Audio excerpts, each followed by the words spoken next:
What up, everybody? It is 10 a.m. in the District of Columbia. You're listening to B. Mitchell Finley, 106.7 The Fan. We are live. Navy Yard Studios. Going to be a busy day. Yes, it will be. NFL free agency up and at 'em. The legal tampering period, which has a level of irony. Legal breaking records period. Right. They've been killing it already, dog. It's just the highest paid non-quarterback in the NFL has already been reset twice in the last week. And by pass rushers. And it's going to get reset twice more. Yeah. If Parsons and Chase get their deals, whoever gets their deal last will be the highest non-quarterback in the league. I agree. Just the notion of legal tampering is so stupid, but whatever. It's fun. Legal tampering it's an oxymoron. Doesn't really go. If it's legal, then it's not tampering. Right. And if it's tampering, it's not legal. Well, and you're seeing so many moves happen because, one, some players get their release early. And if you get released early, then you are free to go talk to whoever you want, especially if you're a veteran player. And two, I feel like we've been saying this for like 2 weeks now, B. Hopefully people are listening.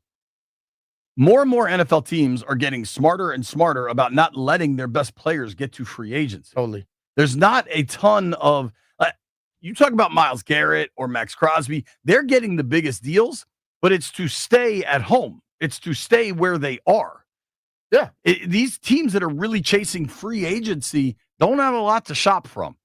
Even the Steelers with this massive DK Metcalf trade, they had to trade to get him. Yeah. Devontae Adams goes to the Rams. That's because the Jets released him because they didn't feel like dealing with him. And he said he wanted to go where? West Coast.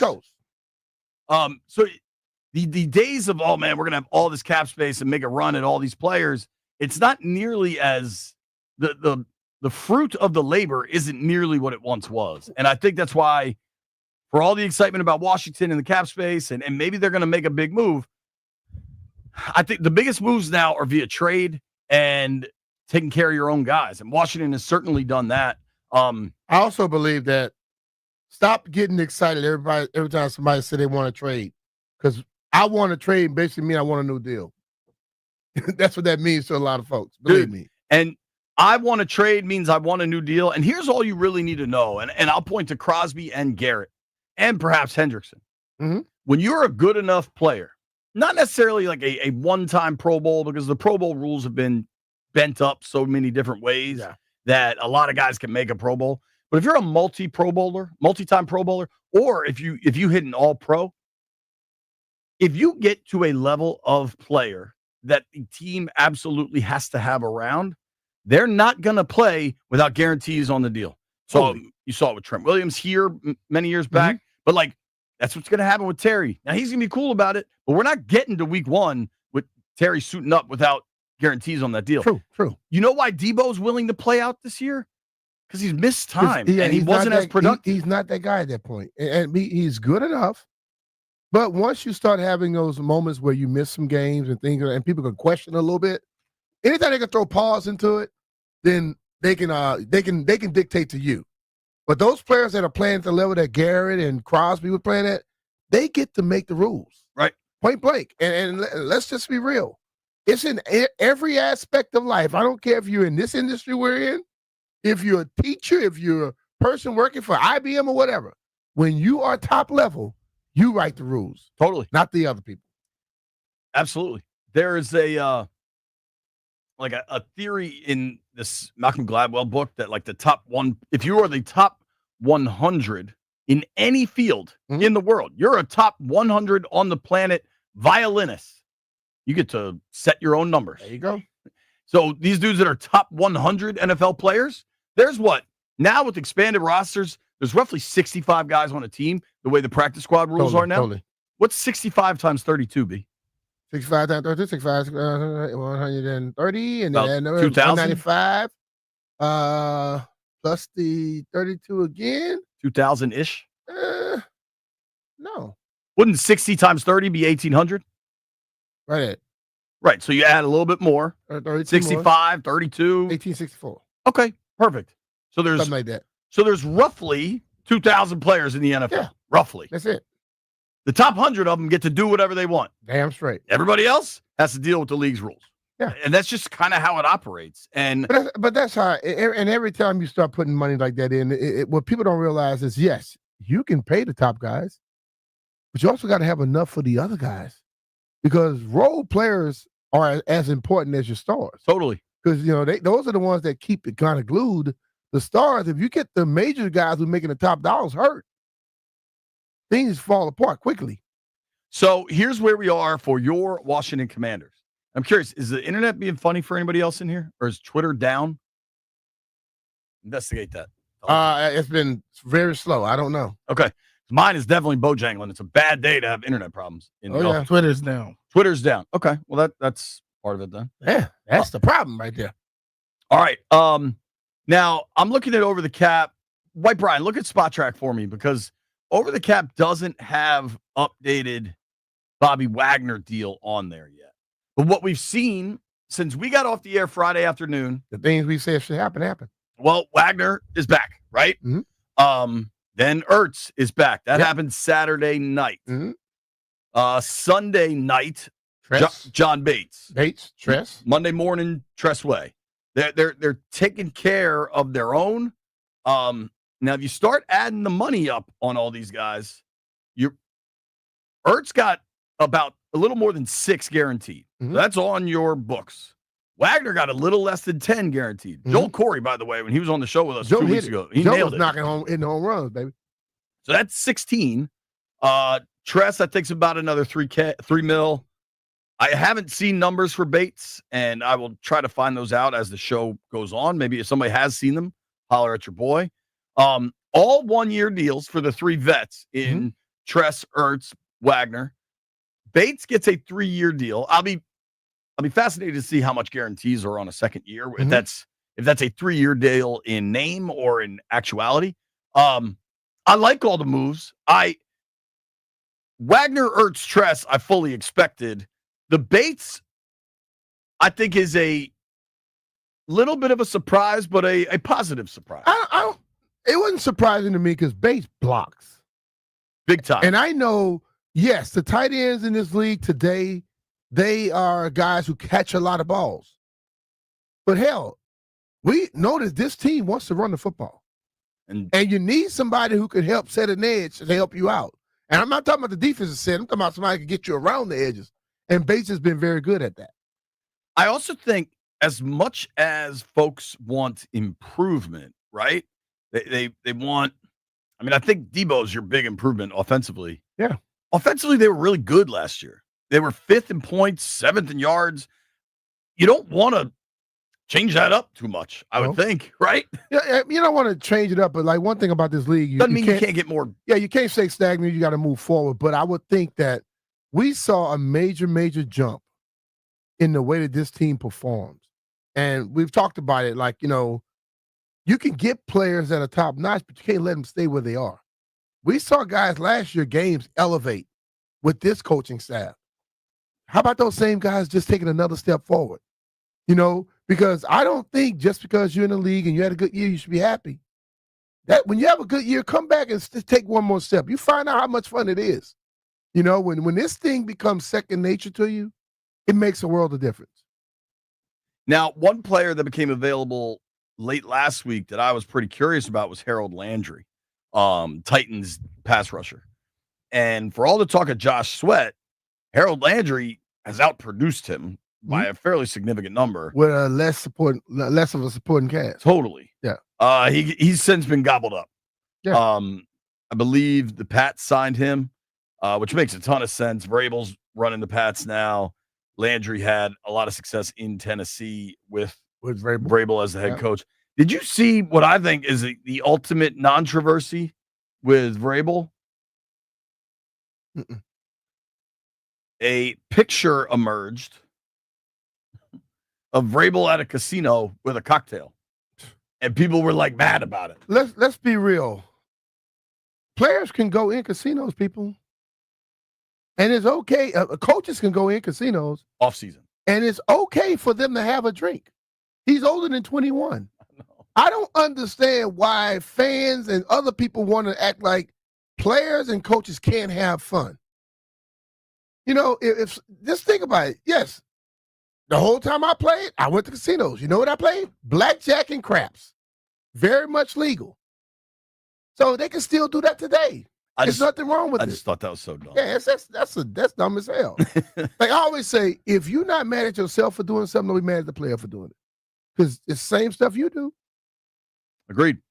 So as we get closer to go time at noon, it's going to be really interesting, just kind of what, if any, because the biggest moves have all been trades. How about Seattle trading Geno? I had a feeling there was something going on out there. But you get rid of Geno and Sam Darnold.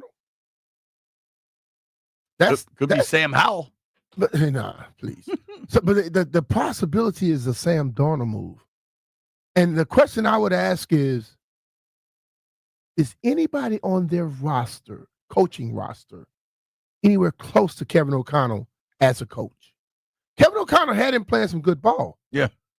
But that dude that sees ghosts and is scared to pull a damn trigger is inside of Darnold. And you saw that at the top moment. Who is their quarterback coach? I mean, offense coordinator. I don't think he's Kevin O'Connell. They just hired a new dude. He's not O'Connell's level. So I don't know what. So the question would be, who are you getting? Are you getting the guy that played in the two most important games of the season, or that guy that was the front runner having fun all year? And he had way more weapons in Minnesota than he's gonna have in Seattle. Are you a little surprised? Might not be the right word. There's so much interest in Justin Fields. Like, apparently Pittsburgh wants him back, but the Jets want him. The Giants might want him. I understand that people just get desperate at quarterback. I don't think it's desperate, Jay. I think you got to look at what he did his years in Ohio State and that potential. And I think, like I've told you this before, coaches have way bigger egos than players. Sure. And I guarantee you, every offensive-minded coach that sees him, they go, I can get him where he was. I understand he threw the ball to some damn good receivers when he was at Ohio State, but he threw that thing in stride. He was lighting people up, and his time in Chicago wasn't good. They had some dumbasses on the coaching staff. I think like you bring me in to be your guy, then you go bring a guy, a future like a Russell Wilson in. I don't care how crazy it is. Russell comes with a level of experience. That kind of throws people a little bit. But it's people that feel if they can get him going and utilize his running ability with that pass ability, they feel they can get something out of it. For Commanders fans, you're driving around in your car right now, you're sitting in Beltway traffic, wherever you may be. Hell, isn't it more than half of them aren't in their car anymore? They're just listening via the app, wherever they might be. Yeah. Whoever and wherever you are. And you hear our voices. Take a moment and just be so thankful that Washington is out of the quarterback abyss. Because for far too long, me and B would be up here arguing about, can you pay Sam Darnold $47 million? Or do you think Justin Fields, this is the right place to get him fixed? Mm-hmm. Aaron Rodgers? I mean, good luck, everybody. Good luck out there. Pete Carroll and the Raiders sought out Geno because they didn't want to deal with everything else. Yeah. And I think Pete Carroll has a level of calmness and patience with a Geno. He knows Geno is not going to be the guy that just lights up, but Geno going to give you everything he got. Right. And a lot of times, smart. All you need is just, see, the thing about it, everyone thinks you need spectacular quarterback play. Most quarterbacks are not spectacular. If you get average, consistent quarterback play, you can win a lot of damn games. You get a quarterback that goes out there and won't lose the game for you and keeps you in position, your defense should be able to help you out. And the rules of the game helps out quarterbacks. Let's be real. But if you get a guy out there that's just going to be a gunslinger all the time, hell, he's going to take risk and get you. I took this motorcycle class this weekend. They talk about your ability against the risk that you take. Well, if you don't have the skill level, why the hell you take so many risks? And we know a ton of quarterbacks do that. Can I ask you a question? Yeah. I feel the motorcycle licensing process must be quite rigorous. I feel like you've taken a number of classes. No, it's not rigorous. It's just you got to take a 6-hour online, and then you take 2 days of classes. And I saw people get weeded out, dog. The thing about it is this: it's different in cars. Okay, they basically looking at it like, dude, Jeff knows. These people looking like, do we want this person on the road? And I was in the class and I'm looking, I'm like, oh boy. And everybody I was questioning did not pass that class. So of the best, it's easy to talk about build through the lines, right? And yeah. People want to, like, the amount of responses I get on social media, like, oh, sign a lineman. Well, technically you can't sign anybody yet. The best linemen that were slated to become free agents, Trey Smith with the Chiefs isn't getting out of Kansas City. The Ravens just yesterday agreed to a long-term deal with Ronnie Stanley. We'll see who's the big fella, Cam Robinson from Minnesota. Maybe he actually gets free, but more and more people just got to understand the best players don't get free. Yeah. Their teams pay them before. If the teams that have the player are signing them back, you can't be pissed at Washington for not getting them. Because most times, as a player, and I live this life, you just want somebody else involved. Because what happens if nobody's involved, your team can keep the price how they want it. But if somebody else is involved, it all of a sudden comes to the point like, oh, we know what he's about. We're not going to let him out of here. And the player don't want to really leave anyway. People don't like to uproot. You may think that people like to uproot, but people uproot when the money is different. If you're going to pay me way more than other teams pay me, I am going to leave. You know, that's how it goes. But if you're not, I'm going to stay where I'm at because being comfortable is a big part of this whole thing. And normally, the wives, they get a situation, they get a routine, and they're like, baby, we good here. You know what I'm saying? And that happens. But if the other team come in and you offer me $2 million, they say, we give you $5 million. Bye. Right. We gone. And I think that's the whole thing. And most of the players, like every player, I want to trade. And then they all sign back. Guess what? For what? Top dollar. Well, what's interesting, here's where you don't want to be, right? You got a baby on the way, the lease is up on your apartment, and you're scrambling to buy a house, right? So you just got to buy something that makes sense. That is not ideal. Ideally, you plan for it. And for the folks that want to go shopping at left tackle right now, so Stanley re-signed. It's kind of a split market on Cam Robinson.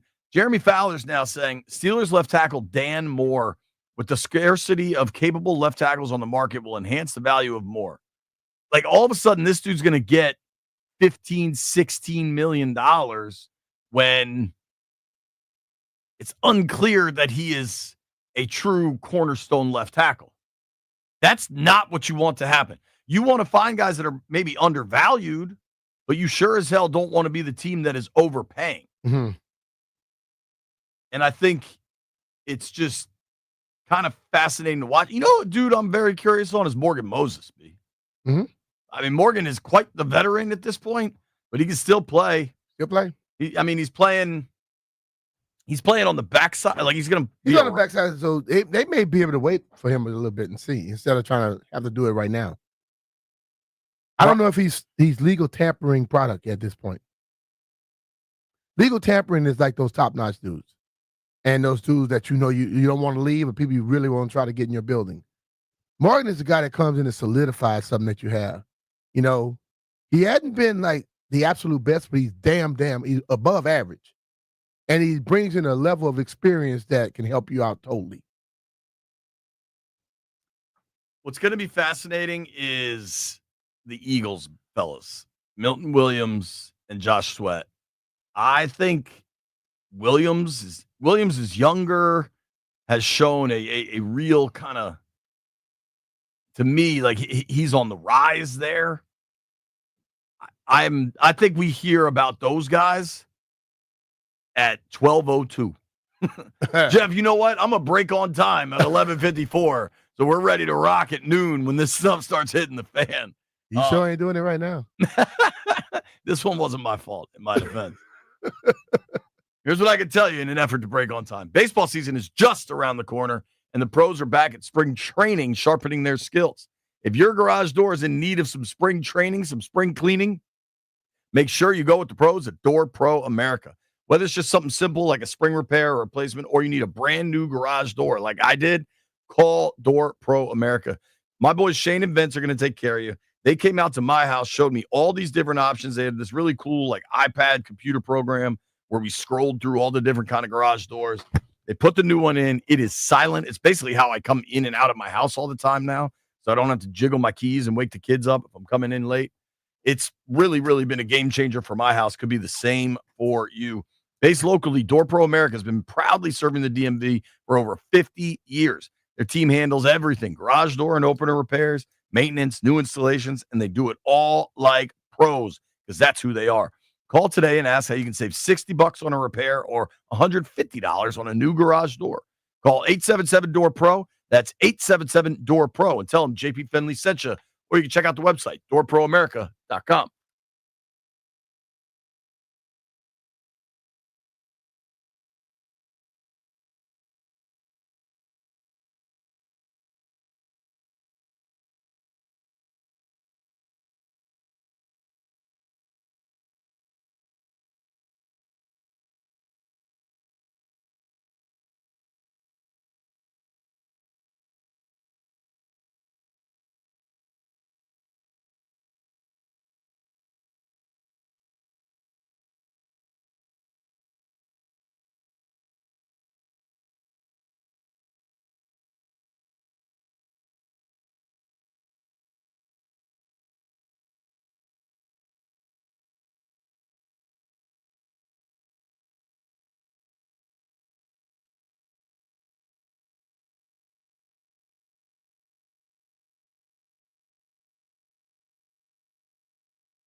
The legal tampering begins around the NFL about 12 noon and free agency in earnest at 4 p.m. Wednesday. Commanders agreeing to a one-year deal with punter Tress Way, J.P. Finley reported this morning.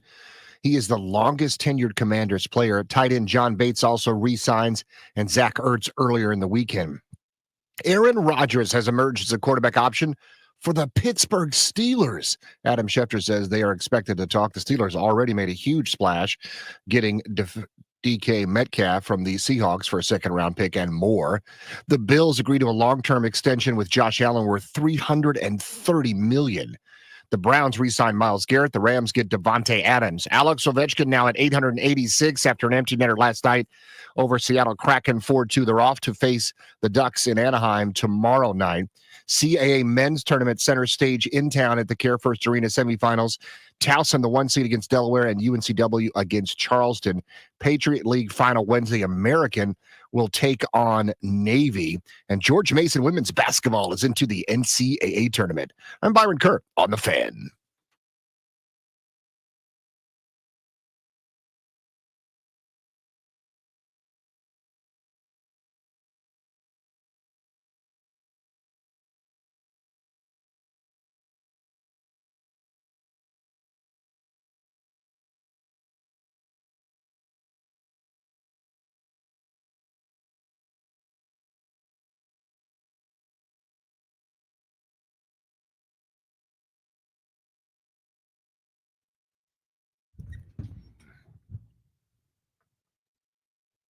And the sunlight hurts my eyes.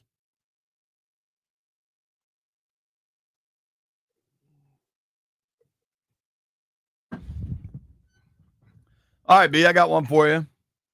When I look at you. Grady Jarrett. Heard of him? Yep. Big boy. Good player. Is he all right? He just got released. Atlanta's released him. Played 10 years. Dan Quinn was the head coach of the Falcons when they drafted Garrett in 2014. Could that be another 1 year deal? Let's figure it out. I don't know, but it's hard not to at least look at that. You know what I'm saying? Yeah. Like you just stated, when guys are at the top, their teams don't let them go. Right. These are the dudes that become available. Yeah. So he'll turn 32. He'll turn 32 on day 3 of the draft. All right. So it's not going to cost you a ton. Played all 17 games last year, 53 tackles, 9 TFLs. I mean, at this stage of his career, he's 6'2", 90. Yeah. Damn. It's a big fella. He's one of those guys that forms a big pile in the middle. He's one of the guys that keeps O linemen off linebackers. Off of linebackers. Yeah. I don't know. That's a great job. And and ask the linebackers how much they love those guys when they're in front of them. Sure. That's like the Syracuses of the world. I don't think Grady Jarrett costs you a ton either. They need help at D tackle. I don't know that that's definitely the direction you go for a 33-year-old dude. But he can help you. And if the market, what they have shown is a willingness to believe in older players. Yeah. And this draft is loaded with D tackles. So I wouldn't necessarily expect, you know what I mean? I don't know how big of a market Grady Jarrett's going to have. And I think considering that, maybe it makes sense. If you're 33 years old, you want to go somewhere where you know what the culture is, where you know a head coach is going to take care of you. You want to know 32, that you're going to be probably playing extra games because you want to get a little extra change in your pocket. I don't know. I feel like Jarrett could make sense here over, not today at noon, but over the course of this week, if we heard he takes a visit here or something, I don't think that would be at all surprising. No, not at all. We're going to have news rolling in all day. I want to make sure we mention this. I don't know if you watched yesterday. The Caps won again yesterday. Ovi got another goal. It's single digits now, dude. It's pretty nuts. And what's so cool about it is My kids are so into it. They're like constantly asking about it. 10 people in the penalty box at one time. Yo, that was wild. That's kind of fun. that was wild, man.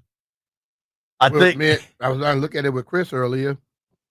He got all those ads showing up on his phone. We couldn't watch the damn video. He got an ad every 10 seconds. Right. I think I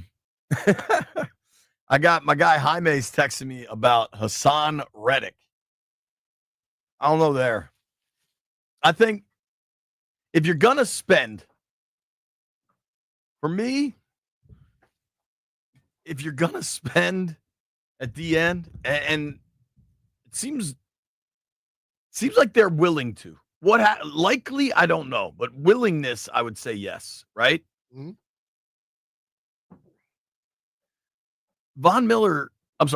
Khalil Mack, rather. Von Miller's also available, but Khalil Mack's 1 year removed from a 17-sack season. Yeah. Last year, he only had 6. A lot changed for that Chargers defense. A lot changed, and a lot of people were down. The production was down from a lot of folks on that defense. If you're going to spend on a veteran, Khalil Mack to me is wildly appealing. He's a professional. Totally. There's no doubt about what he does off the field, in the locker room, weight room, all that stuff. And I don't know. You got to be confident and comfortable in what he'll bring to your team. But he is just an absolutely excellent player. I think the top of the list for me, B, is trading for Hendrickson. And I know that the price tag has gone up because of first Crosby, then Garrett. Yeah. But I still think you do it. You know what I said about that earlier? To compete, you gotta pay. And it may not be that much, but it's gonna be somewhere close. That's where you got to go. And if they're saying, let's say, since he has enough teams interested, which they might, since he has enough teams interested that maybe it costs more than the initial second round pick or whatever, you can split, and everybody's focused on this draft where Washington doesn't have that much available. They have 6 picks, 3 in the top 80, then a whole lot in the back end. You could offer something else next year. So you're not killing your draft this year. You're still getting some guys in. You might be able to give them a better pick. Look better. Regardless, it'll dull the pain of just doing it all this season. Yeah. If you just spread it out, because I'm confident AP is going to try to move around in this draft to get more picks. For me, it is go big for Hendrickson. After that, I would probably spend on Mack. I'm talking just straight edge rusher. Then I think Josh Sweat becomes interesting. I think Milton Williams is interesting. Now, that's not an edge rusher. They are, after losing Allen, you are going to have to add to your D tackles. Easy to draw a line to Grady Jarrett, but I don't know that definitively makes a ton of sense. I think know what makes your edge rushers better? Damn good interior guys on the middle, sure. They get one-on-one matchups, and they should be able to win that if they work their weight. I am not convinced they're not going to try to get a corner also. They still have a lot of holes, man, even though they've kind of added a lot over the last week. They're now, I think, at 50 players.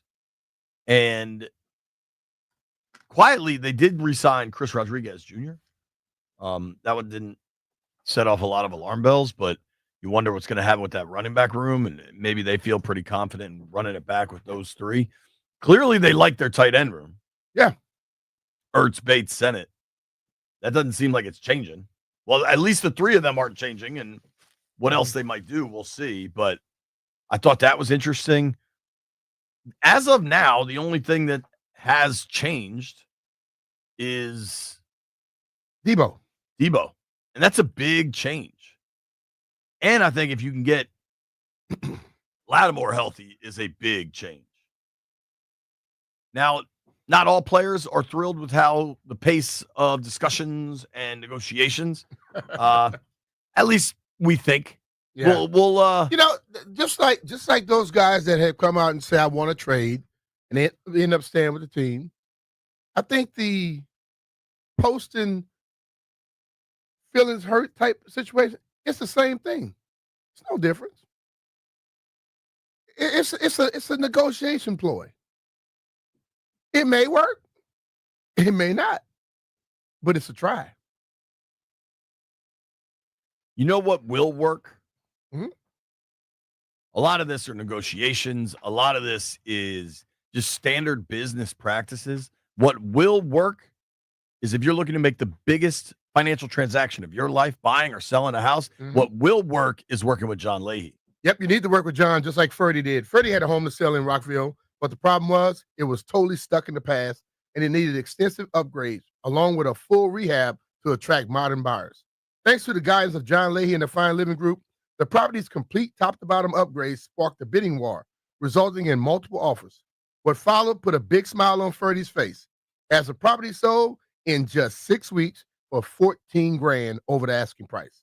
If you're looking for a seamless home selling experience, John's guaranteed offer just might be for you. See for yourself at johnsellsdmv.com. We're talking about our buddy, our friend, John Leahy and the Fine Living Group of eXp Realty.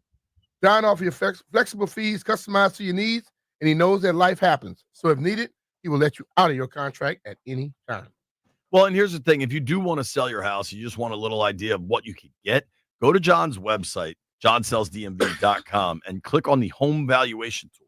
You got to give him some information. About 30, 45 seconds later, you're going to get a valuation of your house. You might be sitting on a couple $100,000 of equity that you don't even realize. Then you could sell it. John will sell it for you in days, if not hours. And then bang, you got a bunch of cash. Maybe you want to retire. Maybe you want to move closer to your kids. Whatever it is, John can help you. Give him a call today, 301-900-3052. Go online to johnsellsdmv.com. Or what's even easier, just Google John Leahy Group and start packing.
B. Mitch Finley, 1067 The Fan. We got Barry's for Luga joining us in about 15 minutes. All right. Excited to talk to Barry, do a little hockey, little hoops, and then a whole lot of football. Barry does it all. College hoops is heating up. It's a good thing that this is just conference tournament week instead of NCAA tournament because the NFL just gobbles up all things in its path. And at least today through Wednesday is just going to be all free agency all the time. What's crazy, though, is Schefter. What we got, Chef? The Washington Commanders will not be signing Khalil Mack because he agreed on a 1-year, fully guaranteed $18 million deal with the Chargers. Hey. He's staying in L.A. Staying there where he's at. And I think that's the biggest thing where a lot of guys, if they get that right money where they at, they're going to stay there. Yeah. Especially, I think there's a lot of similarities between the Chargers and the Commanders in that you've got new coach. They went on a playoff run. Quarterback. There's a lot to like there. You know, I just think if you're Khalil Mack, when you're really rich like he is, Los Angeles is a pretty comfortable place to live. Yeah. You got fires and stuff, but it's nice out there. So Khalil Mack ain't coming. There you have it. I get worried about what you're going to pay Josh Sweat. There's nobody else available, man. And yeah, I don't know that I want to be top of the market for a dude that I don't think is a top of I don't want to be paying top market for a guy that probably isn't. At least statistically hasn't shown that. And in Sweat's defense, I think he's a good player. Mm-hmm. And the way that Philly defense is structured, there's a lot of rotations. So in turn, you're not going to necessarily get there was a theory when they signed Dorrance Armstrong last year, right? That, Dorrance had been pretty good, but with more opportunity, maybe his stats will pop a little bit more. Mm. And that didn't really happen. For Sweat, maybe you'd think that, but he was playing. He averaged 63% of the defensive snaps in Philly. Mm. Some games it was at 70, 75. I think if your stats don't pop on the Eagles defense in 60, 70% of the snaps, I don't know that they're going to more elsewhere. Yeah. That said, Washington's sack leader last year was a fellow by the name of Dante Fowler. He was really good at getting to the quarterback and deserves credit for that. Yeah, for sure. There's some questions about how well he played against the run. You know what I'll say about that, though, a little bit? If he played that well in the pass rush situation without the extra help, add a little bit more help to it, he might be able to get you more sacks. But he's going to have to be better in the run. Last night, Dante Fowler tweeted out, "The disrespect, I can't take it anymore." It's entirely possible he ordered a pizza and it came late. Yeah, it could be. Or he went to the gas station and it was closed. But other players started putting responses with exclamation points. It is entirely possible Dante Fowler was not talking about anything related to Washington, about coming back or what his free agent market looked like. Mm. But it seems unlikely, right? Yeah. And I think what can always happen in football, look at the Myles Garrett Cleveland situation. No matter what you think is going on, fences can always be mended with money. And if there just isn't a pass rusher available, maybe Fowler's back. I think he's probably expecting some level of cash that has not presented itself yet. But B, when you start looking at the edge rushers in free agency, if Mack's gone, Landry's gone, what's your interest level in Von Miller? Hey, man. He's dealt with a lot of injuries the last couple seasons. Yeah, he's dealt with a lot of injuries. And the thing about it, when he's on the field, he is effective. But it has to be an incentive-laden deal. I don't know how much you want to just guarantee or put out there, but if guys like in his position now, they're more than likely going to have to play under something that's going to be less than what they expect. But if they play as good as they're capable of, they can get paid. I have kind of skewed this conversation, but we're getting to a point where it's realistic. What about Chase Young? Hey, listen, as I stated earlier, and Chase was pretty good against the run. He's good against the run, but also having different people here leading the thing. Can they get him to play better or than what we had where it was always, let's go to the newspaper and blast him instead of forcing him or making him play better? If you coach up a guy and you see that it's working, like a la Larry Johnson did when he was in college, if you do that, instead of just knocking a person in the paper all the time, maybe you get more performance or production out of it. I just see this coaching staff as a little different than what he was under before. Sure. I mean, everything's different. The entire organization is different. If you are just getting in your car and you wonder, could Washington make a run at Khalil Mack? The answer is no. He signed. Multiple reports have Khalil Mack back with the Chargers. So you're not getting 1 year, 18 mil, you said? 1 year, 18 mil, fully guaranteed. Yeah, I like that. Dante Fowler via Twitter seems a little frustrated at the lack of a market he's got. If you're Washington and the goal is to find a game changer, I think the one option left is Hendrickson. To me, it just becomes more and more about Hendrickson. I'm not saying it will or won't happen. I understand. Here's what I think we got to be clear about. Josh Sweat's a good player. He's not what Hendrickson is, not what Khalil Mack has been. He has never shown that fifth gear. He's a good player. He will help you. But if you're talking game changers, they went out and got Debo. They went out and got Lattimore.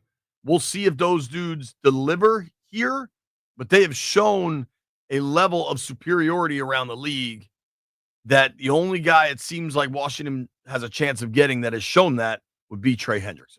When we return, Barry Svrluga joins the program.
This update, a service of the windowman.com, the educational window company. 12 noon is when legal tampering is legal in the NFL, with former NFL Defensive Player of the Year Khalil Mack getting a fully guaranteed $18 million one-year deal with the LA Chargers.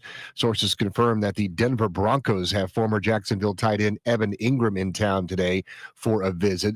Several NFL writers said that on Blue Sky. Washington Commanders agreed to a one-year deal with punter Tress Way. He's the two-time Pro Bowler, and this will be his 12th season. John Bates is in the fold as well this weekend, as was Zach Ertz. Aaron Rodgers has emerged as a quarterback option for the Steelers. Adam Schefter says they're expected to talk. DK Metcalf is already going to the Steelers. The Bills signed a 6-year extension for Josh Allen worth $330 million. Alex Ovechkin, goal number 886 in the Capitals' 4-2 win over Seattle Kraken. They're off to face the Ducks, practicing at Honda Center. That game will be tomorrow night. CAA men's tournament semifinal, Center Stage United Care First Arena, Towson versus Delaware, and UNCW against Charleston. That starts at 6 p.m., both those games. Maryland in the game, Big Ten tournament, 6:30. To be decided who they're going to play. Virginia Tech against California tomorrow, 4:30 on the Fan. Virginia against Georgia Tech, March 12th at 12 noon. TheWindowman.com is the educational window company. They educate you to decide superior fiberglass windows from TheWindowman.com. Now is the time to replace those drafty, cheap vinyl windows. Visit TheWindowman.com for your free consultation. $200 savings per Infinity replacement window only. Minimums and installation apply. I'm Byron Kerr on The Fan.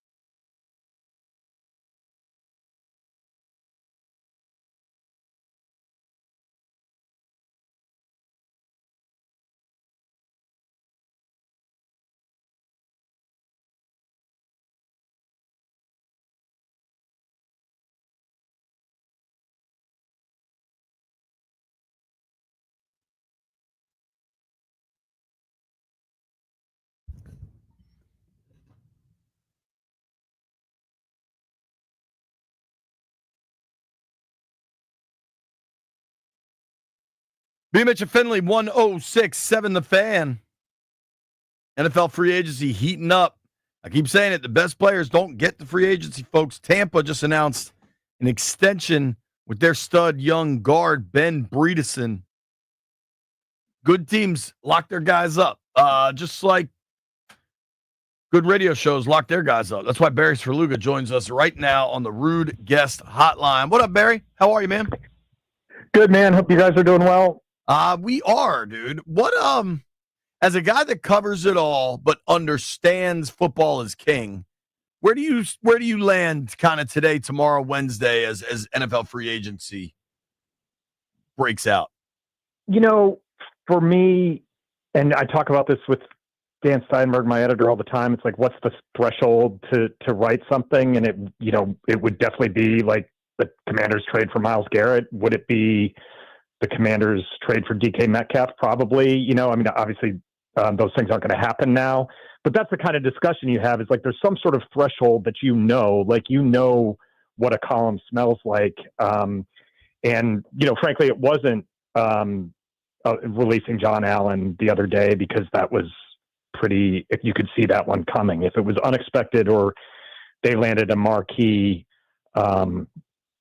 player, a marquee piece, then I think I'd sit right down and start banging something out. If they trade for Hendrickson, that gets you typing, right? Yeah, I think so, man. I mean, it's a dynamic player at a spot that they need dynamic players, right? And it would kind of put a stake in the ground on where they think this defense is going. So I think that one moves the needle. Jerry Brewer wrote when they did the Debo trade, that made a lot of sense to me. We got a lot of people who can get their hands in this thing if need be. I'd probably sit out the Aaron Rodgers to Pittsburgh. If somebody else wanted to do that, that's fine. I got a lot cooking with Ovechkin coming up here too, so my head's a little bit spinning in a lot of different directions. And he keeps you. He's gonna keep you into it.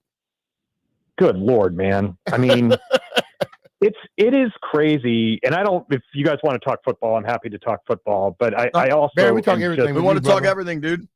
Yeah. So it's all been said, but it doesn't mean it's not all just jaw dropping. Like, he's 39 years old. Has 33 goals in 48 games. I mean, that's ahead of his career pace, a career pace that is going to make him the all-time leading scorer. And he's now kind of, could it be delayed over the summer? It could, but if he keeps the pace that he's on, he's going to break it April 6th against the Islanders. That's like 2 weeks from the end of the season. It just is dizzying, and he's doing it. Yeah, I know yesterday's was an empty netter, but it was like a backhand off the boards through a guy's legs, empty netter.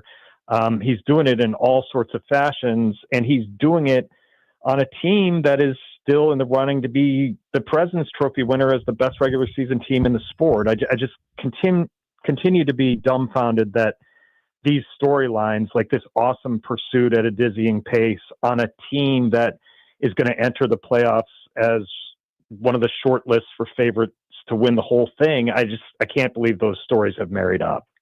With the Caps, I mean, how much has it worked that the team's really good and Ovi's really good, and they're both just kind of pushing each other forward? Because we all thought this was kind of going to be a down year, and it would just be about Ovi getting the record. Well, so I'd say a couple things. Like last year, they struggled to score goals as a team, and he struggled to score goals, period. I mean, he had 8 goals through 43 games, and then he really, really turned up the pace the second half of the season, and that was a big part of them kind of willing their way into the playoffs on the final night. But that team, I mean, it had to scratch and claw to win games 2-1, 3-2. You talk about this year, thinking it was going to be a down year. I didn't think that it was going to be down like last year, like scratching for the last playoff spot, because they did such an amazing roster overhaul in the summer. And even if you didn't know the names of Jacob Chikrin and Matt Roy and Pierre-Luc Dubois, and you weren't familiar with them, they made these moves for a reason, and they checked every box. I thought they were going to be very much comfortably in the playoffs. There's zero chance I thought that they would be, atop the East and threatening to be the President's Trophy winner.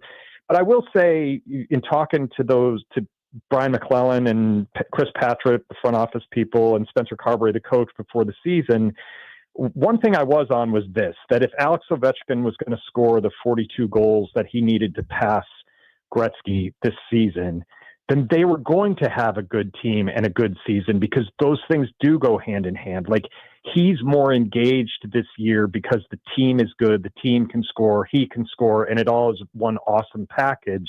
That he would do it when he missed 16 games in the middle of the year is insane to me. But I think this was having a good season was a little bit more foreseeable when you considered all the roster changes they made in the offseason. It really did an amazing job of threading every needle. I think also, like you said, all those players that they signed, they are performing at a level, and he hadn't seemed like he's dropped off very much. Which is crazy, Brian. And you look at it a lot of different ways, and this is going to be a historic season for a player his age. He turns 39 in September. Yeah. You know how many goals Wayne Gretzky scored after his 39th birthday? How many? That would be 0. Really? He didn't play. He retired in his age 38 season. And his last year was with the Rangers. He played 70 out of the 82 games that year, and he had 9 goals. I mean, if you go back Gretzky's last 7 seasons, here are his goal totals: 11, 23, 15, 8, 25, 23, and 9. So he did this in a completely different way than Alex did. He front-loaded his career in the wide-open, freewheeling 80s with seasons that look like video game numbers. I mean, 1981-82, 92 goals and 120 assists. That's not physically possible. He had 71 goals, 87 goals, 73 goals, seasons that Ovechkin never produced in an era that's much different. But Alex's last 7 seasons are the following totals: 51, 48, 24. That's a shortened season, COVID shortened season. 50, 42, 31, and now 33 in only 48 games. He's done it in the very consistent, I score 40 goals a year regardless of what my age is. Whereas Gretzky was this incredible, just a decade of insanity, and then good, but not like super duper prolific from a goal scoring perspective later in his career. What for uninformed? I just didn't watch hockey in the early '80s. I was barely born in the early '80s. I know the goalies wore a lot less padding. What else was so different about it that it was that much more wide open? Yeah, so there was a lot. So goalies not only the less padding, but they were just physically smaller people, and the style was not. The butterfly style had not been developed and been used widely. It was more you slide onto your hip and save things like that. It's just there were more holes for sure. There were rules that made it different as well, and you could argue that Ovi is now playing in with some rules that make it easier. There was no 3-on-3 overtime back in the day. That's kind of wide open. You can score in that way. There were times when they didn't do matching penalties and create a 4-on-4 situation. Again, that's a little more wide open, makes it a bit easier to score. But the numbers show that, and I've done so many numbers on this stuff that I'm going to misremember, but something like I did a thing that's like 7 or 8 of Gretzky's prime seasons, like the prime of his career. Say the average score of an NHL game was like 4.5 to 3.5, and those same prime age seasons for Ovechkin, the average score was like 3.5 to 2.5. And so, if there's 2 fewer goals per game, that just indicates it's harder. He is doing it at a time when it is harder to score, which I'm not in any way saying that Alex Ovechkin is a better hockey player than Wayne Gretzky, but he's doing it at a different time in a different way in a different set of circumstances. I think it just gets to the point where, you can't blame them for what the rules were at that time, because if Ovi played in that day with less padding, who's to say how many goals he scored? 'Cause a lot of times you can see those extra pads knock stuff out. If he was playing back then, they may go in. You never know. Yeah, and so both of them had an advantage at certain points, but hell, they were both great. And if Gretzky were playing now, he'd figure out a way to do the same. I mean, you would have adjusted to eras. I do think it's really, really interesting, and I'm putting together a piece on this now, that the compare and contrast with these two, who are going to end up with very, very, very similar career numbers from a goal scoring perspective, is like, I can't figure out one similarity they have other than their ability to put the puck in the net. Gretzky was a smaller guy. He survived by being almost impossible to deliver a direct hit on because he had a little quickness that you didn't understand. He was shifty. He rarely took a heavy check, and that was also part of the era. And Ovi arrived from his very first shift in his first game, plowing some dude into the boards, and breaking, knocking out the glass to cause a delay in the game. And he essentially has played all of his shifts since that time in the exact same way. He's just like bowling people over.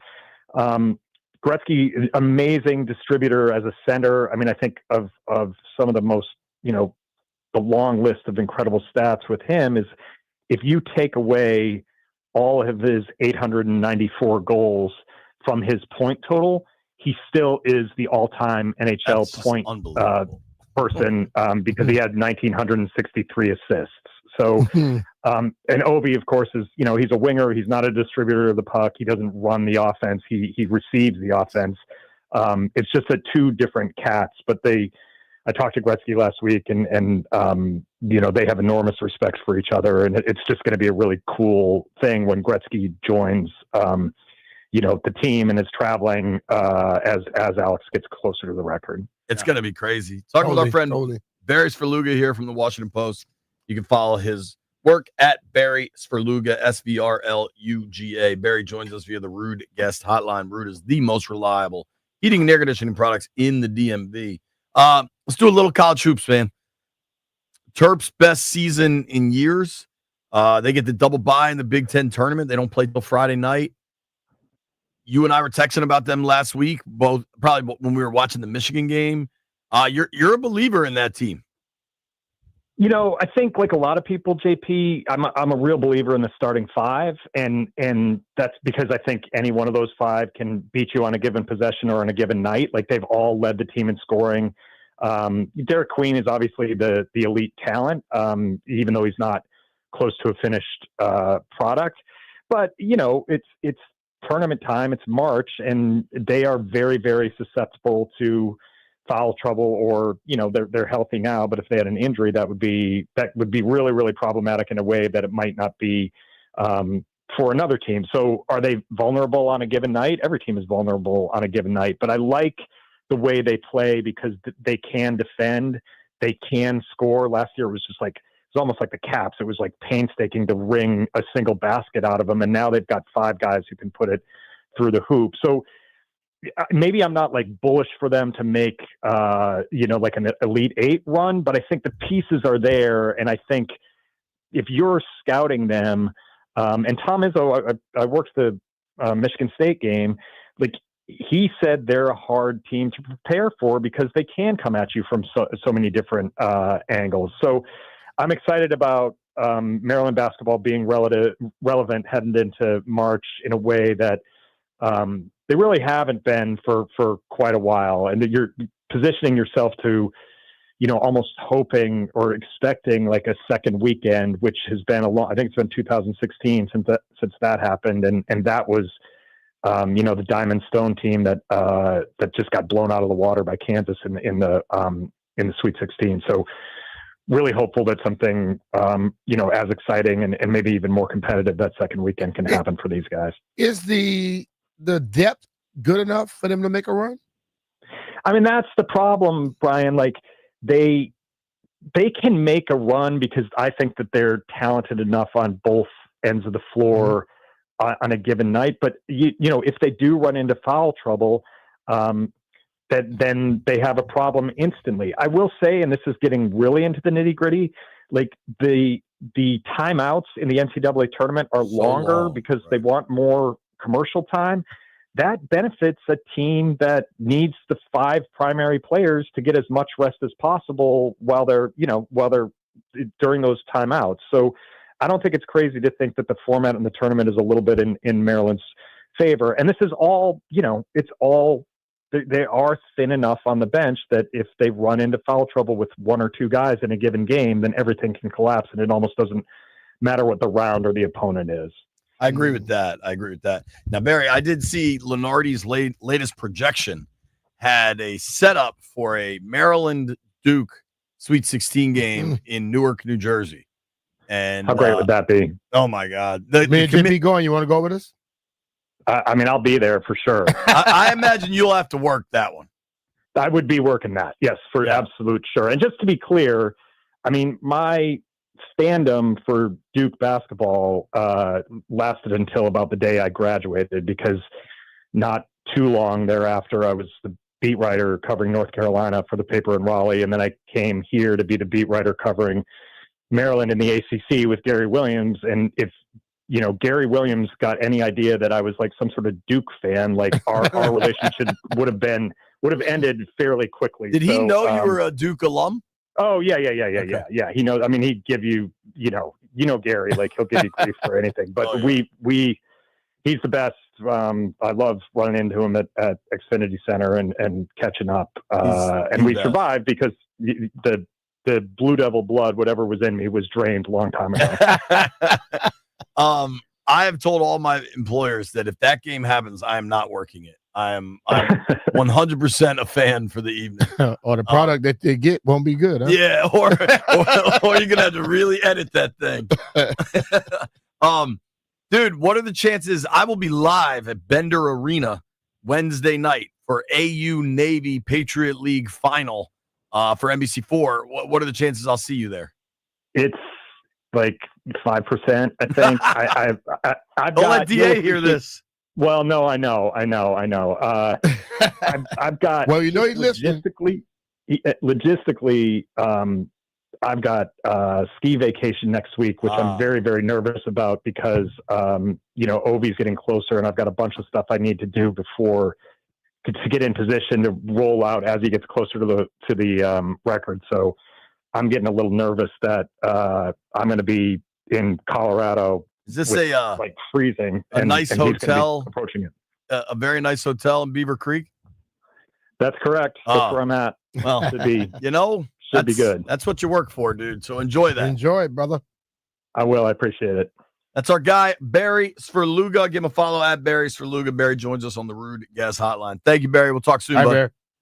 Thanks, guys. Appreciate it. Yeah, man. That's our guy, Barry. Great job covering the Caps right now, college hoops, all of it. That dude can write about anything and do it really, really well. We're going to catch up on the latest. We are only, help me out, B, 37 minutes away, baby. 37 minutes till tampering period opens, man. It's going to get real.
The legal tampering period in the NFL begins in 29 minutes. Former NFL Defensive Player of the Year Khalil Mack has agreed to a one-year deal, fully guaranteed $18 million, to stay with the LA Chargers. Defensive back J.C. Horn, 4 years, $100 million extension with the Panthers. The Falcons are moving on from defensive tackle Grady Jarrett. Tight end Evan Ingram of Jacksonville talking with the Denver Broncos. Washington Commanders have agreed to a one-year deal with punter Tress Way. They already re-signed John Bates and Zach Ertz over the weekend. Aaron Rodgers has emerged as a quarterback option in Pittsburgh. Adam Schefter says they're going to be expected to talk. The team also made a big splash this weekend. DK Metcalf from the Seahawks for a second-round pick and other pick swaps. The Bills agree to a big deal with Josh Allen, $330 million over 6 years, and Devontae Adams goes to the Rams. Alex Ovechkin, 886 now, 9 away from breaking the record. They're at Anaheim tomorrow. You can hear the game live right here on The Fan.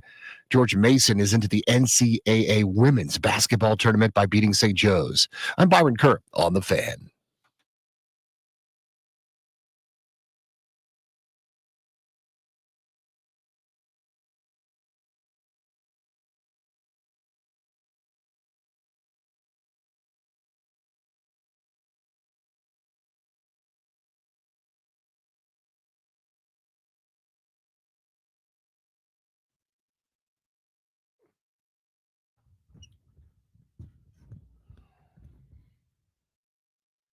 All right, B. Mitch.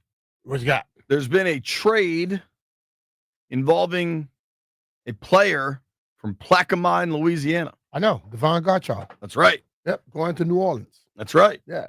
You think it helps a Cajun going back home like that?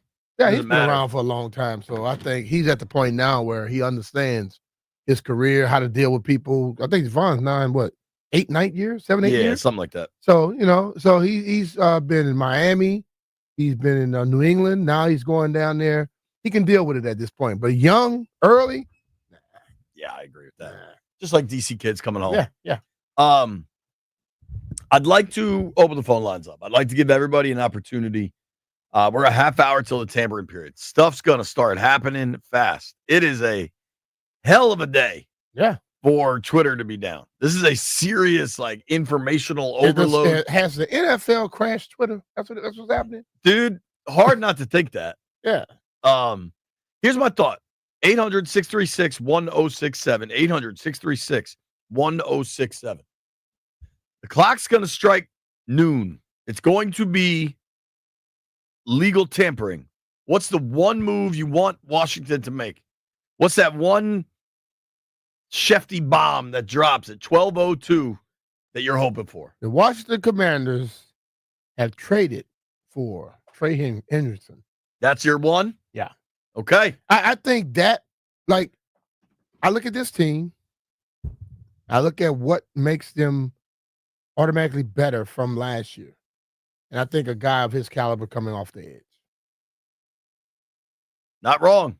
So. I went to tweet that and realized I can't. Because Twitter's broken. Jeff, what's your one move, dude?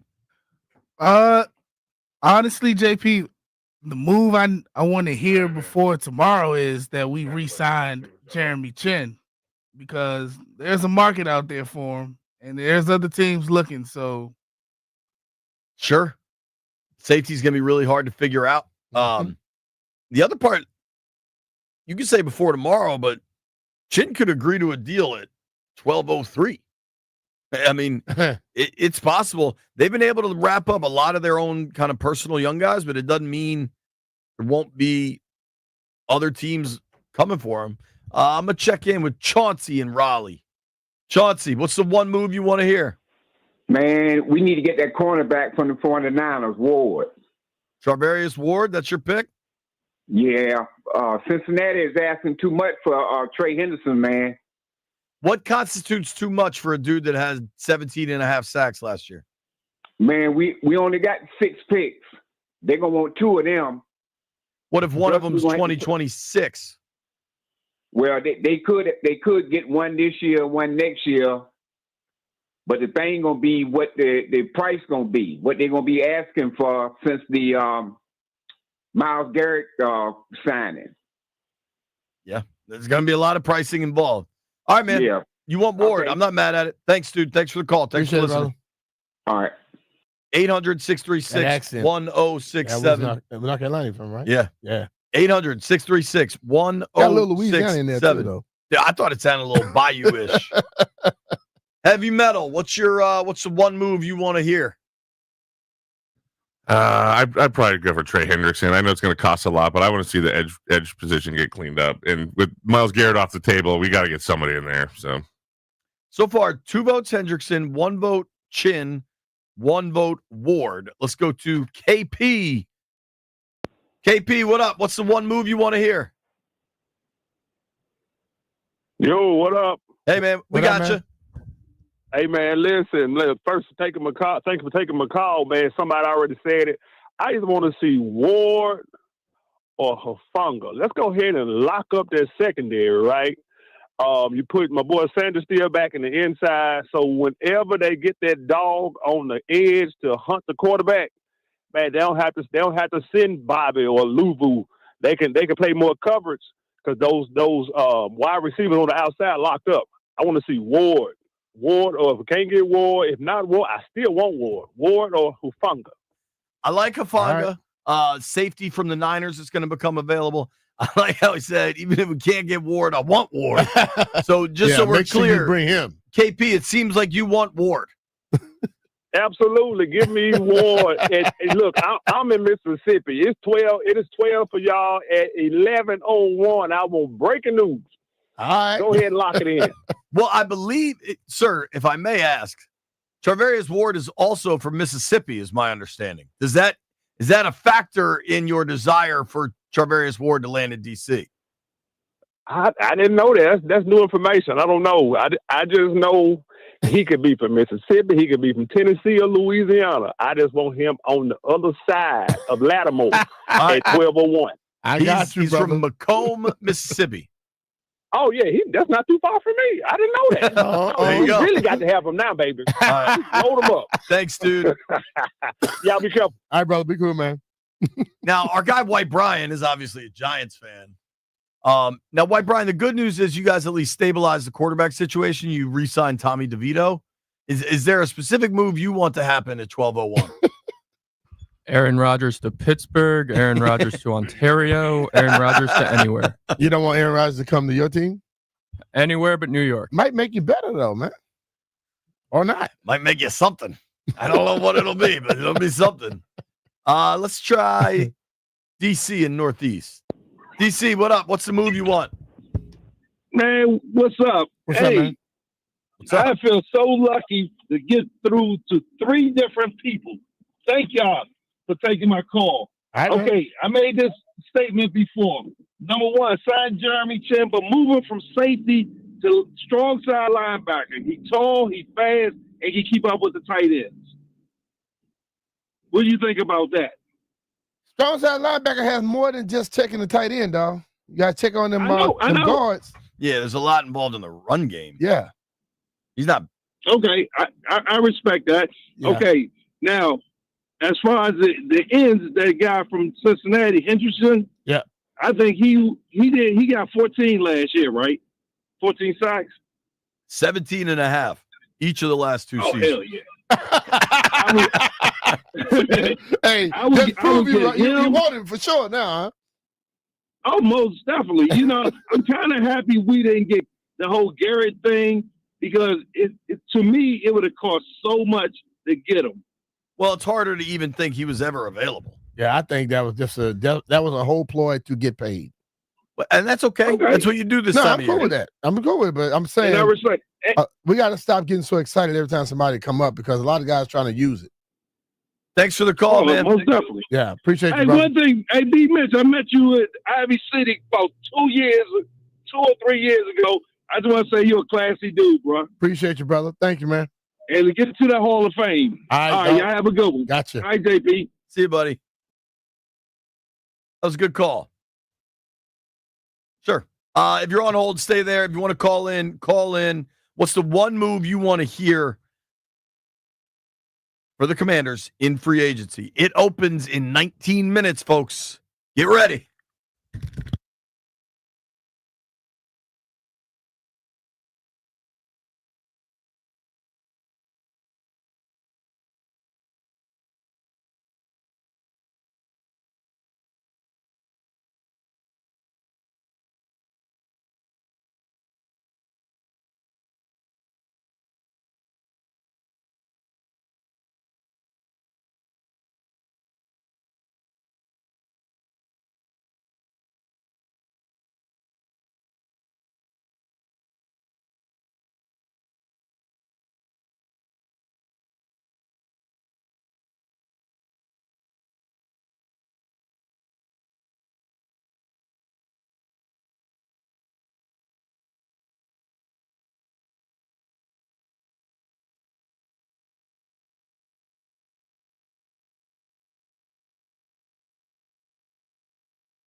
Give it away, give it away, give it away now.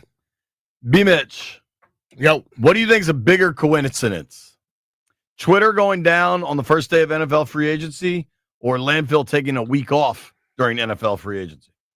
I don't know how many coincidences there are in this world, I man. think Twitter going down is not a coincidence. That's just, they don't want it to happen. No, I think that is the coincidence. Landfill purposely took off this week. It 1 billion%. Wasn't no coincidence at all. 1 billion%. Let's hit these phones. Free agency slated to open. The legal tampering period opens at noon today.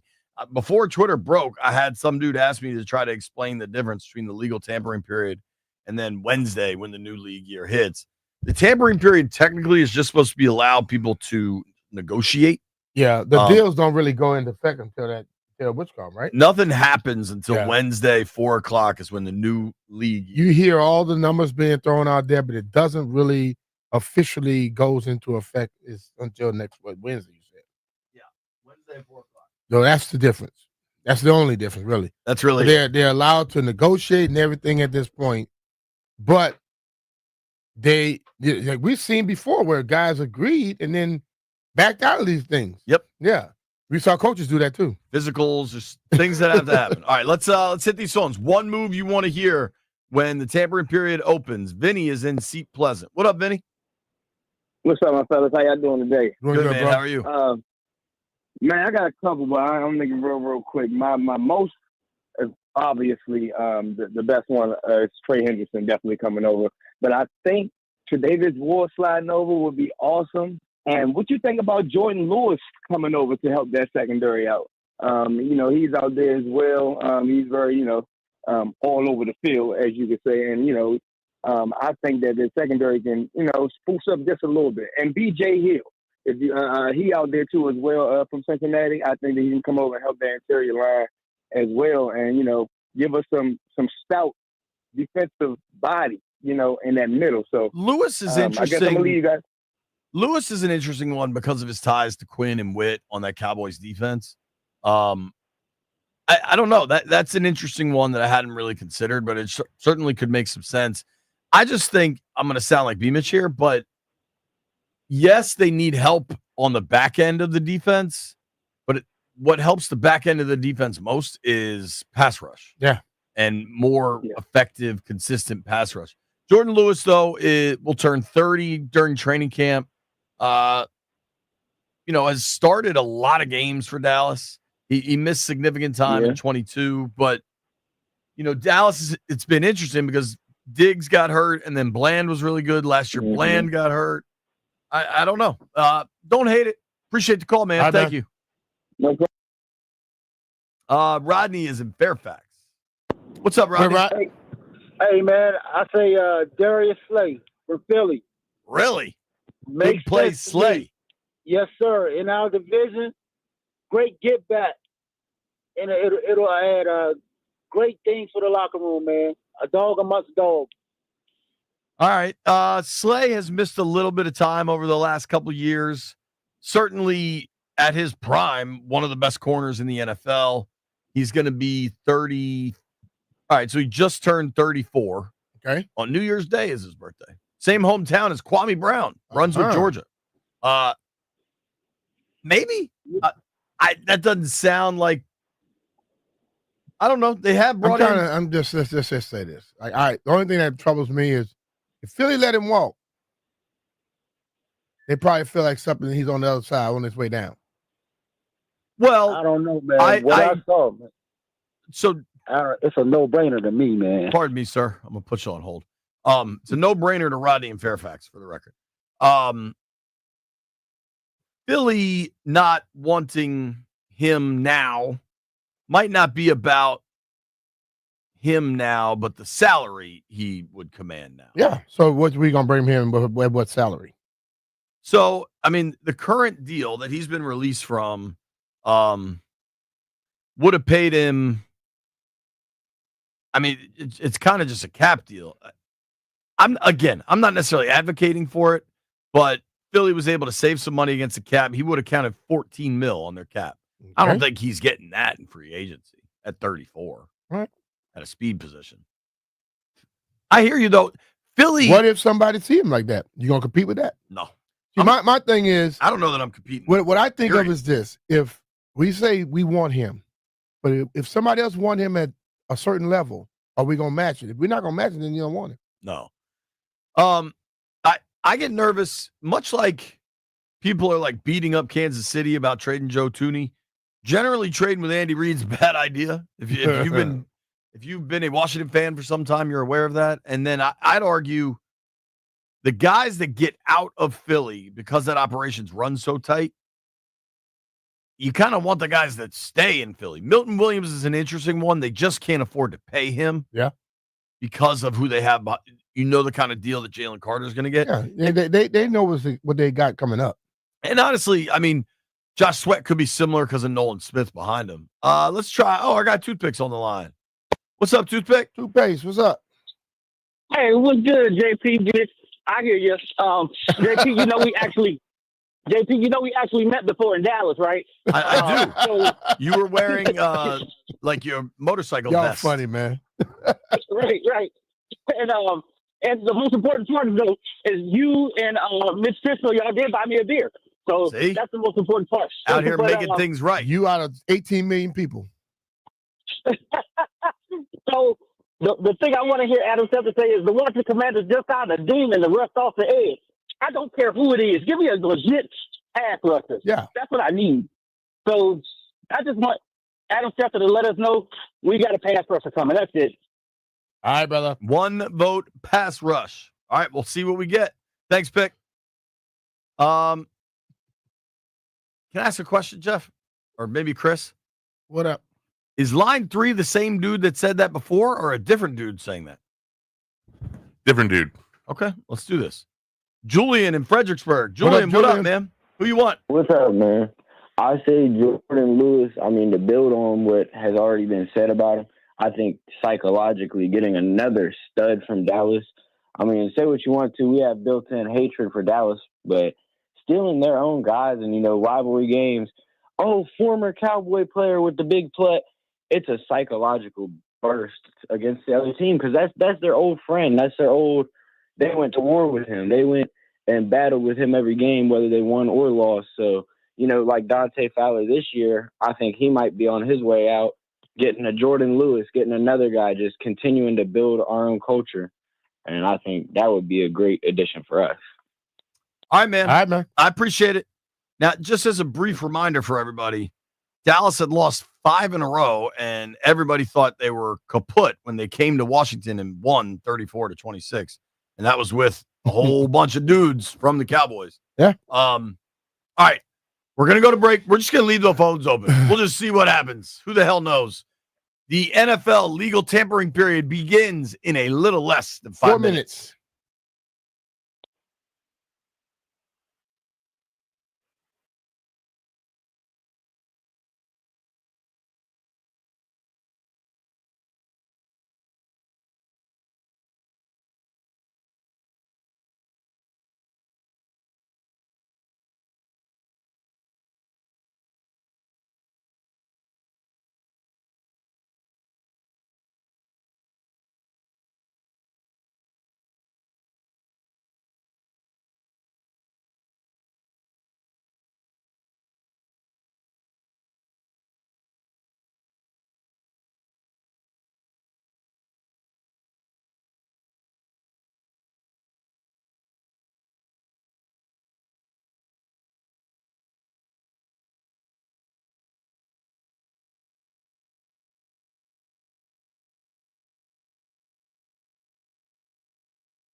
And this update is a service of the windowman.com, the educational window company. Legal tampering in the NFL is now allowed. Free agency officially with the signing period begins 4 p.m., but you can talk and you can work it and you can find trades, and it is open 12 noon Eastern time right now around the NFL.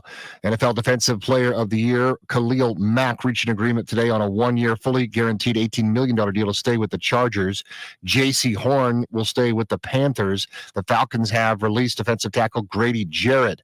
Washington Commanders agreed to a one-year deal with punter Tress Way. They also signed John Bates and Zach Ertz this weekend. Aaron Rodgers has emerged as a quarterback option in Pittsburgh. Adam Schefter says the two will talk this week. Steelers acquired DK Metcalf from the Seahawks for a second-round pick and pick swaps.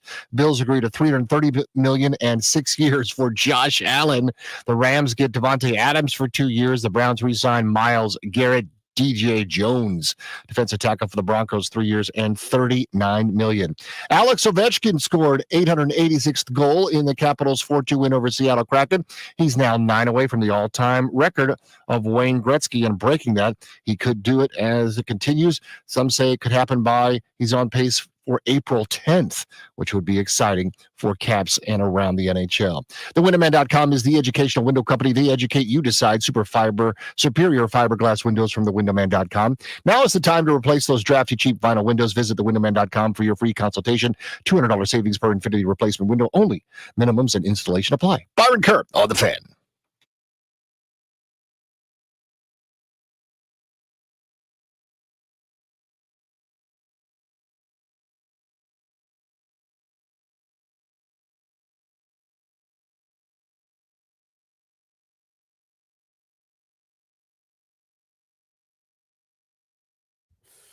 Oh, you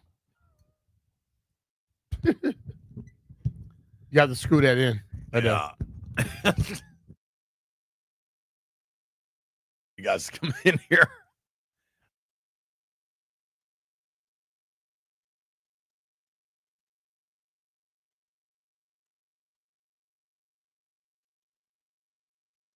High noon in the District of Columbia. Tampering period is officially open. And if you're watching on the stream, you'll notice that my microphone just broke. Yeah. My guy Jeff's coming in to save the day. Appreciate you, Jeffrey. I think it goes counterclockwise. It's just hard to do and talk while I'm on the air. There we go. See, Jeff knows what he's doing. Thank you, Jeffrey. Machinery at its best right here. Dude, this is wild, B. So, tampering period is open. Twitter is down. People are going to say go to Blue Sky or Threads or whatever. I have them all open, right? Uh-huh. But think about it this way. On Twitter, a dude like Ian Rappaport has, I don't know, 3 or 4 million followers. Yeah.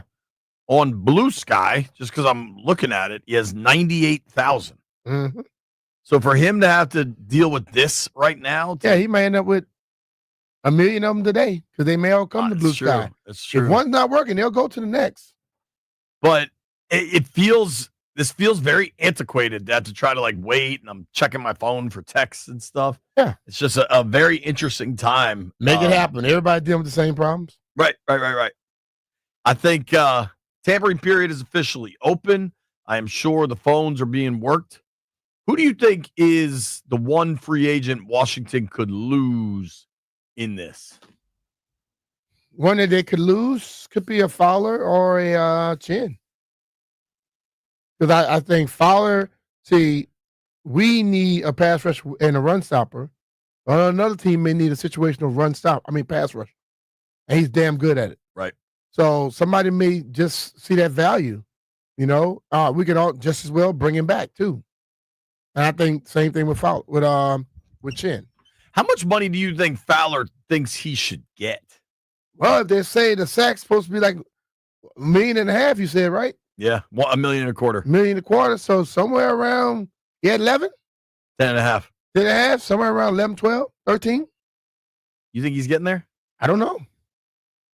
It's depending on how many people you can get involved. If you get more guys involved, you got a chance to get there. Right. I'm just not sure I see that happening. Hendrickson, 17.5 last year, Phone lines are open all day. 800-636-1067. If you're looking just at sacks, Fowler finished tied for, I don't know what that would be. Around top 10. It's kind of crazy. Only 17 dudes in the NFL that got to double-digit sacks. Mm-hmm. That's less than I would expect, honestly.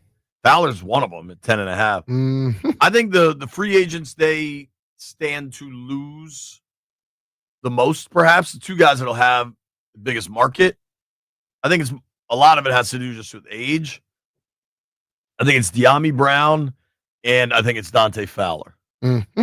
I would say Jeremy Chin ahead of Fowler, honestly. Okay. We kind of think alike a little bit.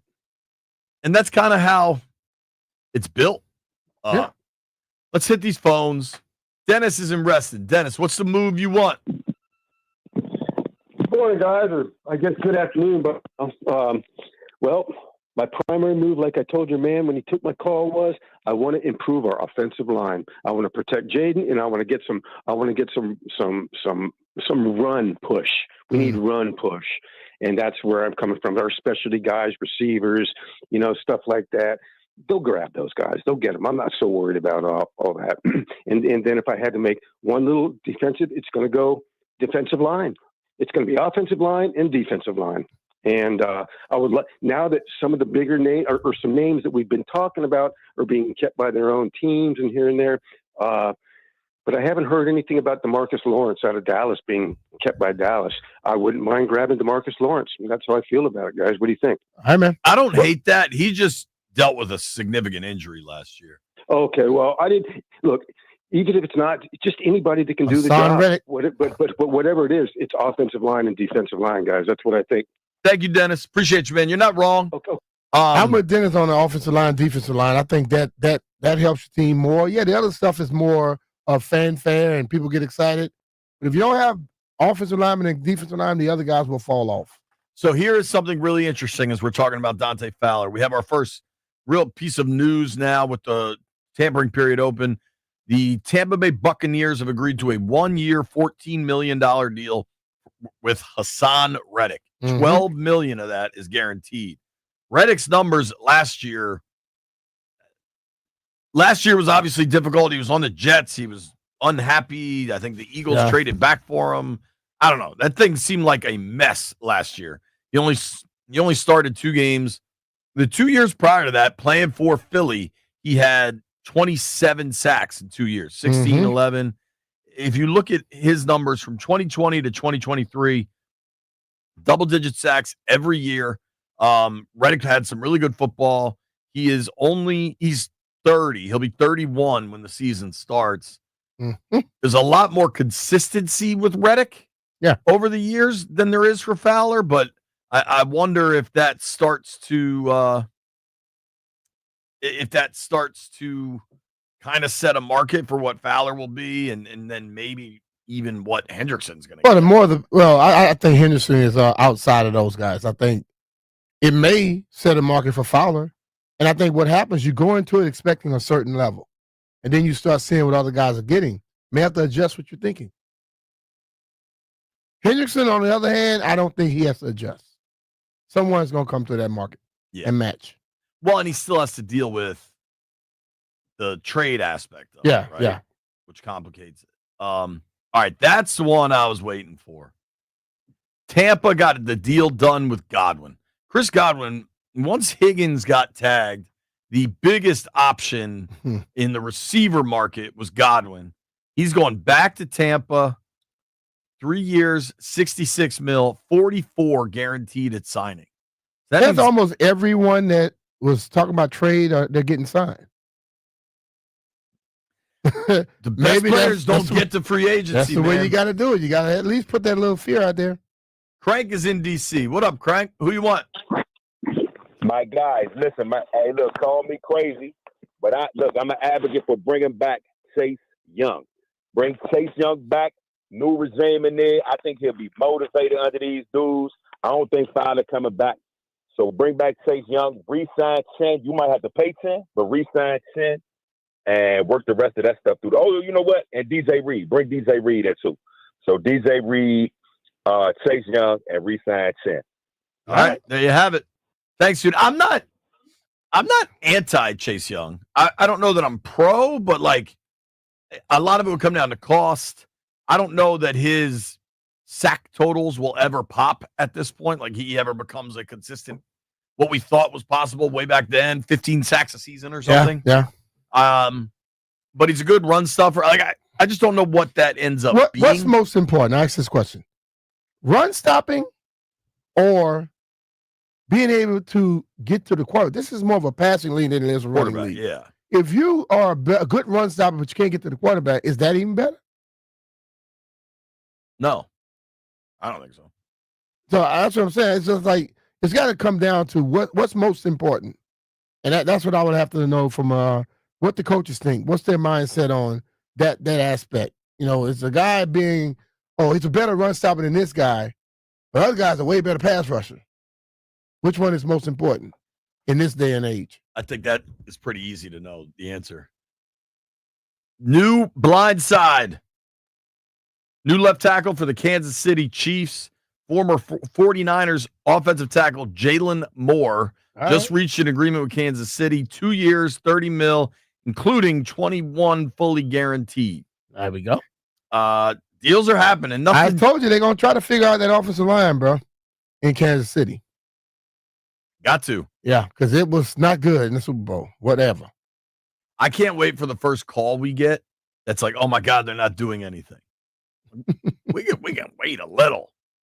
It's legal tampering at this point, and you're gonna see some deals being signed, and going up to some levels that they may not want to spend. All right, that happens also. Let's go to Brandon. Brandon in Fredericksburg. What's up, Brandon? Who you want? I'm doing good. How are you guys doing? Doing well. I just want to touch base with what B. Mitch just said. Which one's more important, stopping the run or stopping the pass? I think, it is a passing league, but if you can't stop the run, you're getting into double trouble. If you can't stop the run, you're not going to be able to stop the play action, especially having to deal with Barkley and his new contract. So I think if you could stop the run and you could get the players to balance out, on the D-line and linebacker group, I think it could balance itself out, but definitely stopping the run. We have a terrible history with being able to stop the run, and I'm getting sick of it. But the biggest thing we need is Trey Hendrickson. I know Myles Garrett just got a big contract. I know Henderson is 30. But if we get him, that takes care, I think, on that side, the run stop and getting to the quarterback. But we also do need Chin back. I think we need one more veteran corner. And we definitely need to protect Daniels. There's so many good offensive linemen out there that has experience that I think we could get for a good, cheap 1 or 2 year deal. I know. I don't hate that. So, I mean, like what I'm saying is like you're stopping and run this and that, but the ultimate thing is I don't think stopping and run will come down to the guys who are on the edge for the most part. I think a lot of what's inside helps that out. No, I understand, but if you see what happened with Barkley, I was at the game when Jaden Daniels threw 5 touchdowns, but in the first quarter, Barkley had over 100 yards and a touchdown. And if Hurts would have stayed in that game, I really don't think we would have won it. I don't think Hurts is a great quarterback, but when you have a running back like that and you have 2 good receivers on the outside and a decent talented tight end, it's going to leave holes open because you're trying to stop the run. So if we could just, attack it, as soon as the game starts and just show them that we're going to win from the line of scrimmage and force them to throw the ball. And hopefully Lattimore's healthy. Sanders still is good. Bring back Chin. We got good linebackers. I think we'll be able to defend the pass better if we're making them more one-dimensional instead of letting them get all these yards with the run and then play action. And, it's a big mess. So if we could just stop the run at the line of scrimmage from the beginning of the game, it's going to put the defense in a tough situation and make them one-dimensional. All right, man. Thanks for the call, bro. You're welcome. I think we're seeing I mentioned this last week that Minnesota is going to be interested in Jonathan Allen. Now there's a report Jonathan Allen's going to visit the Vikings. Okay. Keep in mind, depending how much money Washington spends in free agency and how much money John Allen gets, that could set you up for a comp pick next year in 2026. The amount of money he gets? Yeah, the size of the contract determines what level of compensation you get. If it's a big money deal, you can get that third round comp pick, which is basically a fourth rounder when the third round ends. Depending if it's less money, then it could be a fourth or a fifth. There's like a whole crazy formula, and it won't just be determined by John Allen.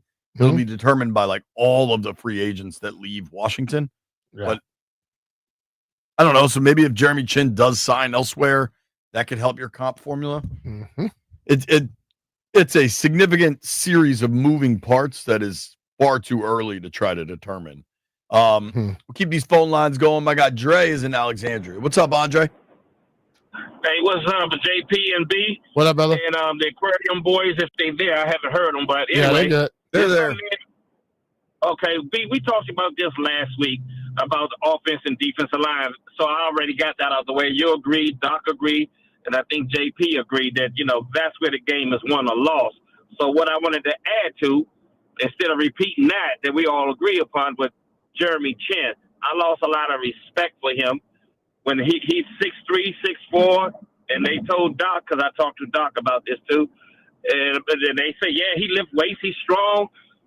So he's not using his strength and he's not using his size. He might as well be 5'2" and 150 pounds because he's tackled like he's 130 pounds. I lay my girlfriend down the same way he tackled people. And that's a shame. He take bad angles on tackles, and when he do make a tackle, it's on an accident. He didn't even see the guy. He ran it to him, and he get hurt. I mean, he's very soft. So I'm not giving him no money. You can't play for me if I'm a coach. You don't like hitting. I don't agree with you, just so we're clear. Okay. Now, he might take bad angles, but he has lowered the boom numerous times. He had a lot of people. Well, he hit those people in an accident. He ran into him and didn't see him. That's the only contact he made. Oops, I accidentally made a tackle. Damn. See, I hit. Yeah, I agree with you. Jeremy has hit people, but most cornerbacks and safeties don't tackle anymore. The whole league does that, and I hate it. They know I hate that. If you're standing up when the guy goes on the ground, I'm like, what was that? You gotta. If you leave the ground, hit him and wrap up, he goes down point blank. B. Mitch, he got linebacker size, 6'3", 6'4", and strong. He can run. He's big. Got a little DB. Yeah.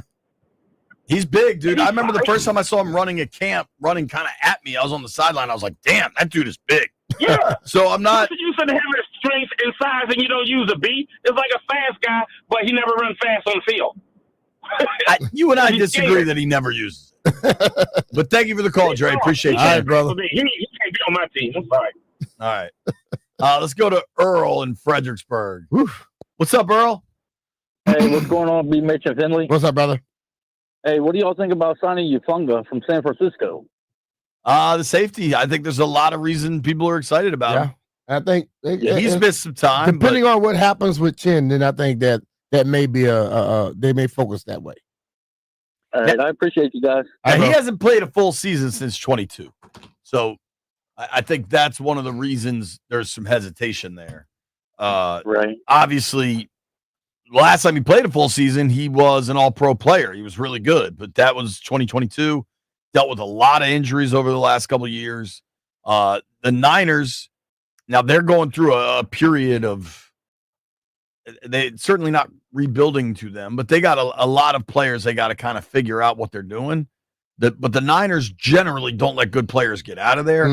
And I would need a pretty significant physical, but if Peters is going to bring him in, Peters was there in San Fran when they drafted him, when he played to an all-pro level. I think all that said, I like Kafanga. I think he's a heck of a player. There is not a question about his level of physicality, I would add. So that's going to be an interesting one to watch. He brings the house when he's trying to hit you. He sure does. Yeah. How much is that going to cost? Yeah. Don't know. It's a good call, though. Thank you, Earl.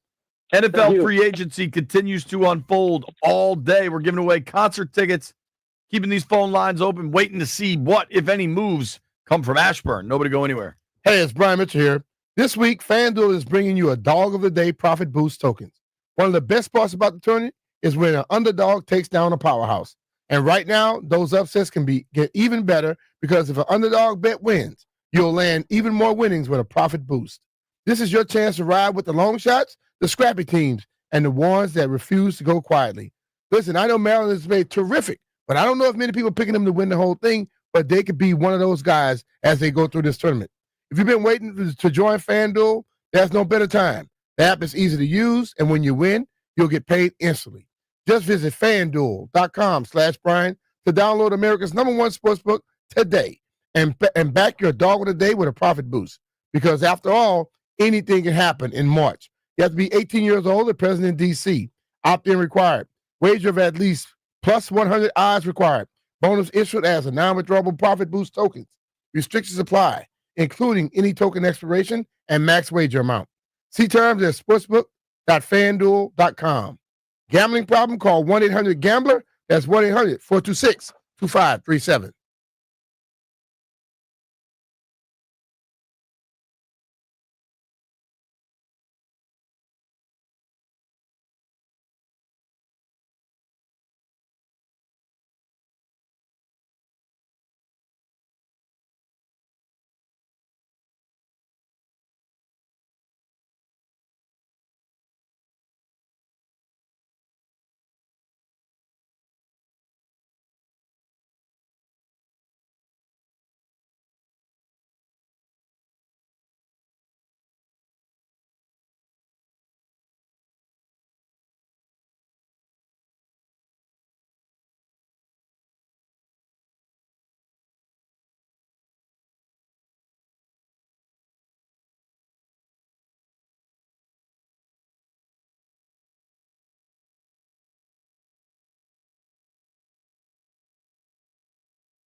This update brought to you by Meadows Farms. Fresh plants arriving daily. Plant a little happiness.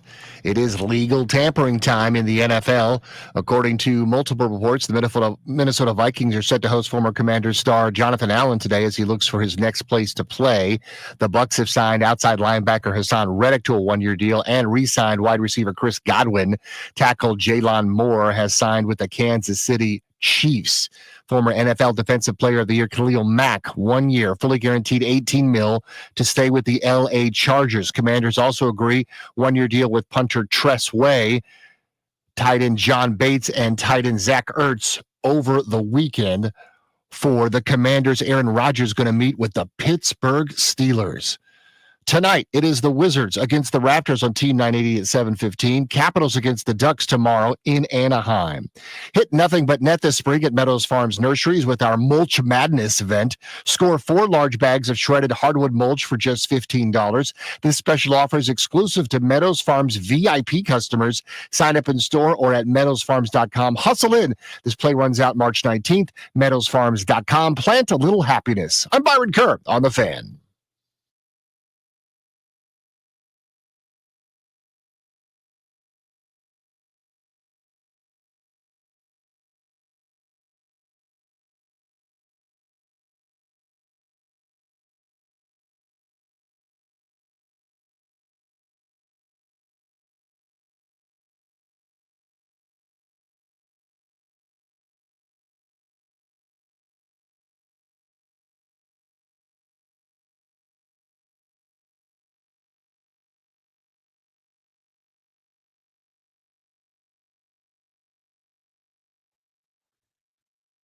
Bears have just agreed to a new deal with a fellow most considered the best center available. Brian, obviously the Bears are making a push to put an offensive line together in front of Caleb Williams. Yeah. Chicago just signed Drew Dahlman from the Falcons, 3 years, $42 million, 28 guaranteed. That's probably get Brad on. Yeah, probably 2 for 14 a pop. In the last week or so, the Bears have acquired a new left guard, center, and right guard. You think that can work that fast? Yeah. Veteran players. It's not hard for veteran offensive linemen to get used to working together. It's just as the season goes on, you'll see that they have more chemistry. They'll work a lot better. But if you have some young guys coming into this thing, that'd be totally different. Sure. But veteran guys, like as much as people want to make things difficult, you hear a lot of offensive coordinators doing that to make themselves look like their system is more important than somebody else's. But offensive linemen, the calls and the holes and things they do are basically the same. It's just terminology they got to realize. Our friend John Keim had a tweet that very much made me laugh. So Twitter is broken, on again, off again, kind of working, but mostly not working, at least for me. And Keim tweeted out, "Bad day for this app to be so inefficient." If you're aware of Elon Musk's ownership of the X app, everything app, and his search for efficiency at all times. Efficiency can't keep his own stuff efficient in the most opportune time. At least for football fans. I mean, this has got to be one of the heaviest trafficked Twitter days. I'm sure there are others like NBA free agency, and obviously when you get like political stuff or something, but this is a pretty big deal, man. Yeah. White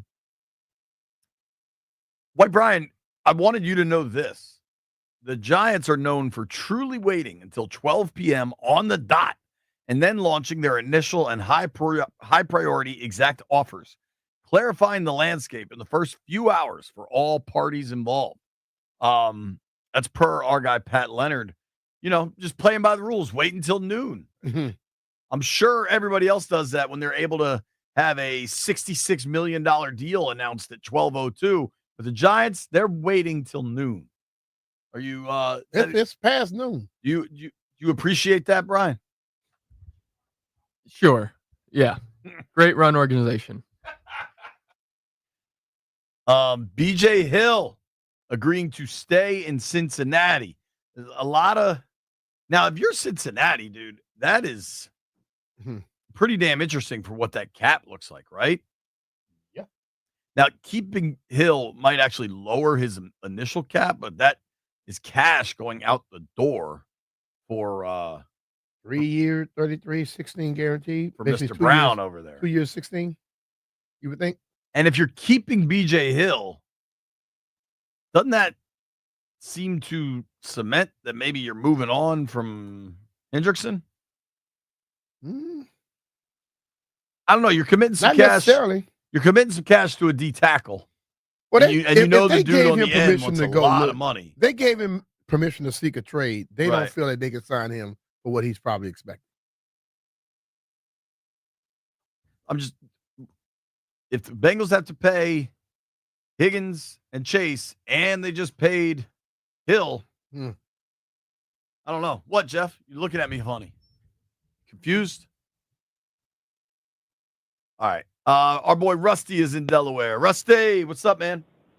What's up, fellas? How are you today? We're good, buddy. How are you? Hey, I'm not too bad. It's a beautiful day in Delaware. Just out here power washing some houses. That's what we do. So, what I was telling, and I don't know who that guy was that answered the phone. So I need to talk to him next time. Chris. But what I was telling Chris, was I'm looking at a little bit down the roster. This might not be today, might not be tomorrow, might not be this week. But I really want to bring back Trent Scott. Like, I don't want to lose Trent Scott. And I know that kind of sounds crazy to say, but I think when he was thrust in there this year, he did one heck of a job.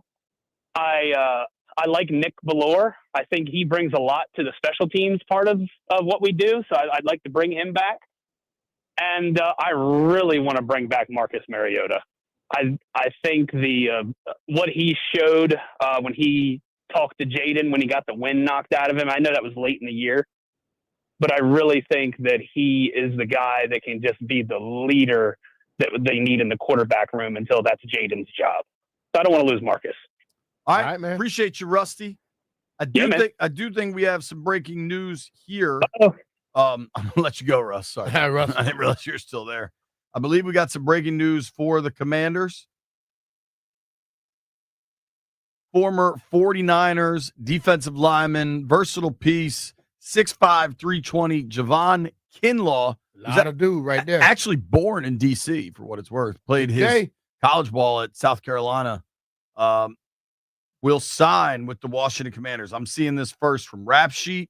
I'm sure there's others out there that have it. 3-year, $45 million, $30 million guaranteed. So they're doing something. 2 years for 15. Kinlaw's an interior guy that can help you a lot. Played all 17 games, both of the last 2 seasons. 4 years in San Francisco. Adam Peters was there when he was drafted. He was a first rounder in the 2020 draft. There you go. This is whatever happened last year. They kind of inherited some of their players. Now they get to build the roster the way they want. Javon Kinlaw, per Ian Rappaport, working to confirm that as fast as I can.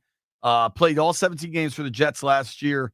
4.5 sacks, 40 tackles, 5 TFLs. That Jets team was really bad, so it's kind of hard to take too much. I can confirm the Javon Kinlaw signing. All right, that's your first big move of free agency. Obviously, Debo was the first big move. That was a trade. Everybody said they got to beef up the middle. 6'5", 320. That's beef. 6'5", 320. Where's the beef? Yeah, for sure. It's going to be interesting as we keep seeing this coming. Everybody that's been saying, build up the lines, build up the lines. There's your first move. First move right there. Javon Kinlaw from the Jets last year, but Adam Peters was there when the Niners took him in the first round back in 2020. Clearly, this is somebody Peters targeted and wanted to bring to town. Let us know what you think. 800-636-1067. And keep these phone lines open all day. Jeffrey, what's your gut reaction to Kinlaw? I'm not mad at it. We needed to add some people to that deal. Well, let me just say this from the jump. I'm not mad or upset at any move that's made towards the offensive or defensive line. I am okay with it. Let's just keep going up. But I'm cool with the move. Ready to see how it play out. What about you, Heavy Metal? I like it. Sounds good. I know for a lot of fans out there that's not very sexy. Who cares? Those guys make the team work. The big dudes. And if he could come in here and play like he's capable of playing and eat up some of those offensive linemen from getting to those linebackers, it works. Yeah, I think there's a lot that needs to happen. I think clearly they weren't good enough against the run, and I think this is a step towards putting together the type of group they want. If they're going to have their linebackers back, Kinlaw's a guy that helps them in what they view as being able to stop the run. I mean, you're giving them 15 mil per. The reality of that deal is 2 years, 15 per. That's real cash, dude. And so in turn, it's gonna be you have high expectations for a player that you're gonna pay $15 million. Especially not to make it like a directly transactional thing, but if you're letting John Allen walk to bring in Kinlaw, now Kinlaw's a lot younger, which is worth pointing out. He's 27. He'll turn 28 in October. He's only played 58 NFL games. He missed a lot of time in 21 and 22, but has been pretty durable beyond that. 5 seasons in the NFL. I think this is them identifying their guys. If you missed it, you just got in your car, whatever it is. We got the first big move of Commanders free agency. They have signed Javon Kinlaw, big man, last of the New York Jets. Prior to that, San Francisco 49ers, big fella, 6'5", 320, $15 million per season per reports. We can confirm that they've signed him. He's also from here. I'm curious. We're going to have to try to look that up in the break here. Phone lines are open, 800-636-1067. The Fan, 800-636-1067. Are you fired up that Washington has made their first move? It's Javon Kinlaw. We'll look up his PFF grades. I'm going to try to reach out to some folks I know with the Jets, kind of what they think of this dude. He's a D tackle. In a lot of ways, this is a straight up 1-for-1. All right, we're going to let John Allen go. We're going to bring this dude in, get a little younger. The money's probably not that different, if I had to guess. Nah. Probably dropped some, didn't it? Yeah. What John was making. I don't know what he'll get to, but definitely. I think this is an exciting move, and it's showing you the direction DQ, AP, the defense want to go. And probably step one of many. You know what I mean? Like there's going to be a lot to do. If they sign some more guys of his ilk, big boys, I have no problem with it. Yeah, I think that's what's going to be continue to happen. Taking your calls, 800-636-1067. Got the first step in what will be multiple steps. B. Mitch and Finley, don't go anywhere.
Oh, do we touch on my main squeeze? You wanna B. Mitch and Finley, 106.7 The Fan. Free agency in full force now. There's a lot of folks signing all over the place. Washington made their first big move in free agency by adding Javon Kinlaw. I can't guarantee this is a factor. So far, outside of re-signing their own free agents, Washington has added 2 players to the roster. both of them have what ties? San Francisco, Bam. but another one What's the other one? that starts with an S. Super Bowl. And another one. Both Deebo Samuel and Javon Kinlaw went to University of South Carolina. Uh-oh. So there's now we're getting a all South Carolina Gamecock. people now? I don't know. We went through the Georgia thing. We had the Alabama thing. What's going on here? I don't know what's going on, B. But I know. In another else, we like the SEC. Yeah, dude. It's listen, man, the past year for the Jets for Kinlaw was not particularly productive, but that Jets team sucked. So you fire a coach midway through the year. Like there's just I would say maybe it's hard to get He went there with Sala, right? It was solid that Then they fired him and let Aaron Rodgers be the coach and everything else. I don't expect much to be good coming from that team when they did stuff like that. So here's the deal with Kinlaw. We'll take you all the way back. He was actually born here. His family moved to the United States from Trinidad. They settled in South Carolina. He went to high school in South Carolina, went to college in South Carolina, was the 14th overall pick by the Niners back in 2020 when Adam Peters was, number 3 in that organization behind Kyle and John Lynch. Missed a lot of time as a rookie. Had a really productive season, 33 tackles, an interception, just 1.5 sacks, but he's an interior guy. In 21 and 22, he played 10 games in 2 years. A lot of injuries. The productivity obviously shrunk. 23, which was a good year for the Niners. He was a big piece in the middle, played all 17 games, 25 tackles, 3.5 sacks. I mean, a big D tackle numbers probably aren't going to pop that often. Last year for the Jets, the sack numbers went up a little bit, 4.5, the tackles to 40. That was a bad team, though. I imagine we'll pull his PFF grades and they'll kind of suffer. Beavich, I look at this as a lot of they wanted to let Allen walk. They got a little bit younger and got their own guy in Kinlaw. What do you make of the move? I like the move. I think, they're addressing the thing that they need. And what I believe with this team is, and this is what we've said from the moment they hired Adam, if Adam is going to bring them here, they see something. And I also believe you get more production out of guys with this coaching staff. They develop guys. You know what I mean? I haven't seen that happen a lot, but last year I saw it happen, and I would expect to move forward with it. If he gets on the field and play what he's capable, which you expect, I think it's a big plus. I don't know that it's a plus. Like if you're thinking of it as a John Allen's out, Javon Kinlaw's in, I don't know that it's a plus, but I know that it's cheaper and younger. It might be cheaper and younger, but they're not bringing people in that doesn't play what they don't like.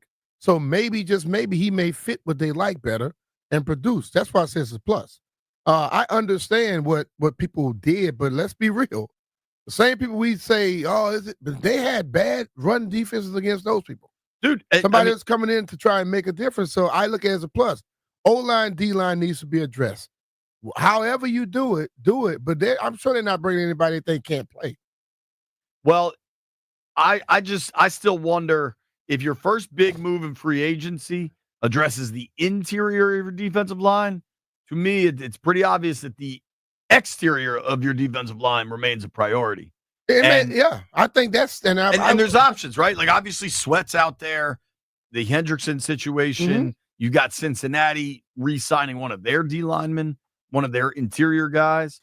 So it's I think one thing I've said with the Eagles' individual players from that defense last year, I have a tough time making a big evaluation of anybody on that Eagles front seven because they were all so damn good. Mhm. And I think the Jets last year were so broken that I don't know that I'm making much evaluations off of that team either. I agree with you on that, but the whole thing of it is the Eagles were so good because they had a bunch of individual guys being good. And we automatically give a credit to Carter and what's the other kid name? Jalen Carter, and they got one more. Nolan Smith, Yeah, Zach Bond. We give it to those guys. But let's just be real. Could it be that some of the guys on that team on the outside made it easier for them to produce? You know, if Sweat, like I say, Sweat was going one-on-one. Well, Jalen was going one-on-one. It could be, you know, we know the names that we know and what we believe in, and we give them more credit. A lot of times those other guys help them out as well. Or vice versa. When you got a team that's not playing good, it could be just about anything. Agree with that. All right, we got other news all over the NFL. Jordan Lewis, Cowboys corner, signs a 3-year deal with Jacksonville. Jimmy Garoppolo, quarterback, agrees to another 1-year deal with the Rams, backing up Matt Stafford. The first big news of the week for Washington, Javon Kinlaw coming to town, 3-year deal. Looks like he's going to make about $15 million per. First 2 years are guaranteed. He was last with the Jets. That Jets team was pretty damn broken. I have a little bit of a hard time evaluating much in San Fran. When he was healthy, he was a good piece to keep them. That Niners team was pretty damn good. Adam Peters knows him from that, clearly values him. Jeremy Fowler's reporting that the Broncos are working to sign safety Talanoa Hufanga. I know that's a name that some Commanders fans have been excited about. There is a lot going on. Things are really happening. The NFL free agent tampering period is open. Trey Hendrickson remains out there. Josh Sweat remains out there. We'll see what Washington is cooking on. Here's what I could tell you. We're focused on NFL free agency, but it's also March Madness. Who's cutting down the nets this March? Get in on all the tournament action at ESPN Bet Sportsbook. Locally, we got AU might get in tomorrow night. How about that? The Patriot League Finals, AU versus Navy. That's somebody local one way or another. It's kind of awesome. And Mason might get in. Certainly the Terps are going to get in. Terps' first conference tournament game is going to be Friday night. But all these conference tourneys are starting tomorrow. Like the big boys start tomorrow. All the smaller ones are happening now. There is so much action this time of year because you can bet all of the NCAA tournaments, conference tournaments this week, NCAA tournament coming up. You got the ACC, the SEC, the Big Ten. I mean, there's just a million of them, man. You can bet something weird tonight if you want, Oakland versus Robert Morris, or just wait as the week continues. You're going to get bigger and bigger games. The Big 12 tournament could be nuts. If you bet $20 on the team that you think wins it all, and they do, you'll win a share of $2 million in bonus bets. Plus, you'll receive $10 in bonus bets for every win your team has in the tournament. Download the ESPN Bet Sportsbook app to get started today. Make sure you check out Maryland and Virginia regulations. All odds and lines are subject to change. You must be 21 plus. If you got a gambling problem, call 1-800-GAMBLER. Terms and conditions apply. See the app for details.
Breaking news from the NFL, where Jerry Dulac of the Pittsburgh Post-Gazette says that Aaron Rodgers is getting close to signing with the Pittsburgh Steelers.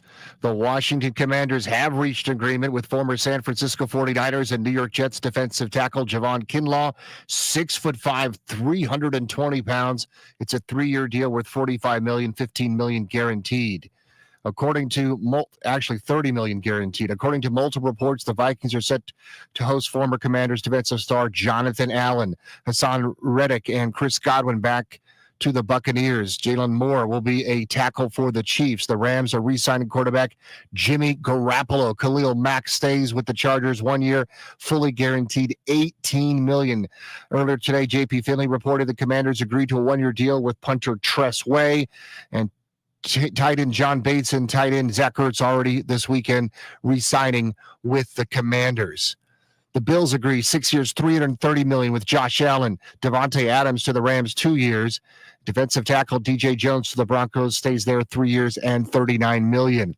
CAA men's semifinals nearby at Care First Arena tonight. Towson against Delaware and UNCW against Charleston. American will take on Navy Wednesday night for the Patriot League title from Bender Arena. Maryland starts Friday, Virginia Tech tomorrow, and UVA on Wednesday at high noon. Don't forget the Nationals and the Marlins tonight at 6 on The Fan. I'm Byron Kerr on The Fan.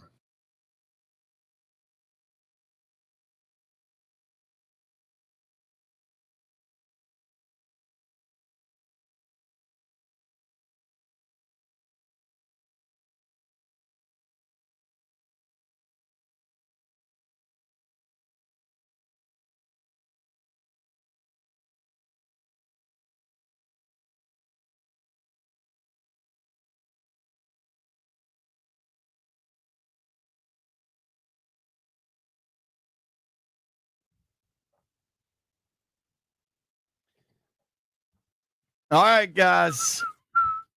A lot of folks were excited about Milton Williams.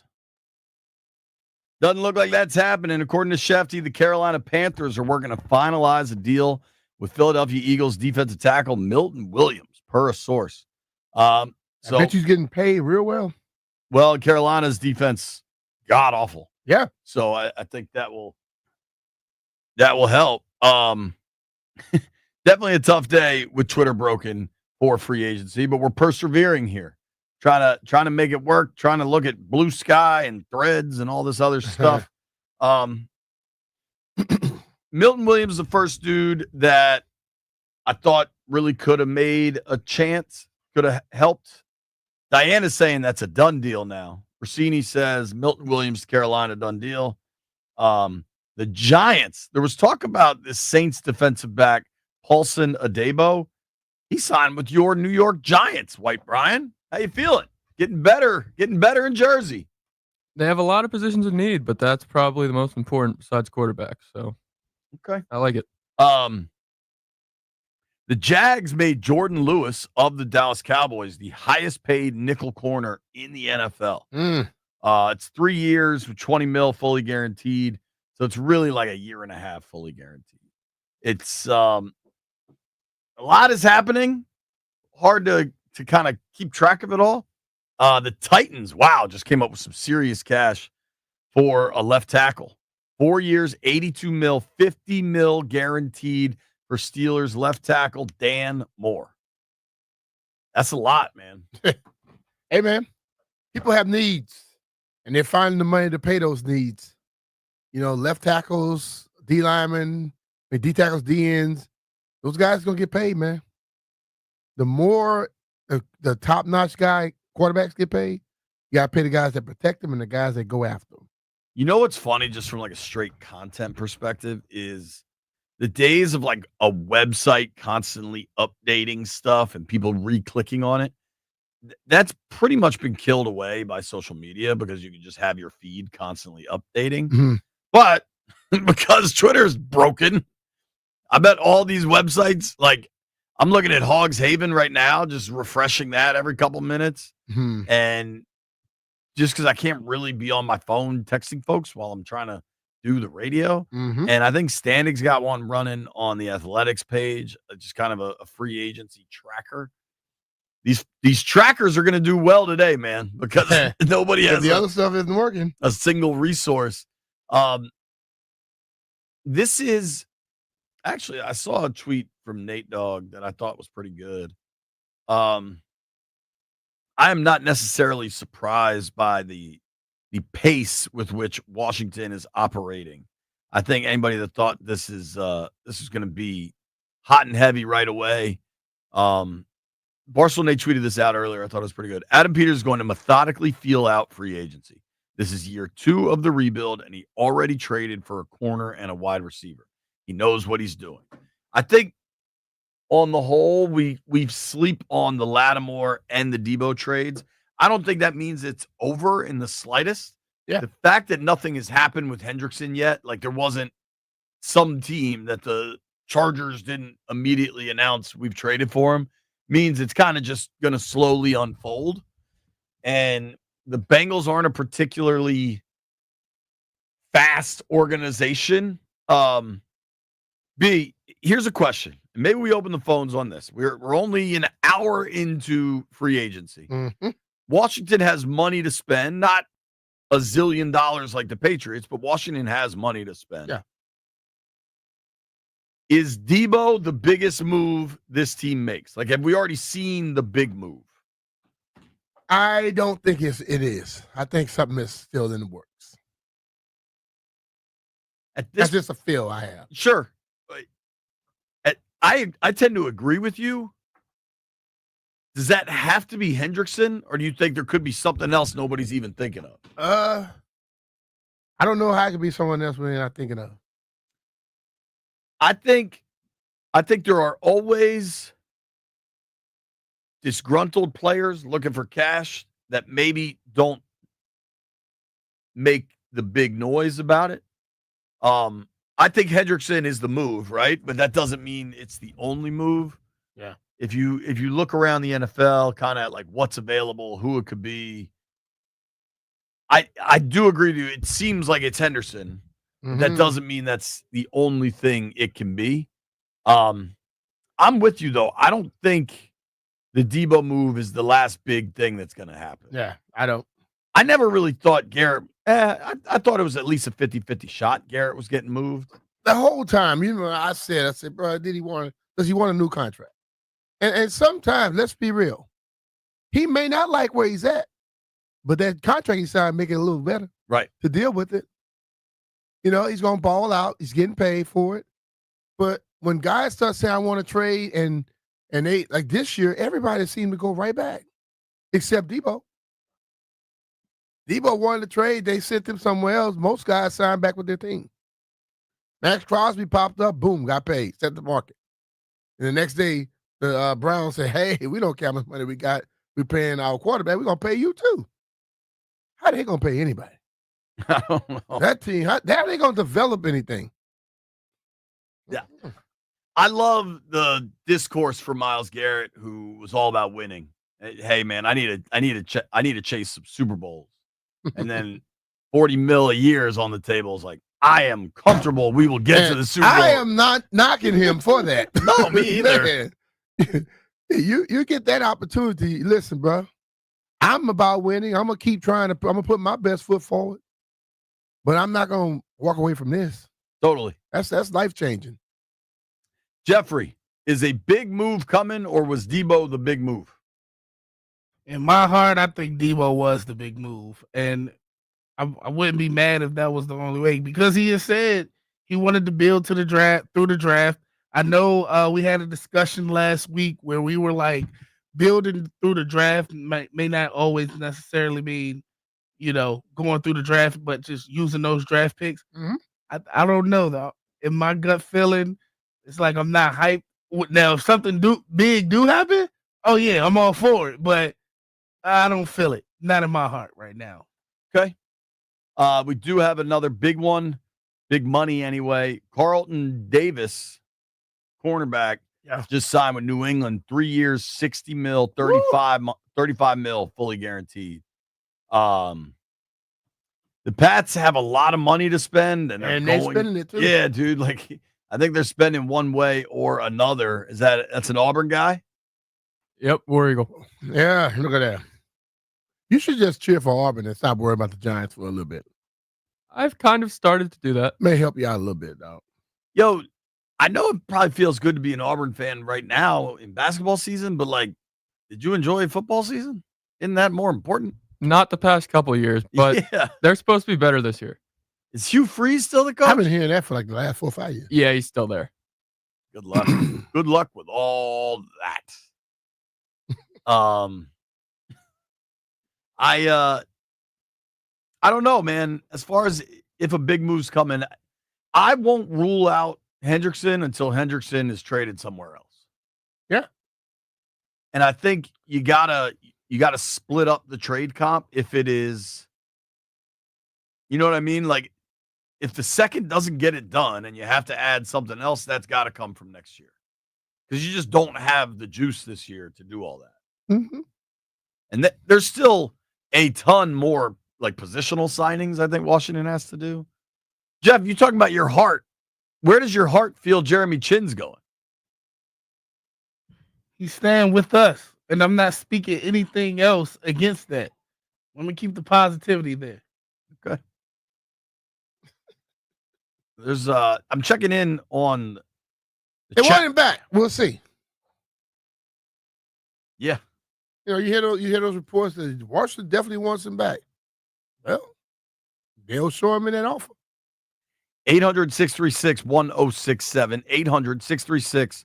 800-636-1067. Now, so far, Washington has made one move. They got Javon Kinlaw, formerly with the Jets, previously with the Niners. If you go back, you ask people, stuff with the Jets last year wasn't great, but nothing with the Jets was great. Do you think it's fair to try to evaluate a player where the head coach was fired, whatever that was, week 8, and the whole season was just surrounded by drama? Repeat your whole thing again. Do you think, like, how much of an evaluation do you take from the Jets with Kinlaw last year? Not much. I mean, that whole thing was messed up from the beginning. You go to a team because he had familiarity with the head coach. You get there, they get rid of the head coach. The quarterback is running the team per se. He's getting all his friends over there. It changed from being a defensive team to an offensive damn team quickly. So I don't. Anybody that was having issues last year on that team, I'd probably say, I give him a pass a year. Agreed. If I showed up to a team and the coach that I believed in is not running things, the quarterback is running things, then he doesn't even show up to damn training camp till later because he had some meeting or a mini camp till later because he had planned something, I would be like, dog, hold on now. You didn't know this stuff was going to be happening? You know what I'm saying? And then when I watch how everything is favored towards him and nobody else, I probably, as much as I would try to be giving my best, it doesn't come out. We know when people not treating us fairly, it's hard to 100% give you everything to them. So looking at this Kinlaw stuff, one thing that would give me a little bit of pause is during the combine process, some teams flagged him for arthritic knees. And then in 22, he missed 11 games. But he hasn't missed a game in the last 2 seasons. Hasn't been wildly productive, but he hasn't missed a game in the last 2 seasons. So, the injury stuff exists, but injury stuff exists for every player. Like, anybody can get hurt at any moment. Anytime. Let's see what Saint in DC says. What's up, Saint? Hey, what's up, JP, man? Appreciate everything you guys are doing. JP, this is Shane from Traver Dive, but yeah, what's up, man? Listening to you guys as I'm driving, and I would just say Washington free agents that they do have, they can afford to lose them and replace them. These guys aren't irreplaceable. So at the end of the day, you just want to see what the market is going to dictate for a guy like a Chin, a Diami Brown, and so on. But you can afford to lose these guys. It's not like these are blue chip players that. that you're hoping to necessarily retain, and you're going to go downhill if you don't retain a Jeremy Chin, a Diami Brown. So I just think you play the wait out game and make sure you don't overpay and see what that market dictates for those two individuals and whoever else you're interested in retaining. Yeah, dude, I don't disagree with that. I don't think they need to feel desperation to move with anybody. I think they can see what Diami gets or see what Chin gets. Frankly, I think they've probably talked to both of those guys and said, yo, we'd be interested, but let us know. But I know one thing. You don't want to give – I mean, I understand not a blue chip guy, but not every guy on your team going to be a blue chip. You don't want to lose a guy. Definitely. He could be a red chip, and you're not going to get rid of that red chip and bring in a brown chip. So the person you bring in better be better than the one that you let go. Nah, definitely. I agree with you, but I feel like at that safety position, you still have a Hufunga out there and other safeties. Even at the wide receiver position, this is probably the deepest wide receiver free agent class that we've seen in a long time of guys that bring so many different things to the table, from route running to downfield threat to possession guys, so on. So, yeah, like you said, B. Mitch, you don't want to lose that brown chip for a red chip, but at the end of the day, you know, I think that there's still a lot of opportunity, and we're only 1 hour into into the tampering period, so we'll see how it plays out. But I don't think they're scared to lose any of these guys. I think a behind closed doors agreement was, hey, you know, let us know what you get, and if we feel comfortable matching it, we'll do so. If not, we'll decline, and we wish you the best. Yeah. Thank you, buddy. That's how the good teams work. All right, man. You guys take care. Appreciate the call. How the good teams work. Let's try Paul in D.C. Paul, you got big moves coming? Yeah, well, I think Debo was the big move. I want to comment on the brother that just now got finished talking. I agree with him, but there's certain ones like B. Mitch said. You know, you get rid of the blue chip. You know what I mean, and what it's going to look like. And then not only that, they also talked about a brotherhood. You know what I mean, and all of them sold in to the brotherhood, which means that we getting guys, man, that has the attitude, you know, that we would like to have to take us to this next level. I think from this point on, I think they're going to be filling in the pieces, B. Mitch and JP. I think they're going to be filling in the pieces with the puzzle, and I'm just trusting this right now as it goes, bro. All right, man. Thanks for the call, dude. Yeah, I agree with you. I mean, they still have so much space. I mean, just like straight up numbers game. They probably at this point have 52-ish people signed to the roster. Yeah. Like they still have a lot they need to do. So, yeah, it's going to be a numbers game. And this is how they operated last year. They just plugged a lot of holes with free agency, and I think they'll keep it going. I'll take one more call here. MC is in Herndon. What's up, MC? Hey, thanks for taking my call, gentlemen. What's up, dude? Hey, JP, relax a little bit. Let the guy get in the building before you call him an injury-prone player. Come on, man. Before I call who? What? They should know what they're doing. What? What did you say? What did you say? I said, calm down, JP. Let the guy get in the building before you call him an injury-prone player. I didn't say anybody was injury-prone. But in two seasons... The way you turn the conversation is like, how do you feel about in-law? You know, he's been hurt a couple years. Sir, my job is to look at the body of work. And when a dude plays 10 games in 2 years, I'm going to point that out. The organization know what they're doing. This is not Daniel Snyder's squad anymore. I agree. And what I've said repeatedly, which apparently you missed, is that Adam Peters must feel a level of comfort with Kinlaw going back to the Niners days for him to go and target him. And I pointed out that he hasn't missed a game in the last 2 years, but you conveniently chose what you wanted to hear. And also, B. Mitch, why don't you help JP out with his outfit when you're on Channel 4, man? Come on. Man, I'm not a fashion designer. You sound like one, though. John's in Herndon. John, what up? Hi, this is John. Is it me? Yeah, dude, ahead, you're John. up. What's up, John? Okay. Look at the body of work. And when a dude... Turn your radio down, brother. Oh, yep.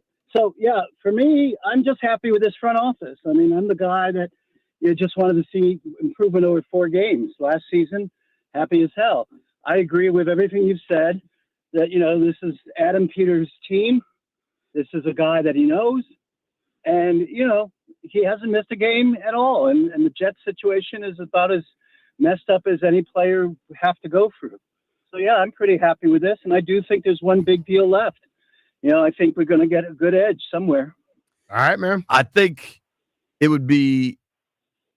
I think it's premature to suggest there isn't. Like, we don't know. Obviously, things could change, but until Hendrickson goes somewhere else, and there's also, you never know when the new deal is popping up. Something random, something unexpected. Thank you for the call. I'm sure they're taking calls, calling people, trying to figure some things out. Yeah, dude. The internet, know. the internet's working in Ashburn. 96% of the world's internet runs through Ashburn. They're all right over there. They're going to make it work. I think it's going to be fascinating to watch this. The biggest L, I think, so far in free agency today is the Patriots. By all accounts, the Patriots swung big to try to get Godwin, and it did not work. Mm-hmm. And Godwin chose to stay in Tampa. I think there's an underrated guys really like playing with Baker. Because Evans last year, Godwin sticking around. They're getting paid too, but if you're leaving money on the table, I know you correctly pointed out the taxes thing. It's tax-free. Yeah, but by all accounts, the Patriots offered a lot more money. Yeah, tax-free money is a lot more money too. I don't know. It makes it even. It depends how much more it was. Yeah, check it out. If you have to pay them 8% on all that money, that's a lot of damn money, bro. But I don't you also think he wanted to stay where he was? Yeah, could want him to say. I don't know if it's all about Baker, though, to be totally honest with you. I'm saying the organization, everything. You're in Tampa. You're in Tampa. It's warm. It's tax-free. Right. You got an overall good feeling of the team in the area. That could be the whole thing. I don't know if it's just about Baker.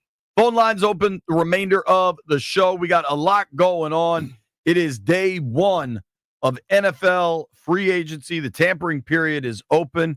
And let me tell you, as the tampering period heats up, so are the temperatures in D.C. Supposed to get up into the 70s this week. You better be sure your air conditioning system can keep up. Now is the perfect time to schedule a $99 cooling and heating check with the 5-star experts at Crop Metcalf. For just $99, a Crop Metcalf 5-star technician will check both your home's cooling and heating system for one low price. There are a bunch of benefits to a Crop Metcalf maintenance check, including increasing the efficiency of your system while decreasing your energy bills. And if you check a small problem before they turn into a big one, it'll save you money. Don't wait. Call today. Get peace of mind no matter what the crazy weather does. Call 1-800-GO-CROP or visit cropmetcalf.com. Crop Metcalf is the home of the 5-star technician.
It is legal tampering time in the NFL with the Washington Commanders reaching an agreement with former 49ers and Jets defensive tackle Javon Kinlaw, 3 years, $45 million. Jimmy Garoppolo signs with the Rams on a 1-year deal. Adam Schefter also reported the Panthers are working to finalize a deal with Milton Williams.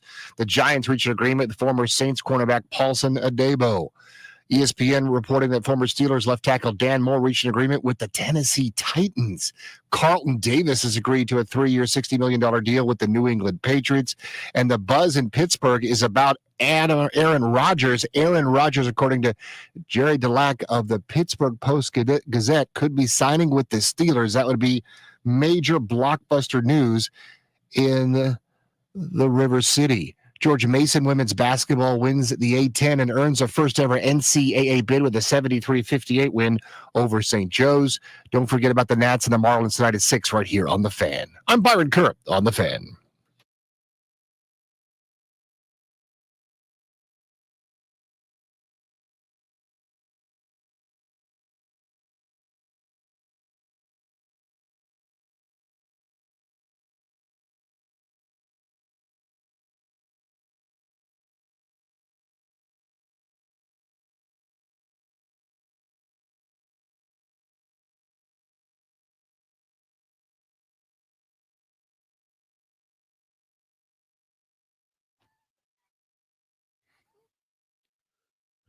Be Mitchell Finley, 106.7 The Fan. The Be Mitchell Finley Show is brought to you by Rude HVAC Equipment. Head over to rude.com, find a contractor near you, and available tax credits and rebates. That's RUUD. And remember, if it ain't rude, it ain't right. The legal tapping period is in full effect right now, and the Washington Commanders have come out. They added Javon Kinlaw to the mix, but we're taking your calls now, 800-636-1067. Owen is in Winchester. Owen, what do you think about JK, Javon Kinlaw? I don't know how to feel about it, to be honest. I mean, I'm torn between, like, I trust the GM and the new ownership, but it also just feels like a lot of money for a guy that hasn't really shown the levels of production that he was expected coming out of college. I also think he's going to be like a bit of a rotational piece. It's just $15 million a year, $30 million guaranteed. It feels like a lot, and we've got money to play with, so might as well. But I don't know. I don't know how I feel. Dude, I think $15 some of million it a year is is what they're getting at that point. If he was like the big time guy, he'd getting $25, $30 million a year. Dude, I know. Honestly, $15 million is probably that's the going rate. About even. Like the cap goes up. All these dudes. BJ Hill, White Brian, give me details on what BJ Hill just signed with the Bengals. Like that might be a decent comp, honestly, and he's a little bit older, I believe. And like it's just going to be a lot of money. It's going to sound staggering to us as the cap keeps going up. What BJ Hill get? Yeah. Say it louder, Brian, for the people in the back. Yeah, man, it was Michael. 3 years, $33 million. All right, so that's really a 2 for 24 is my guess. So BJ Hill cost you a little less. He's a little bit older. I hear you, dude. It does seem like a lot of cash, but until we know the exact terms of the deal, it could be some of the second year is actually only guaranteed for injury on there. But to Brian's point, I think with the cap going up, a lot of these deals are just going to seem astronomically high. Yeah, it's what the prices of the NFL are. I think we as fans get so concerned about the amount. That's what the going rate is.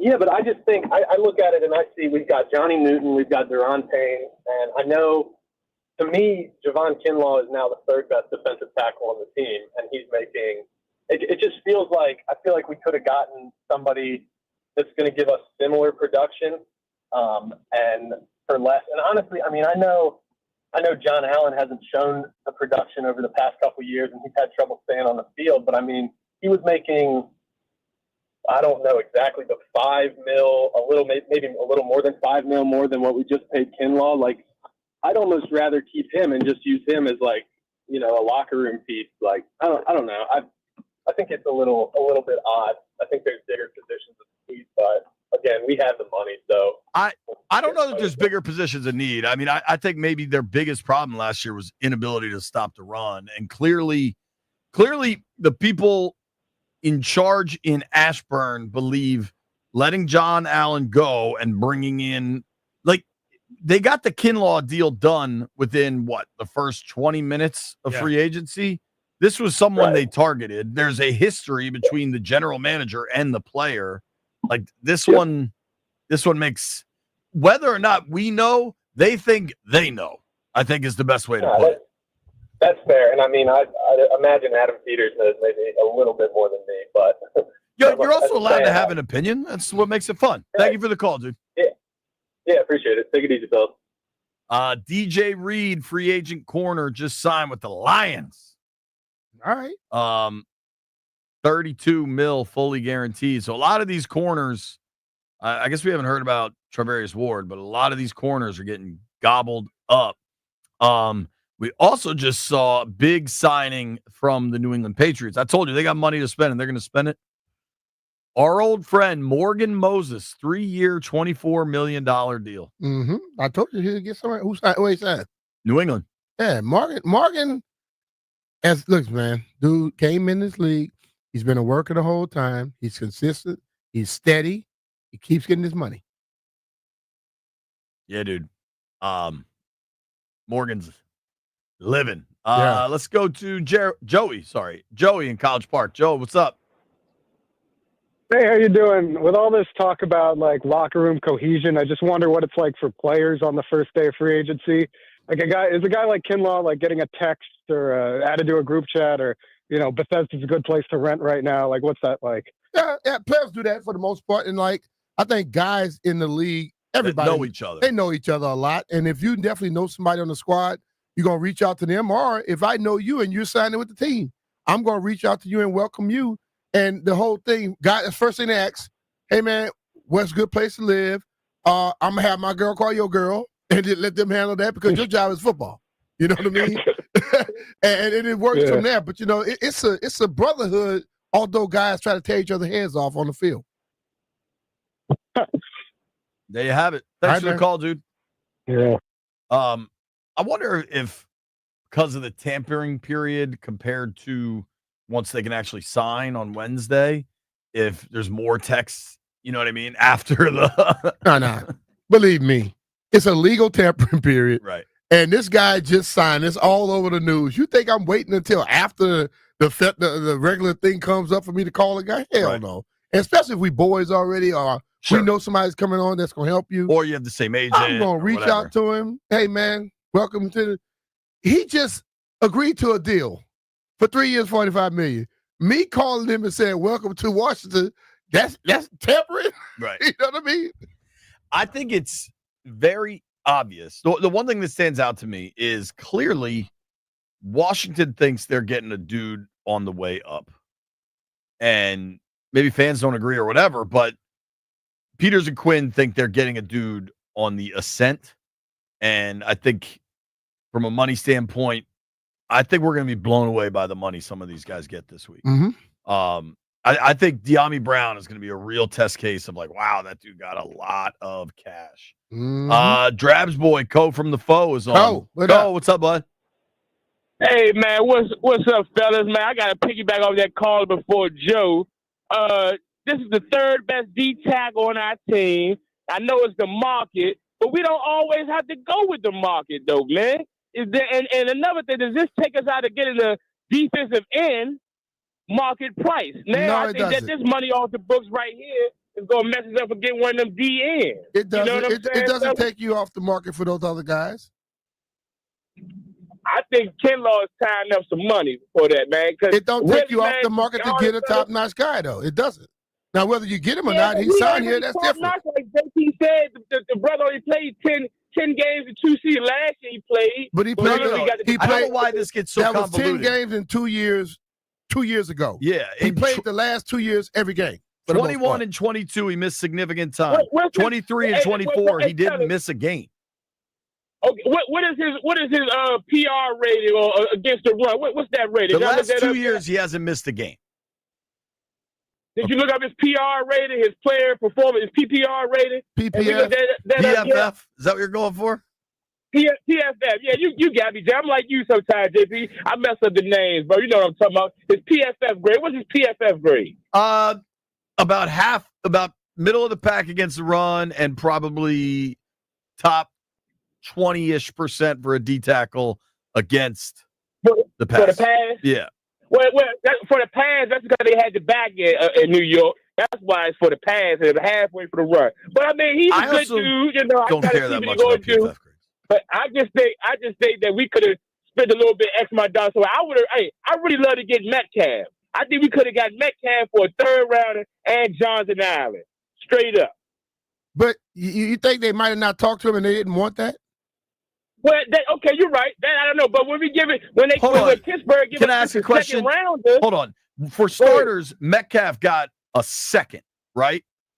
Like he did. He got a second, but we could have gave him a D tackle. We could have waited, but like you said, they probably didn't want him. I don't know. I didn't close doors, but I'm just thinking John Allen, that third rounder, would have sufficed for that. But other people who talk about the money with DK and all that, we just signed this D tackle with $30 million. We could have gave DK. DK got $30 million a year dog. per season. Yeah, we could have.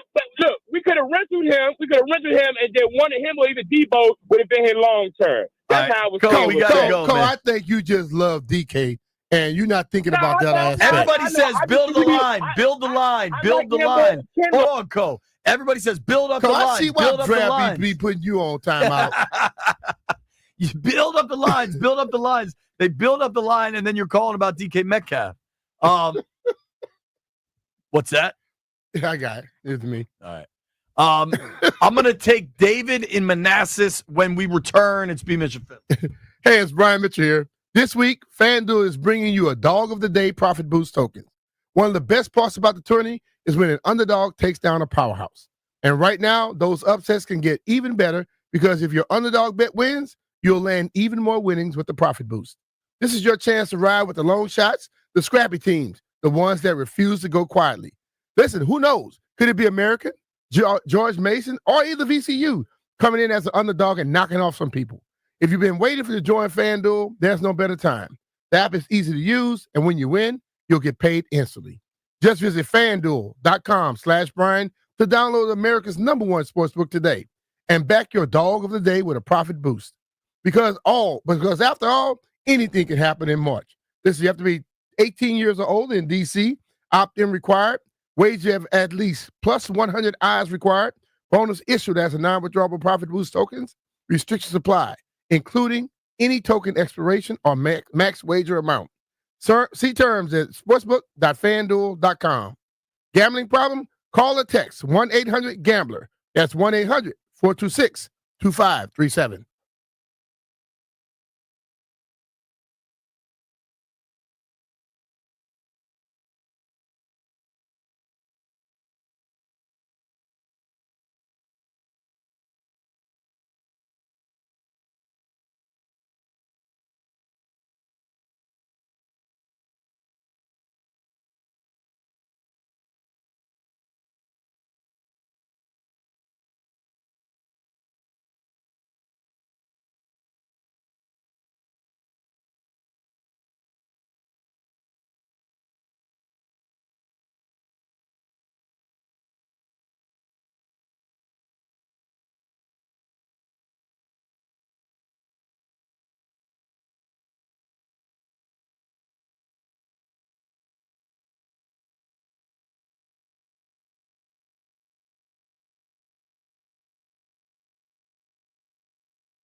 B. Mitch and Finley, 106.7 The Fan.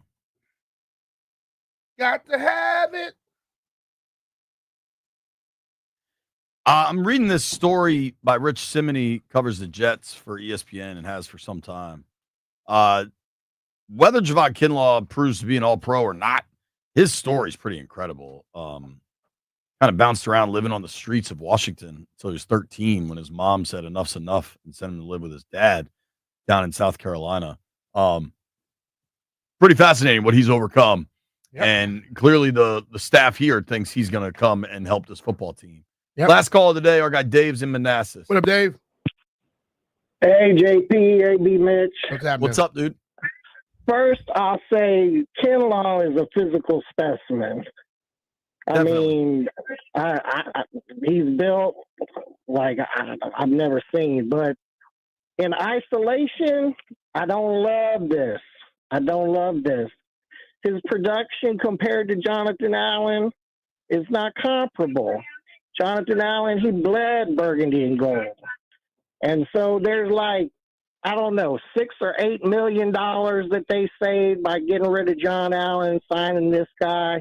They got to put that money to work. If that allows them to get another player, a corner, or one of those big-time pass rushing DNs, then I think this is a good move. But in isolation, if I'm comparing Kinlaw to Jonathan Allen, I'd have rather had Allen. I hope he proves me wrong. I hope he works in the scheme. He puts his skills, to good use. But just looking at it and comparing what we had, the kind of leadership that Allen brought to the team, the fact that he was here when we were in the doghouse, he stood up for the fan base. So I hear you, man. I appreciate the call, Dave. We got to add a piece. We're going to run out of time, brother. I appreciate the call. I think in no way do I think the Kinlaw money prevents them from doing anything else. And I think if anyone is suggesting that, they're incorrect. I also believe they remain very much in the hunt for a pass rusher. I think generally good teams don't allow sentimentality to enter into financial negotiations, and I think that's the reality of the John Allen situation. Certainly he was a first-round pick here, played well, made the Pro Bowl here, lived here, from here. You don't want to lose John Allen. But what the best teams do is make business decisions, and I think all parties understood that's what happened with John. If you look at Kinlaw, this isn't me saying it, but what Adam Peters and Dan Quinn are telling you is that they think they got a little bit younger and a little bit cheaper at the position and will be able to get the same productivity. Remember also, Allen missed 12 games last year. Mm-hmm. Like that wasn't that long ago. Show's about to end. Grant and Danny are coming your way. Let's make some bets.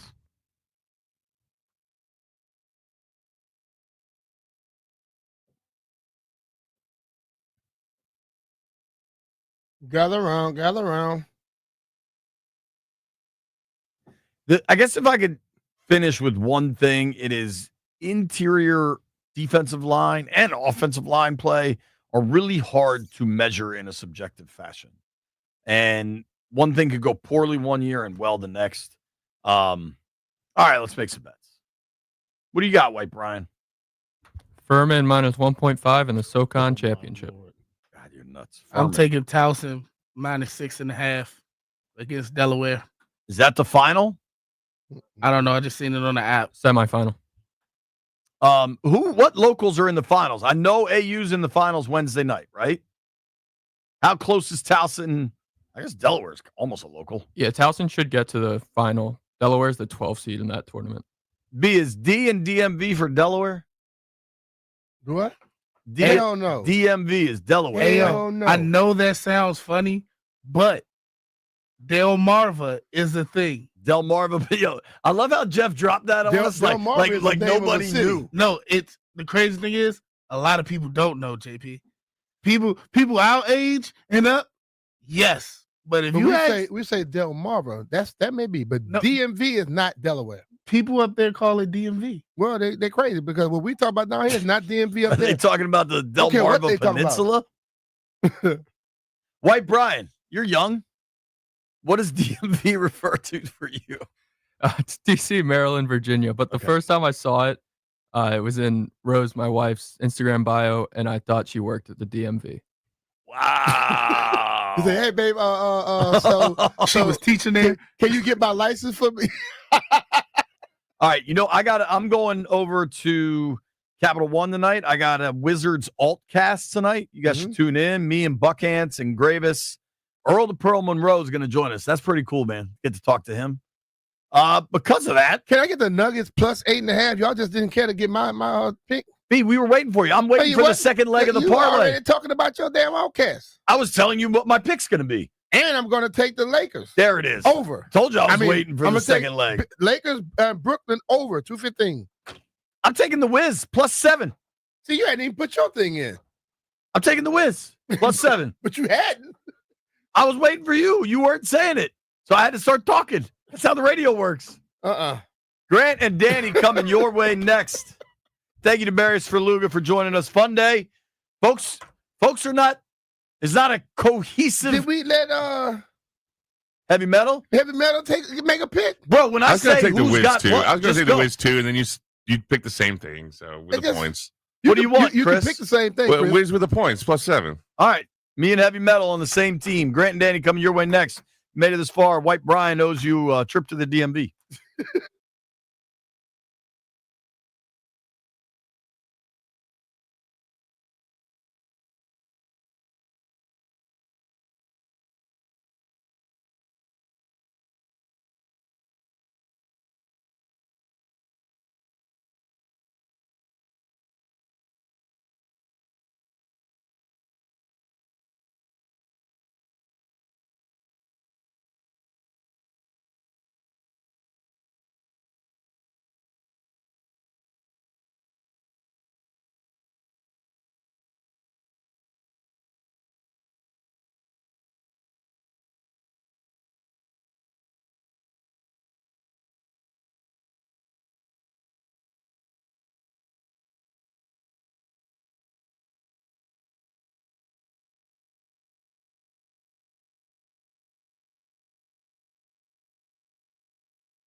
The very latest with the Washington Commanders as they get defensive tackle Javon Kinlaw.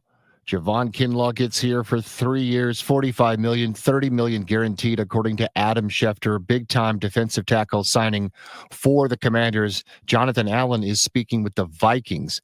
Rams are bringing back quarterback Jimmy Garoppolo in a backup role. Free agent linebacker Robert Spillane has agreed to a 3-year deal with the New England Patriots. The Jacksonville Jaguars get Jordan Lewis from the Dallas Cowboys. The Giants agree to deal with ex-Saints cornerback Paulson Adebo.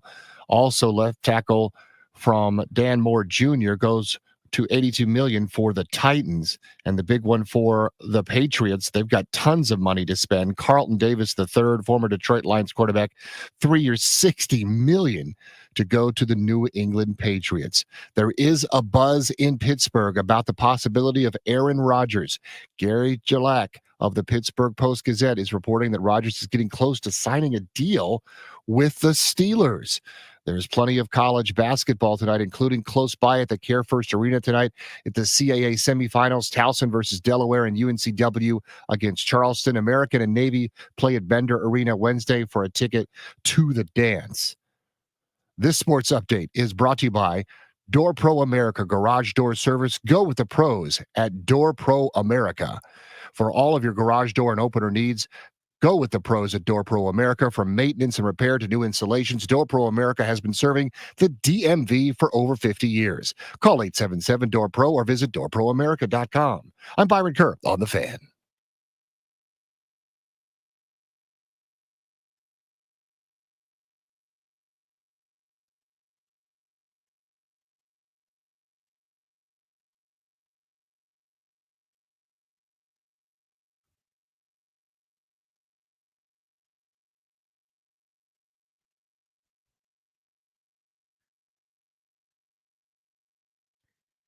Good Monday afternoon. Welcome into Grant and Danny, March 10th, 2025. You are listening live. We've got Caps tickets we'll give away ahead of the Blitz at 4 o'clock.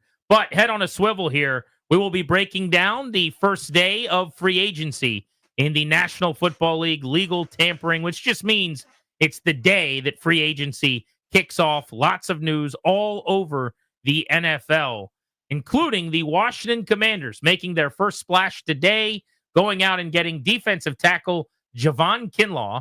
Turns 28 in October. He's a 27-year-old coming off of his 5th NFL season. Adam Peters was in San Francisco when Kinlaw was drafted 14th overall by the 49ers back in the pandemic year in 2020. And if we're being frank, he's been a disappointment since then.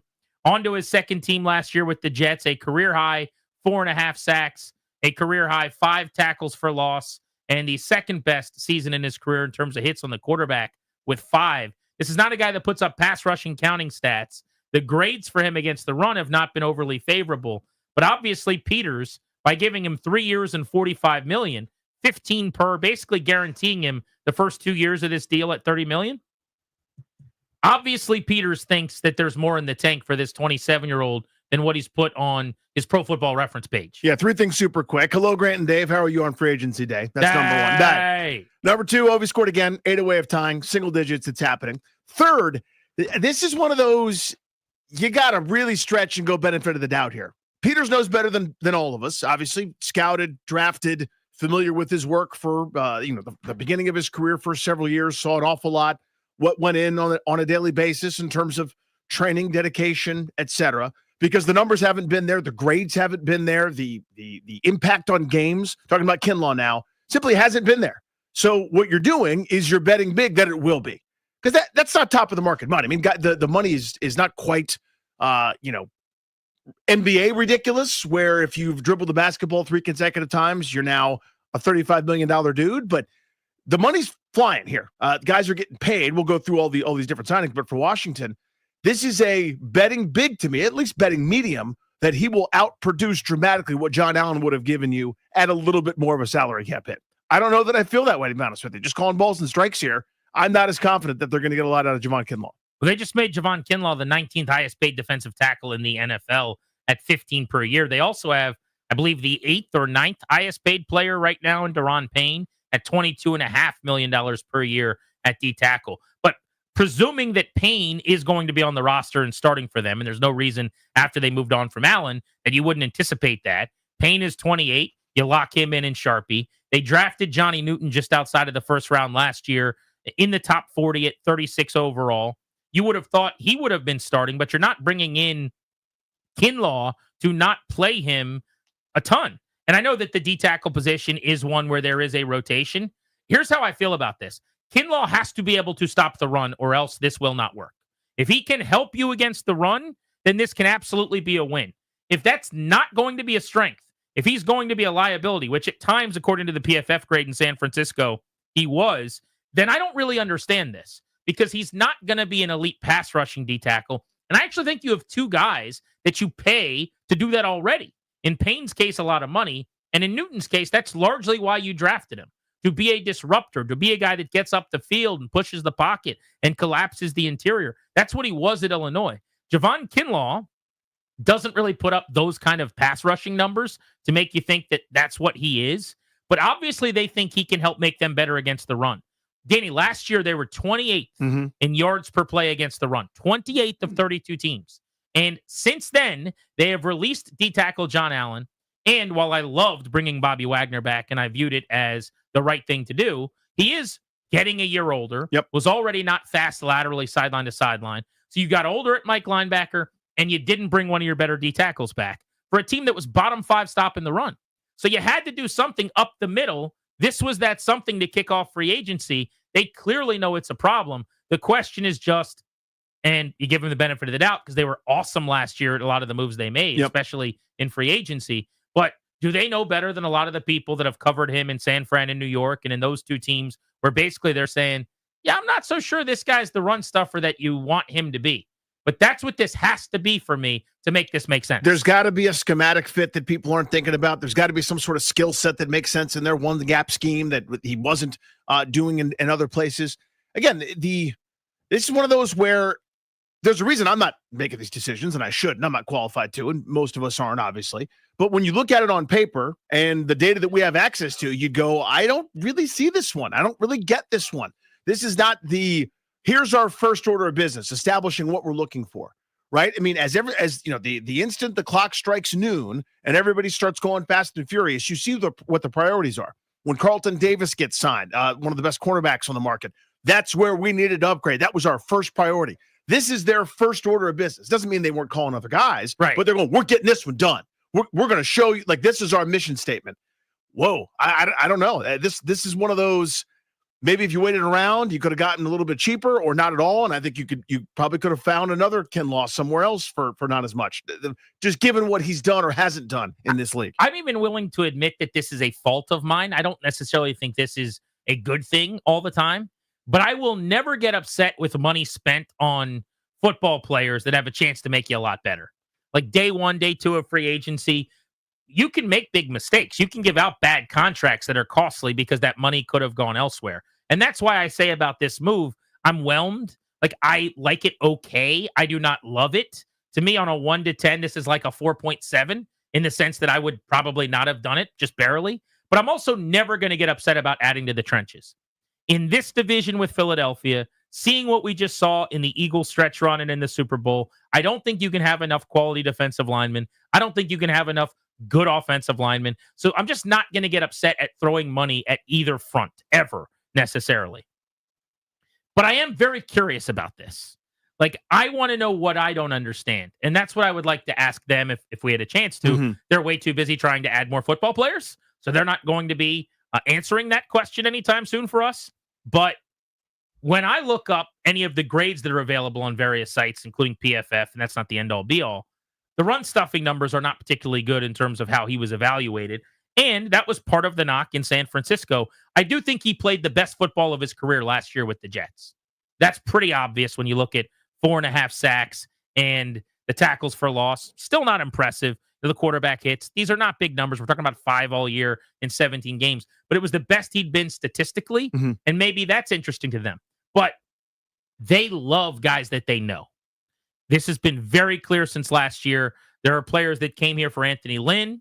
See Austin Eckler in the backfield. There are players who came here from Ken Norton. See Bobby Wagner. There's a slew of guys that came here from Dallas. See Dante Fowler and Tyler Biotish and Dorrance Armstrong because of Dan Quinn.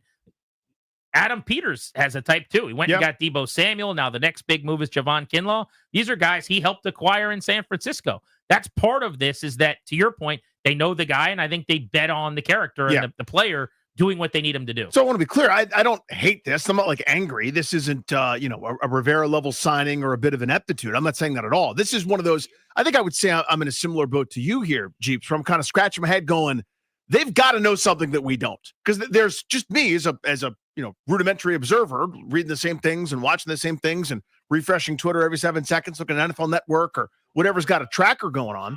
I go, this is not the one that makes the most intuitive sense. Like there are players, for example, like once DJ Reed went and once Carlton Davis is gone, I'm sitting there going, announce Charvarius Ward. Like, give me that. Like, that's a priority. Let's get that done. What they did is kind of reshuffled their defensive tackle room a little bit. You swapped out John Allen, saved about $16 million. You're going to pay $30 million guaranteed, basically $15 million per over the next 2 seasons.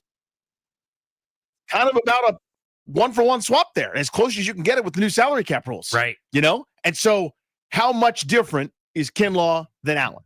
I mean, I think that's a very fair question. I don't know the answer to that. They do, but I'm not sitting there upset. I'm just kind of going, I don't quite get this one just yet. He's not better. I can promise you that. But he's 27 and Allen's 30. Yeah. That's, to me, worthwhile. If you can get younger and cheaper most of the time, I would rather do that. Mm-hmm. And this is not a one-year deal. This was finally an investment. And it's kind of what I've been asking for, which is give me some multi-year splashes. Again, just a curious selection. But in the same way that when they acquired Deebo Samuel and there were some detractors, one of the things I said was, well, I'm not one of these guys that's just going to sit here every time they make a move and say, Adam Peters knows best. I'm not going to question him. I think Peters has more info on Deebo than any other GM that could have acquired him. No question. The folder that they have on that guy to go through in their boardroom is bigger than anybody else's. I would say the same thing about Javon Kinlaw, who he was around for 4 seasons, who he helped to draft in the top 15 of his draft class. That's another thing. I mean, yes, it has not worked, but I always kind of like and the Nats are big on this with Mike Rizzo, top of the board draft pick with the physical traits and the tools. He's also massive. I mean, if you're 6'5" and 320, I don't think people know how big he is, because last year he wore the number 54, which was an outrage, and I hope he doesn't do that again. I guess he can't hear because of Bobby Wagner, thank God. But you know this, Danny. Defensive linemen should not wear numbers in the 50s. You agree with me on that? I think they can wear whatever, but other than that, that D linemen should wear numbers in the 90s. Yeah, I think the 50s, 60s, 70s, single digits, like whatever makes you happy. If you weigh 319 pounds, you should not wear number 54. That's all I'm saying. And I think people maybe don't understand how big he is because of the numbers. They got confused. No, I'm not doing a bit. Yeah. Like when you see a guy that's 54, you probably don't think of a dude who can be over top of the center as a smart car. But man, I hope they're right. They got to stop the run. Yeah, they need to be. I mean, that's the gig, though, right? I said last week when they released Allen, I bet you they go get a pretty good defensive tackle. I just thought it was going to be a world eater like a Milton Williams, who just found a new home, by the way. We should let people know that the Eagles have lost one of their best free agents. How about this? The New England Patriots are signing Milton Williams to a contract worth $26 million per year. There you go. $26 million. Dude, the money's flying. B, that's that Super Bowl shine, right? It definitely is. I will say that he was so good in the NFC Championship game. Now, they don't have this money or don't want to spend that kind of money. I understand that. But he's only 25 years old. It's his first chance to get paid after 4 seasons. This guy, believe it or not, was a 3rd-round pick. He doesn't play like it. I came away from the NFC title game desperate to sign him. He was more impactful in that game than Jalen Carter or anybody else. He was so damn good. $26 million a year, though, Danny. Yeah. Who is this guy? Myles Garrett? I guess he's getting 40 now. But my God. Yes. This is a player's market. Day one of free agency is always monopoly money. It's always just throwing cash around like there's no budgets and nobody cares. But there are fewer quality free agents hitting the market than almost ever before. Because as the cap keeps exploding, teams have more money than maybe they planned on. Again, this year the cap went up another $20+ million. And so what happens is you keep finding cash that you weren't planning on having, and then you sign your own guys before they leave. So more players are signing 4 or 5 years into their career at 26 and 27 instead of hitting free agency, which means fewer of the young ascending star players hit the market. So free agency is getting a little older, closer to 30 years old on the second contract now, or guys that have been released generally because of some baggage in that contract. And so what it means is the market gets watered down, less talent in free agency, and when there is a guy you really like, they get way more money, like Milton Williams. This market is a show today. To your point, I'm just, this is quick and dirty math. I may have missed a name or a number, but to illustrate this, top 25 free agents that have been signed so far, 5 guys are under 27 years old. Yep. It's just telling you the story. It's a lot of 30, it's a lot of 29, a couple guys, whether it's Devontae Adams or Morgan Moses, who just got paid 30, he's 34, 34, I believe. Is he 35 almost? He's in that ballpark. So Man. Hassan Reddick is 30. I mean, that's what's happening right now is the premium. My guy came out of school in the normal course of events, 21, 22, maybe 23 years old, spent his 4 years. Now he's a free agent. That's not happening by and large. It's like, it's now the 5th year option or somebody signed a prove it deal. The free agent crop at most positions, there's a few that have some depth to it. Cornerback is one. So I've got my eye on that market. But for the most part, it's a handful of guys that are in their still athletic prime, typically for a position, in their mid to upper 20s. For the most part, you're now looking at upper 20s, third contract guys, or otherwise. But to your point, it is a player's market because of that.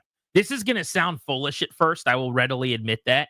But this is probably not the best year to have a ton of money because the market is suppressed and the guys that are going to hit the market are going to get overpaid. Like the Patriots, as an example, have all of the money. One of the couple of teams that has more money than Washington. And so they went out and gave a bunch of money to Robert Spillane as an off-ball linebacker. And they're bringing in okay little players, but they're paying him huge. Carlton Davis, the corner they brought in, really, really good player. Former Buck who was in Detroit last year. They gave him $20 million a year to be their new corner. Milton Williams, $26 million a year. And in Washington's case, we've seen now the one big move they've made is Javon Kinlaw at 15 per. So 3 years, $45 million, guaranteeing him $30 million up front, according to reports. Anything that breaks, we'll have it for you here on the Fan First. We're going to be keeping you abreast of everything going on. And with Twitter down, there's really nowhere else to get the access this quickly. So we will keep you up to date on NFL free agency today. If you want to react to the Kinlaw move, 800-636-1067 is the number. That's 800-636-1067. If you want to discuss the one big move Washington's made before this afternoon and free agency began, they beat the clock to get a 1-year deal done with Tress Way for a couple $1 million. So the punter is back. They have re-signed John Bates, their tight end, who's a quality blocker up front, to a 3-year deal. Interestingly, Jeremy Chin did hit the market, and the report today is that he's got a fairly robust market right now. Several teams vying for his services, so we'll see how that works out. Jonathan Allen, I saw, is meeting with the Minnesota Vikings in Minneapolis, so that'll be the first stop he makes. He's going to be sought after a pretty solid 8-year run in DC. Without question, yeah. I mean, missed some time, a little bit fresh, you would think, and what he did coming back and how well he played after the injury, I think made him some money. 800-636-1067 is the number. You're listening to Grant and Danny. It is free agency die on the Fan.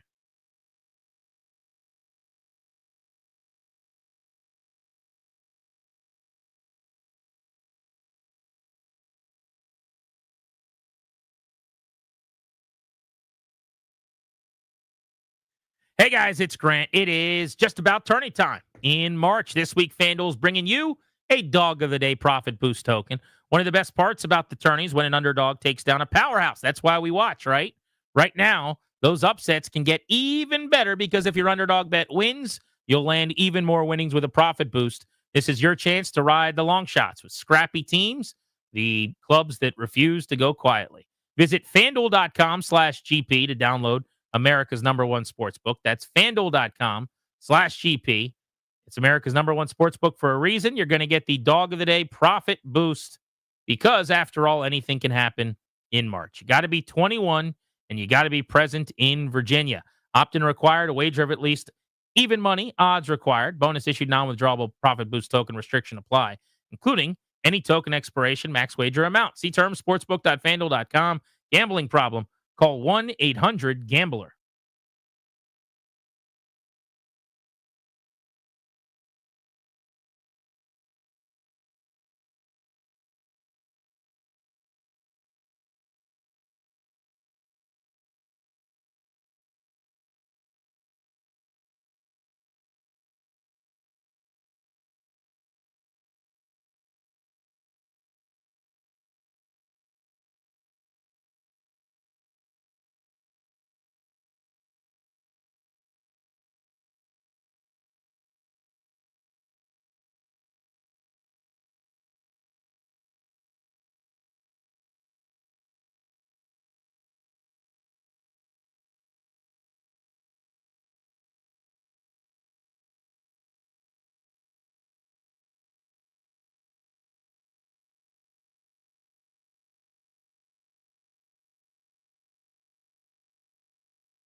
I'm Toby Altizer with your sports update on the Fan. This update is brought to you by Meadows Farms.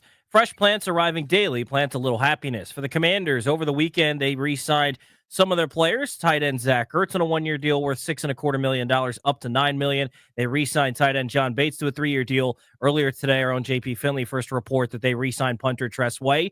Today, the Commanders signed defensive tackle Javon Kinlaw to a 3-year deal worth $45 million, $30 million guaranteed. The Seahawks are replacing Geno Smith with quarterback Sam Darnold. He signs a 3-year deal worth $110.5 million, $55 million guaranteed. The Patriots signed defensive tackle Milton Williams for $26 million a year. The Rams signed defensive tackle Poona Ford, 3 years, $30 million. And the Lions signed cornerback DJ Reed, 3 years, $48 million, $32 million guaranteed.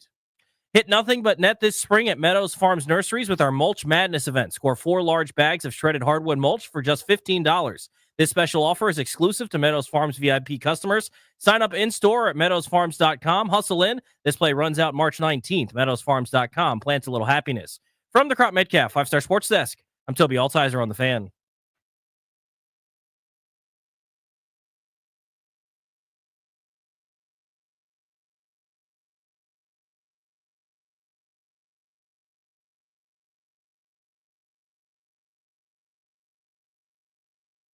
Thanks to Toby for the update. Welcome back. We're Grant and Danny. It's NFL Free Agency Day. We will be live and local deep into the evening here on The Fan. We're taking you up to 6:30. As Commanders or NFL news breaks, we will have it first.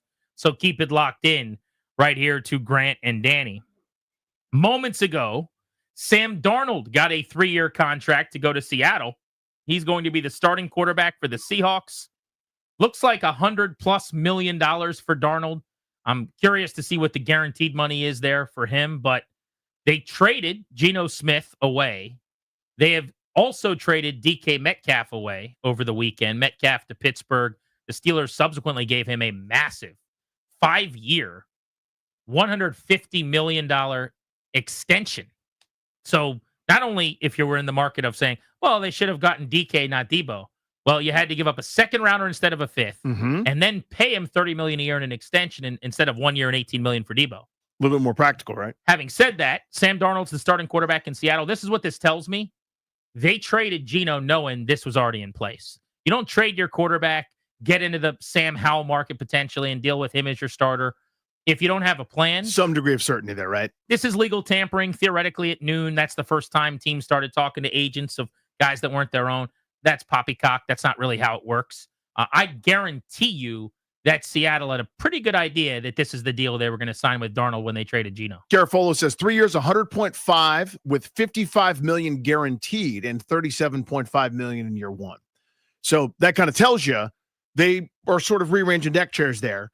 No Geno, but yes, Darnold. So that's the kind of this new tier. If it's not a bridge quarterback, it's not your Mariota tier. It's not your we'll do Aiden O'Connell or Gardner Minshew. It's better than that, but it's still not elite starter money. Well, right? For a long time, I don't think there was a middle class with quarterbacks. And we've started to establish one with guys that put up good numbers and play well enough that they need to be paid in that Daniel Jones bucket, right?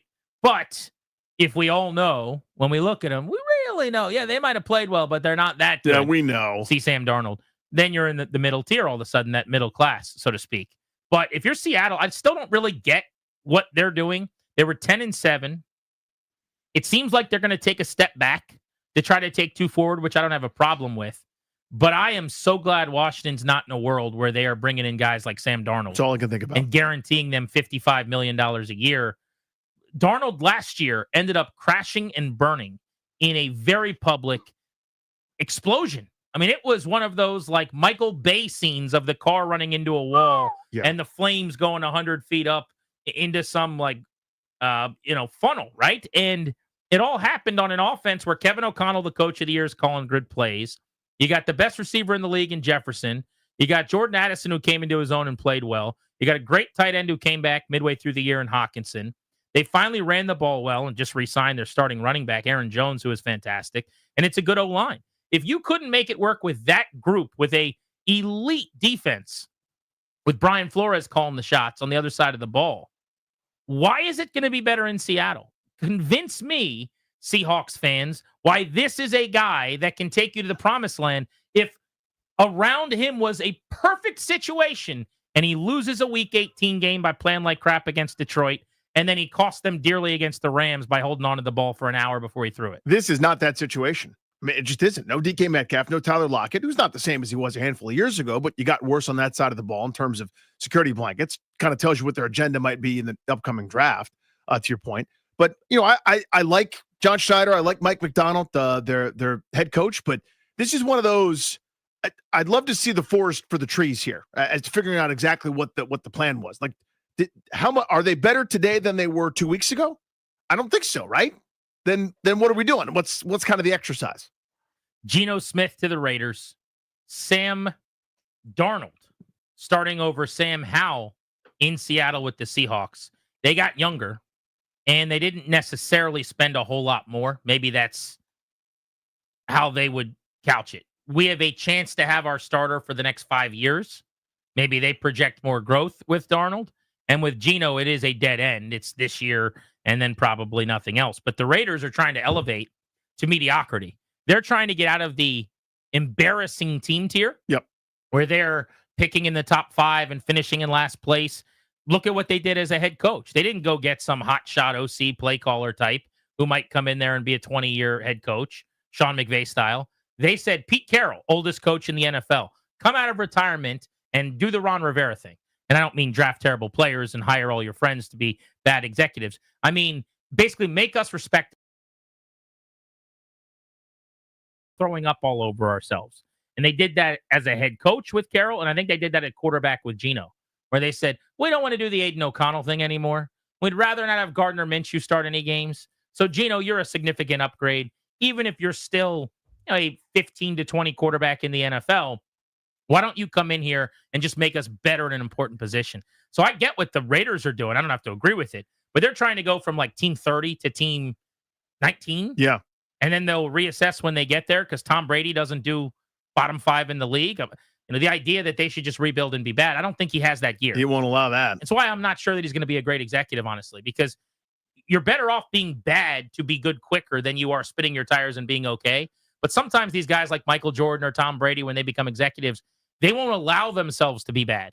They view any kind of step backwards as like you could never move forward. A personal affront. Yeah. I mean, what should be happening is you clear the deck. You have a bunch of young players and infinite salary cap space in a league where there's turnover necessarily every year, 25, 30 roster spots change per team. You got a chance to be good pretty quick in this league. Add a bunch of draft picks. Yeah. Flood your team with young talent and see where it gets you. But no, they're going a different direction. But there's the big breaking news, and that's the first big quarterback bombshell of the day. Sam Darnold, maybe not surprisingly after the Geno Smith trade, to Seattle to replace Smith as the starting quarterback, which means our guy Sam Howell continues to play backup QB2 with the Seahawks. By the way, they gave up a lot for Sam Howell to have already decided, I guess, that he's going to be their backup quarterback for an extended period of time. What was the price on that one? Sam Howell? Yeah. They gave up a 3 and a pick 3 swap. and a pick swap. Yeah. Man, I don't know.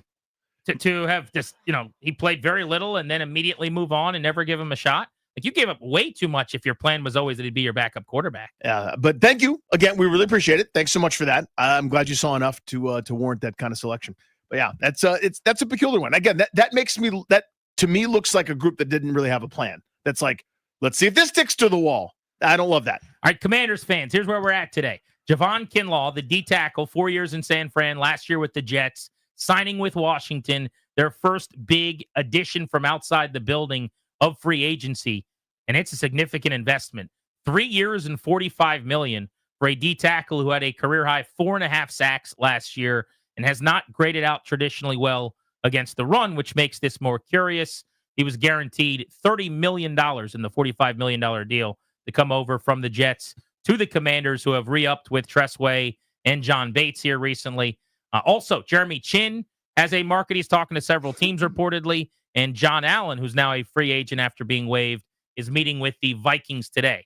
But let's hit the phones. 800-636-1067 is the number on Grant and Danny. We want to hear your thoughts on the Kinlaw edition.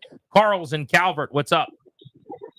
Hey, Gary and Dave, how you doing on the day that the Commanders signed Javon Kinlaw Day? Die. So Grant, Dave. I like the move. I'm gonna talk to the people who don't like the move for 3 reasons. 1, expectation, 2, money, and 3, fit.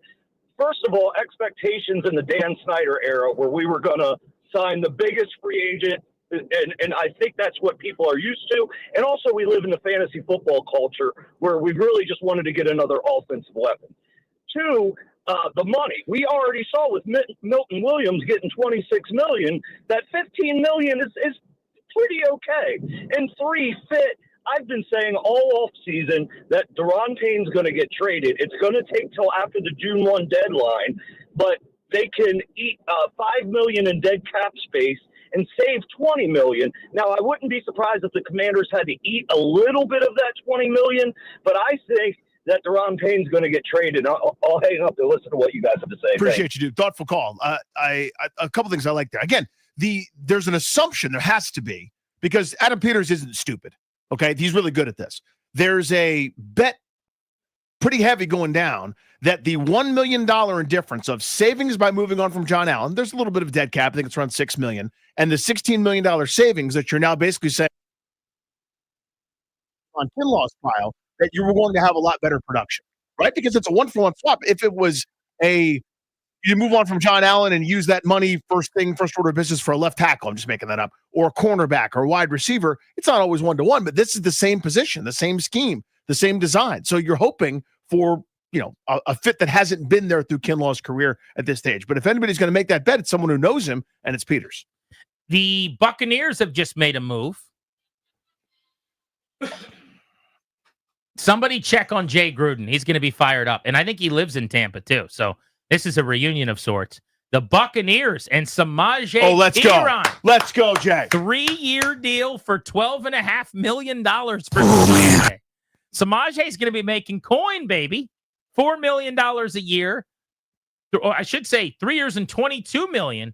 Guaranteed $12.5 million. So he's actually making over $7 million a year. Oh, man. It's good to be Samaje Perine. Can we call Jay, please, and just check on him? Make sure he's doing okay after the big news.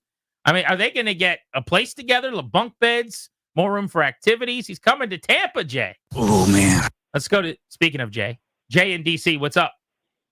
Hey, what's up, you guys? Hey, you guys are smart. I was hoping you guys could just let me know what's going on. Why aren't we signing our own guys? And why does Tressway only get a 1-year deal? And why did it take so long? I got to warn you guys, 100%, they're going to draft a kicker now. Unless there are barely any kickers in free agency, unless they bring Joey Sly back, which I hope they do, they're probably going to draft it. So I just want to know, how do you guys feel? Would you have rather had John Allen? I wanted Kinlaw, but I actually thought he was going to be cheap. So I'm super confused right now. And then you guys didn't talk about how what's his name? Fowler was complaining on social media and yeah, we haven't gotten there yet. We haven't gotten to that yet. And we're dealing with what's happened so far. But appreciate the Check. phone call. For those of you that don't know, Dante Fowler was tweeting up a storm this weekend that he's tired of the disrespect. At one point, he had a deleted tweet, in fact, where he said basically he's got better numbers than the guy that you guys be. And then he said something that I can't say on terrestrial radio, but it has to do with riding and not a wave. Whoa. Yeah. What? Yeah, it's not particularly friendly. Oh, no. But then he deleted that tweet right away, and he basically said, the disrespect, I can't take it anymore. Which tells you a day before free agency, he doesn't like the offer from Washington. Yeah. And maybe even, I don't know, but the market for him in general that his agent was hearing. Could they draft a kicker? Of course. Peters was in San Fran when they drafted Jake Moody in the 3rd round. They don't have enough picks for that tomfoolery, as far as I'm concerned. If you want to draft a kicker, I will allow you to. It's got to be in the 6th or 7th round, presumably in the 7th, and you'd better have 12 draft picks. If you don't have double-digit draft picks, you're not allowed to draft a kicker. And right now, this moment, Danny, they've got 6 draft picks, and 2 of them are in the late 7th round. So you have 4 draft picks that matter. So if you want to use one of those late 7th round picks on a kicker, God bless you. But the other 4 cannot be a kicker on a football team where you are right now trying to still fill 24 spots of players that have walked out the door. You got to fill some spots, and and one of them might be long snapper. Maybe you trade up for one of those guys. That's something that happened. Never forget. But to Jay's other point about Kinlaw, it's not that I want to be very clear. If you find Kinlaw in the same bin you found Cleveland Farrell or Dorrance Armstrong or even Dante Fowler, I mean, it's going to be more expensive than that. It's a different free agent market. Each year is its own thing.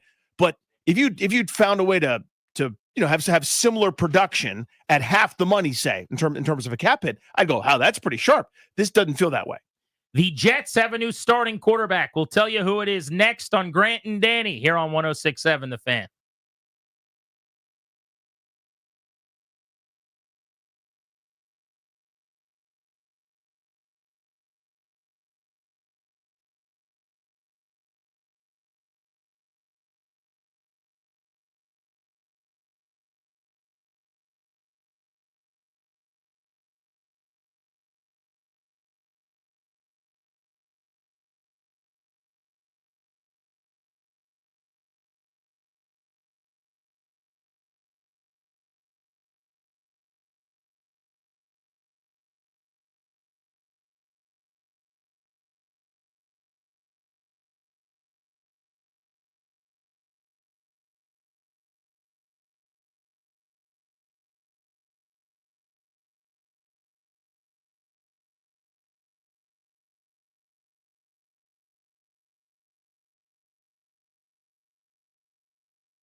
Justin Fields has a new home. Welcome back. Grant and Danny on the Fan. It's free agency day in the NFL. We are live. We are purposefully not booking any guests that are going to take up a lot of time talking. We're going to grab a couple of people to react to news as we go, including somebody who covered the Jets last year to tell us about Javon Kinlaw for a few minutes right at the top of the hour. But we've got some room to run around here, let our hair down, and react to the news as it comes in all day long on 106.7 The Fan. We'll bring it to you first here on Grant and Danny. Justin Fields is the new starting quarterback of the New York Jets. The Jets are giving Fields $20 million a year, 2 years, $40 million, guaranteeing him about $30 million. He played in, I thought it was more, but 6 games last year for Pittsburgh. It felt more than that, didn't it? Definitely did. They went 4-2 in those games. He had 5 touchdowns and 1 pick. Look, it was kind of normal Fieldsian stuff. They really struggled to throw the football and didn't make many plays down the field, but he is a playmaker with his legs. He kind of elevates your floor in that he's a dual threat. You're not going to have a particularly good passing offense with him, but the Jets are in year 1 with Aaron Glenn. They're moving on from Aaron Rodgers. If you would have asked me 2 years ago, is there any chance Justin Fields would start games in week 1 for multiple teams over the next 2 years? I'd say no chance, but here we are. The Jets, no more Rodgers. It's Justin Fields' turn. Yeah, the plan is to go from Aaron Rodgers to Justin Fields in the hopes of improving. So good luck with that plan. They're a joke of an organization. Yeah. I think they're doing things better now, and I really want Aaron Glenn to succeed, but they've got a couple of years of taking out a shovel and digging out of hell. I mean, they just have to, so many bad mistakes. The Rodgers thing set them back at least a year, probably 2 or 3. So the Fields thing now, this is the ultimate bridge, and you kind of see where you're at on the other side of these 2 years and $30 million. My guess is by next season, if not the end of this year, there's somebody in there competing with him. But the quarterback market now starting to spin. Yep. You've got Fields finding a home. You got Darnold. If you're just joining us, starting now in Seattle, got $100 million over 3 years. Marcus Mariota's not that far down the board here in terms of potential bridge options. Look at the Colts as a place where maybe he could go in and compete with Anthony Richardson. So he is not re-signed with Washington in the hopes that he might actually be able to go somewhere and play again. That's one of the things we were, I don't say concerned about, but thought might be on the table, right? He did well enough in a short sample and kind of rehabilitated his image as a guy that walked out on the Falcons, and he was shouted out as a mentor, as a leader, as a guy that was great in the room and played well in a small sample. I mean, I would never do a bridge quarterback because I think that's a bridge to needing more bridge quarterbacks, but teams do that, and you could do worse. Javon Kinlaw is the one big outside addition so far for the Commanders in this league year, which is almost 3 hours old. The former Jet and 49er D-tackle, 3 years, $45 million, 30 guaranteed. Adam Peters helped draft him in San Francisco at 14 overall back in 2020. Danny, give me a letter grade really quickly on 3 and 45 for Kinlaw. See, it feels whelming. Like I'm not angry. I kind of went, oh, all right, that's more than I thought for a guy that hasn't been that productive. I'll say C-. If he struggles to stop the run, it's going to be a D.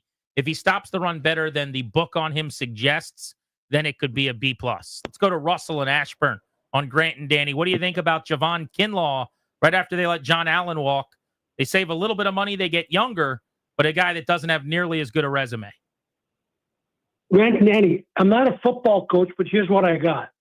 I think John Allen is one of the lighter D tackles in the league. He plays it around 280, 290. I read somewhere 265, but let's assume he's 290. Kinlaw gives you 30 pounds more, and I think what the Commanders' D-line coaches might want to do is play heavier in those positions so they can attract more double teams, and that will leave the edges with more favorable one-on-one matchups. I'll give you why. Landon Dickerson is 333, Mekhi Becton 364. Think about that for a minute. Mm-hmm. That's who these guys have to go against if they need to make it back to the NFC Championship game. And I think John Allen was just not able to go up against the Eagle offensive line. Thanks, Russell. So I think your theory is good. I'm not sure that I agree with it as being what is actually happening here. Allen's listed at 300 pounds, so I can promise you he wasn't playing anywhere at 265. Now, if you're saying you think it's closer to 285, I haven't put him on a scale and looked at the numbers, so I don't know. But he's listed in the same places where Kinlaw's listed at 320 at about 300 pounds. But the guy that they fell in love with last year, they kept playing more and more and more that they signed from outside the building was Sheldon Day. Was one of the smallest D tackles I've ever seen in my life standing next to him. He's listed at like 280 and change. I would take the under on that. Johnny Newton, who they just drafted just outside of the first round, is listed lighter than John Allen. So my point is just the D tackles that they've brought in here have actually been lighter than John Allen. Now, maybe there's a reverse of course here where they go, we need a couple bigger bodies. Yeah, because they favored it. I didn't mean to cut you off, but they've favored the penetrating, bothering one gap scheme guys that disrupt stuff. Like that's what Dan Quinn and company have done. So the average yards per carry they're going to give up over his lifetime as a defensive coordinator, a guy that's in charge, are not great. But they don't care about that. They're there to stop you on 1st and 10 and make it 2nd and 14, make you one-dimensional, then we turn you over. Like that's their program. I like getting bigger. I got no problem with that. I care more about speed. Now, the D-line, you're not looking for speed, but I guess there you're looking for quickness. Mm-hmm. My point is just if that is the way they're going, it is a departure from what they were doing last year. If you guys want to hop in and let us know what you think they should do next, you can call us at 800-636-1067. Just a couple of developments here recently. The safety market's massive. Trayvon Moehrig from the Raiders got $17 million a year from the Panthers, and Cam Bynum, the longtime Viking safety, signed with the Colts for $15 million at 4 and 60. I bring that up because Jeremy Chin clearly saw that coming. Yeah. And that's why he's on the market. So Opposite of last year. Remember how dry the safety market was last year? Yeah. Very, very different this year. Clearly a player's market. And then corner, hot and heavy, as was the case day one of free agency last year. Carlton Davis has already gotten a deal, is off the board. DJ Reed of the Jets going to the Lions, $16 million a year, has gotten a deal off the board. So if Washington wants to pounce on a cornerback, next 24 to 48 hours might be the time to get that done if you want an A-lister. 800-636-1067. We'll keep the lines open as we react to all the moves in NFL free agency. Next, we'll check in with one of the members of the Jets beat who covered Javon Kinlaw last year. Is this someone who can help Washington stop the run or not? That's the question on Grant and Danny.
I'm Toby Altizer with your sports update on the Fan. The Commanders re-signed some of their players over the weekend, re-signing tight end Zach Ertz to a one-year deal worth $6.25 million up to $9 million.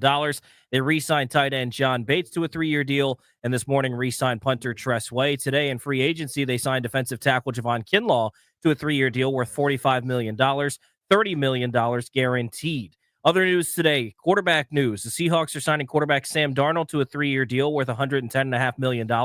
$55 million guaranteed. The Jets have found their new quarterback. Justin Fields goes to Gotham City. 2 years, $40 million, $30 million guaranteed. Some other free agency news today. Patriots signing defensive tackle Milton Williams to $26 million per year contract. The Colts are signing safety Cameron Bynum to a 4-year, $60 million deal. The Rams are signing defensive tackle Poona Ford, 3 years, $30 million. The Panthers are signing safety Trayvon Merrick to a 3-year deal worth $51 million. The Lions are signing cornerback DJ Reed to a 3-year deal worth $48 million, $32 million guaranteed. Over the weekend, some big signings. The Browns signed defensive end Myles Garrett to an extension, 4 years with a $40 million AAV, becoming the highest paid non-quarterback in NFL history, passing Max Crosby.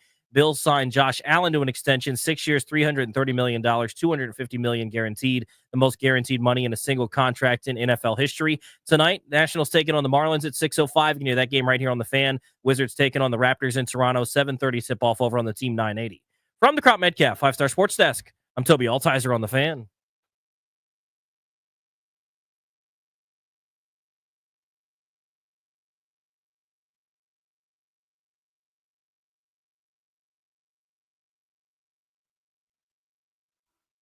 Very busy news day. Thanks to Toby for the update. Show's brought to you by Kandori and Murad, the law firm that'll take care of your last will and testament or help you set up a living trust. They'll put together a medical power of attorney if needed. Go schedule a free consultation with our guys, Kandori and Murad, and their attorneys at kmlawyers.com. Be sure to tell them we sent you. kmlawyers.com. As NFL news breaks today, we're getting to it.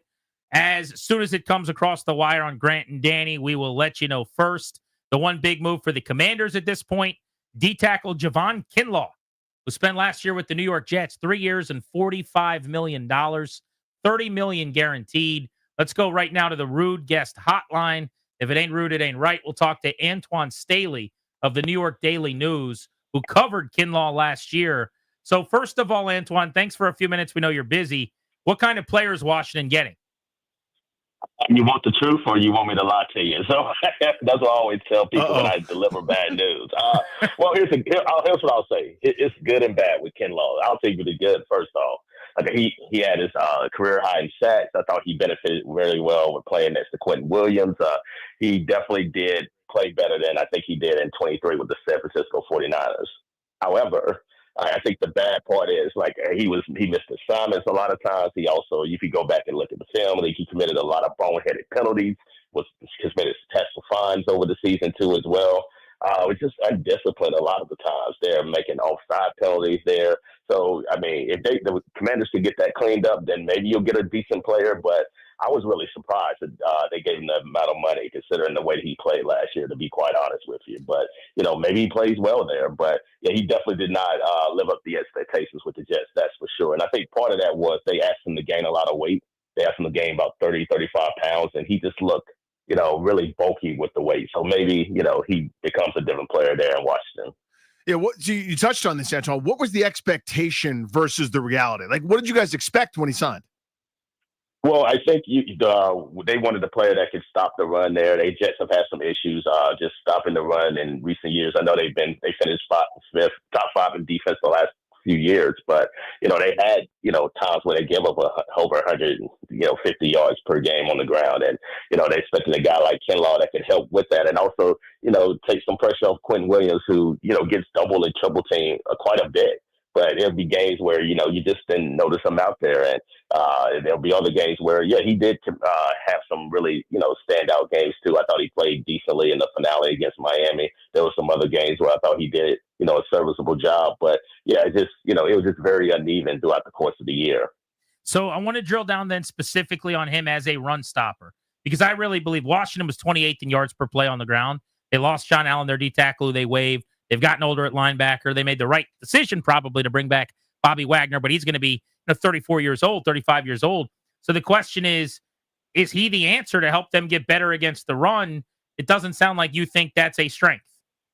I do not, but I do think maybe in a committee role there, like Washington's defense is a little bit different than what the Jets like to do there, but so maybe that might benefit him there. But yeah, it just clearly wasn't a really good fit for him, and I think also after they fired Robert Saleh, to be fair, things just kind of unraveled with the Jets too, from locker room perspective, also on the field. I mean, they started out 2-3 and they fired Saleh, and they only finished 5-12.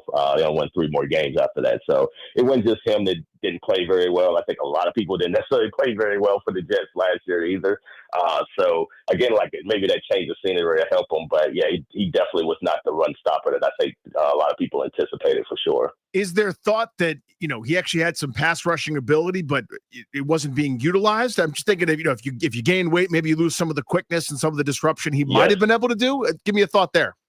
Yeah, I think that's part of it too. I think him gaining, because he said he came into training camp about over 330 pounds, 330, and he gained a lot of weight very quickly. And I actually asked him point blank, I was like, how do you gain so much healthy weight that quickly? And he basically said his girlfriend would make him chicken breast and had him on a special type of meal, and that enabled him to gain so much weight. But yeah, I think that was the downside of him gaining that weight, is he just wasn't as fluid as I definitely saw. Remember him, especially in South Carolina, especially his early days with the 49ers too. You could just tell that the weight was affecting him a little bit differently there. So I'm really interested to see how he comes into the Commanders as opposed to what he did with the Jets last year. Antoine Staley, New York Daily News. We know you're busy. Thanks for carving out a couple of minutes for us. Yeah, no problem. Appreciate a quick, rapid reaction there to what's going on with Javon Kinlaw to Washington. I would go as far as to say, if you're keeping score at home, he does not think that Javon Kinlaw should have gotten $15 million from the Commanders. Pretty common sentiment among those that have covered the Jets. Obviously nothing went right there last year. So, no one's going to have a great opinion or taste in their mouth as to, that plane crashed into the mountain and it was a disaster. But man, it's just some of the tweets and some of the folks that are covering it have not been kind, I would say, to that signing. The Commanders have lost one of their own free agents for the first time today. Let's go to Toby Altizer for the breaking news. Commanders playoff hero, wide receiver Dyami Brown is not coming back to D.C. He's going to Jacksonville, joining the Jaguars on a 1-year, $10 million deal worth up to $12 million. That from Mike Garafolo of NFL Network. I'm Toby Altizer with breaking news on The Fan. All right, thanks, Tobes. Dyami Brown, $10 million from Jacksonville. He's going to be playing with Liam Cohen, the former Bucs play caller. Duval. Dyami needs to learn how to say that before the first press conference he does. Duval. Oh my God, the cringe. Or you could just never say it and enjoy your time there without doing whatever that is. Also very possible. Yeah. Dyami Brown did a couple of things well last year. First of all, he had the monster game in the playoffs, which I'll remember forever. That was the showcase. How about that? I mean, really 2 of them, because he was great against the Bucs, then he was almost as good back-to-back games against Detroit, and that's where he made his money. You have a great January, you get paid a a little bit. Yeah, the whole country's watching. And the Jacksonville Jaguars know this guy has been unproductive for the majority of his entire career now for 4 years. So they're not going to give him a 4-year deal at $10 million per, but they'll give him 1 in 10 and see where it goes at 25 years old. He's got some speed. But the stuff he did really well, Danny, the tunnel screen, some of the bubble stuff, that's Deebo Samuel country. I think Deebo's going to do a lot of that. Mm-hmm. The moment they acquired him, it made it very clear to me they weren't bringing Dyami Brown back. Not to mention, you were not going to compete with this. To pay him $10 million a year after what he's done here over 4 seasons and 63 games just didn't make any sense. So happy for Dyami Brown. Thank you for the memories and the outstanding playoff performance this year. Go catch balls in Jacksonville. But this is an easy one for me. You let him walk and you see if another team can get more out of him than you did. Yeah, you say fairly well. He had more catches this year than his previous 3 seasons combined. And it wasn't because of injury. I mean, just wasn't productive, wasn't on the field, wasn't a favorite son, wasn't really part of their plan, despite, him being a 3rd-round pick. I mean, remember early on in 2021, like he was active, he was up, he was getting targets, and then it just all kind of went away when they said, oh, no. But they found a good role for him this year, honestly, because previously it had been he's the take the top off the defense guy. He's the deep threat guy. Whether he could or couldn't, it wasn't really happening. They weren't connecting, or he wasn't getting open. I have no idea. But they found this, what you just said, this tunnel screen, this short stuff, this yards after the catch type player that he hadn't really been before. They found something from the dude, which is really good. They now have upgraded in that regard with the Swiss Army knife that is Deebo Samuel. So that makes a lot of sense to me that they found an upgrade at that specific role. They still need what you would consider a wide receiver 2, in my opinion. But, that's now not necessarily as dire a need now that you've got a playmaker in Samuel in the fold. The wide receiver position right now with Deebo Samuel listed there, but whatever you want to call him, he's a wide back. He's a playmaker. It's Terry McLaurin, who, by the way, needs to be extended, just as an aside. We don't talk about that enough, but it's time to lock him up and give him his money that he earned last year. You've got Deebo Samuel, just acquired via trade. Zacchaeus, free agent. Noah Brown, free agent. Crowder, free agent. So there's 3 receivers on the current roster. McLaurin, Deebo Samuel, Luke McCaffrey, and now De'Ami Brown is in Jacksonville. I don't think Washington's going to be a player for one of the premium free agents today. Although if we're already down to the De'Ami Brown $10 million a year moves, then maybe they could sign a guy today that isn't top of the market money. But 3 players who are going to be in their top 6 are probably not on the team right now. Whether that means they re-sign Zacchaeus, which I would bet they do, honestly, or Noah Brown, which is also possible, but with his size, maybe there'd be a little bit more of a market for him.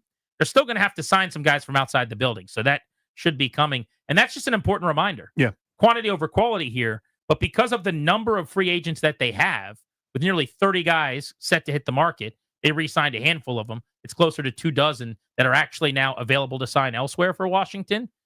Even if they're not signing a lot of guys to big money like they did with Kinlaw, the amount of moves they're going to have to make this week is a massive number. For example, last week we're focusing on Trey Hendrickson. That's the big fish. That's the giant. That's the 3,000-pound marlin or whatever the quote is from Social Network.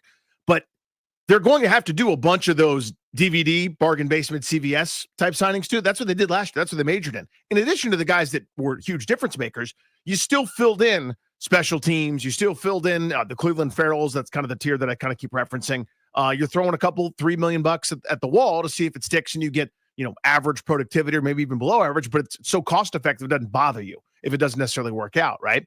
They're going to have to do that again just by nature of some of these 1 and 2 year deals. I mean, every team's got to be in free agency to replenish the roster with the cap and the necessary turnover, but Washington especially, because they did some of these short-term things to try to just power wash clean the Rivera era. Probably Washington's biggest need is edge, right? They need a pass rusher. One of the guys most linked to them in the last week or so has found a home, and it is not Washington. Let's figure out where Josh Sweat is headed.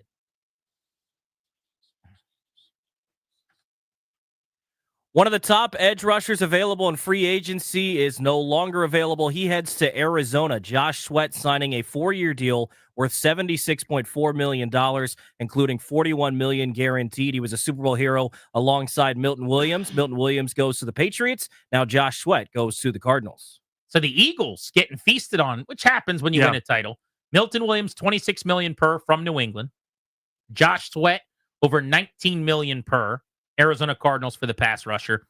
And then Darius Slay also left Philly today, too. Steelers looks like, I have not seen terms on that one. I've been looking for it. I don't know if it's even been announced yet, but it's now one of those it's pretty much a done deal. So, I mean, that's exactly what happens, right? Where you're talking about De'Ami Brown on a big stage. Well, how about the Eagles on a big stage? You know who the headliners are, but everybody's sort of down the list. You want some of that shine. You want some of that, cascading glory. So guys that may have been role players throughout most of their career. I mean, Sweat couldn't have picked a better time to get hot as a pass rusher. Got himself a nice little payday. Yeah, he had actually gone 5 consecutive games without a sack, including 3 playoff games until the Super Bowl. Mm-hmm. And then he had 2.5 sacks in the Super Bowl with a couple TFLs and 3 hits on the quarterback, Mahomes. And I think his numbers skyrocketed. But Washington was linked to him. I wouldn't have wanted to pay Josh Sweat $19 million. Nor I. I probably would have skipped it. I mean, I don't mind missing out on him. This is not a guy that I view as like a complete player in that he's going to be really good against the run. I don't see him as an annual double-digit sack guy. I mean, it was 8 sacks last year. It was 6.5 the year before that. He's had 1 season with more than 8 sacks, 2 with more than 6. This is not a good comp here, but it reminds me of if you want some championship pedigree, then you sign Robert Ory to a massive deal. Like everybody knows that for 82 games, Robert Ory is not going to be the same as Charles Barkley and Michael Jordan and Clyde Drexler and Kobe Bryant and Shaq. But he can help you, but he might end up making way too much money simply because some of the championship moments. And you picked an amazing time to have probably the best game of your career when the whole country's watching. But you still got to go through a whole training camp and a preseason and regular season, and he's never been that productive. So those are the kind of signings that scare the hell out of me. Unless they sign for Trey Hendrickson, which is possible, I think it's becoming increasingly likely that one of their early picks and maybe their first round pick has to be an edge, because it just doesn't look like the market plays out in their favor to get a real stud. I mean, they're going to get a defensive end in free agency or two. I'm not suggesting that they're not. But are you going to be able to bring in someone that can even do what Fowler did last year? And maybe they bring him back. But I wouldn't bet on Fowler to repeat 10.5 sacks. He had 2 in his final 10 games, I think it was. Yeah. I don't know that they can get the type of edge that we all are hoping that they can bring in. And it's so important that whoever they get at that position, the reason I'm guessing they're lowballing Fowler, according to some of his angry tweets, that we have to assume means he's bothered by the offers. That defensive end can't just be a guy that goes and gets 9 to 11 sacks or whatever. They got to be able to help against the run. And what I'm describing is a $20 million player. You know, what I'm describing is someone that isn't available unless you trade for Hendrickson or you hit the lottery at 29 in the draft, perhaps. But even still, Danny, they might have to trade back from 29, depending on how just many to picks acquire they have some more left. picks. Yeah. I mean, to me, this is the thing I've kept hammering, where free agency, there are only a few position groups where there's enough depth to warrant winning a bidding war. Defensive end is not one. If you are a defensive end, you are either yelling at your own team and end up signing there, or you're talking about a trade for Trey Hendrickson. Other than that, it's buyer beware, and it's the best of a mediocre bunch. Teams are not letting these players go without a fight. Same with left tackle or offensive tackle in general. Wide receivers kind of is in a similar boat. Some big names are changing teams, but they are, again, buyer beware. You're paying an awful lot for production that has happened before. Maybe some guys like the Keenan Allens, the Devonta Adamses have lost a step. That screams draft pick to me. Tackle, if they're on the market for one, defensive end, and maybe a wideout. Like that's, if you want one, you got to go there. Cornerback is a spot, and safety to a degree, where I think there's enough talent pool you can go to free agency to upgrade yourself. Yeah, there's certain stores that are open right now. Now, the D-tackle store, you can walk in and find things on the shelves. They shopped there. The corner store, stocked pretty well. If you're showing up at the edge store, you're going to see that the shelves are picked over. It's Joey Bosa, Von Miller. That get hurt a lot. Brad in Baltimore, you're on Grant and Danny listening on the Odyssey app. What's up? Hey, guys. Somebody. Hey, I just wanted to, can we just all simultaneously agree that Adam Peters has done great things in his career, and he did great things last year. But he's not perfect. He has made mistakes. Everything he touches is not gold. For this fan base to just sit back and say, "In Adam we trust," and not question anything this guy does, they're just, I get the euphoria, we get it, right? But he has made mistakes, and we can question this for a guy who had a 1-year deal to prove it and did not really prove it, and you sign him for a 3-year deal for one of the highest paid defensive tackles in this market so far. It is definitely a questionable move, and we can question it. I think we have the right to question, and he's not perfect. You're preaching to the choir, because look, when everyone was doing this bit with Ronald Rivera in the first year, I was not playing that game. It's just not how I think. It annoys people a little bit, and that's okay too if I bother you in this regard when I'm not just going to the parade. There's not a bigger Adam Peters fan on the radio in this town than me. I'm not trying to pat myself on the back. I was the first person in town talking about bringing him in here 2 years ago because the Shanahans were in my ear saying this guy's going to be awesome. And, different people are selling him all over the league. And I didn't necessarily think it would be here, but he was a dude that was going to be really, really good. I am giddy that he's the general manager. And by the way, he bats close to 1,000. Love Adam Peters. I'm a critical thinker. I have opinions. It doesn't mean I'm right, by the way. Adam Peters is better at this than me. But what I'm not going to do every single time they do anything is just do 4.5 hours of radio where I go, well, Peters made a move. Bet you it'll work. What's the next thing he'll do? Good job, Adam. That's not the way this works. So when you sign a guy who has never lived up to kind of the billing, and to the caller's point, last year, the Jets needed to stop. They needed a run stopper at D tackle, and they bet on him, and it went badly. And then you give him $15 million 1 year later, kind of for the same thing. It's curious. I'm not saying it's terrible. He was picked in the top 20. You know him pretty well. This could absolutely work out. But I'm not going to just sit here and go, they know something. Maybe, but it also might go how it went in San Fran and New York. Because right now it's 0 for 2 at getting the best version of him to come to play. Yeah, my answer is they clearly think they know something. You see what I'm saying? That's different than they know something. Like, I'm going, the proof will be in the pudding, obviously. If he plays well, then egg on my face, and I guess that'll be just fine, and we'll all be happier because of it.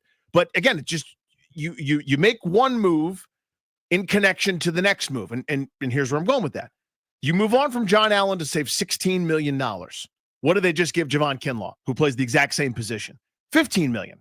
So you saved $1 million for his couple-year younger replacement, who hasn't been more productive, decidedly. Just, it's something you have to bring in as a data point. So if he outproduces what John Allen would have given him this year or gave them last year, et cetera. Now, last year wasn't Fred Allen because he was injured. But you know what I mean? Like the on paper part, you go, man, what a win. They saw it. They know, for the sake, I'm making this up. For the sake of argument, they go, he was miscast gaining 25, 30 pounds. When he gets back to his athletic, more lean self, playing about 295, 300, watch him knife through the line of scrimmage in our one-gap scheme. It'll be perfect for Joe Witt and company. We'll rotate him around. You'll see he'll have his most productive year. If he does that, then you kind of start doing what they did with Brandon Coleman, where you walk around and go, by the way, we may have had our franchise left tackle in the 3rd round. I'll see you guys at the parade. You know what I mean? You're smarter than everybody. And that's awesome. I want that. And that's what I hope for. This one is harder for me to see, though, at this stage. I want to get a little more insight from somebody who covered him with the Jets. If you missed our first conversation with one of the beat members there, Antoine Staley, we asked him what kind of player is Washington getting, and he started his answer by saying, do you want the truth or you don't want me to lie to you? Not ideal. Now, New York can be a tough beat, right? I mean, those people can remember the bad plays more than the good plays. What do you guys think about Kinlaw to Washington at $15 million per? 800-636-1067. I will also say, Danny, based on the Deebo Samuel trade and Javon Kinlaw signing in the first hour and a half of free agency, I'm getting a little bit more of what I want, though, which is some aggressiveness and some money being thrown around rather than just a ton of one-year deals for a couple $1 million for guys that are just depth pieces, which is a good sign and encouraging that they are feeling like after an NFC title game berth last year, maybe it is worth pushing some chips in this time around. Grant and Danny with you on free agency day, getting you the news as it breaks on the Fan.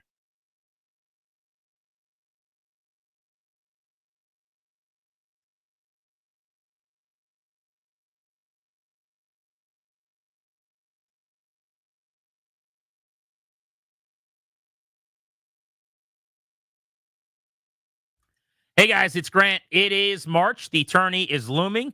Right now, those upsets are a lot of fun to monitor, right? That's the whole beauty of this thing. You're trying to find a Cinderella. How about FanDuel gives you a Dog of the Day profit boost token that you can use as you look for Cinderellas? That could be fun, right? If your underdog bet wins, you land even more winnings with a profit boost. This is your chance to ride with the long shots, the scrappy teams, the ones that refuse to go quietly. Visit FanDuel.com/GP. That's FanDuel.com/GP. FanDuel.com/GP. Download America's #1 sportsbook today and back your Dog of the Day with a profit boost. I love the FanDuel Sportsbook. FanDuel.com/GP. Got to be 21. Opt-in required. Got to be in Virginia. Wager of at least even money required. Bonus issued non-withdrawable profit boost token. Restrictions apply, including any token expiration and max wager amount. See terms at sportsbook.fanduel.com. Gambling problem? Call 1-800-GAMBLER.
I'm Toby Altizer with your sports update on the Fan, and this update is brought to you by PVI Office Furniture. Fast, excellent, affordable.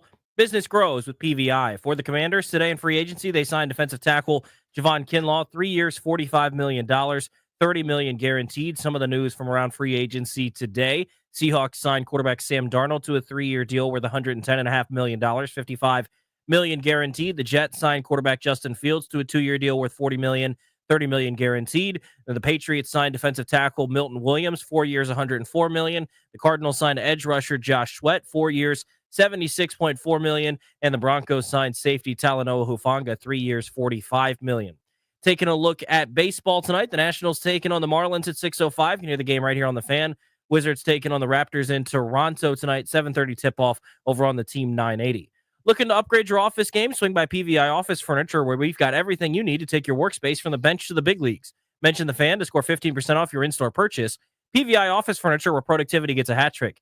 Visit PVI.com because business grows with PVI. From the Crop Metcalf 5-Star Sports Desk, I'm Toby Altizer on the Fan.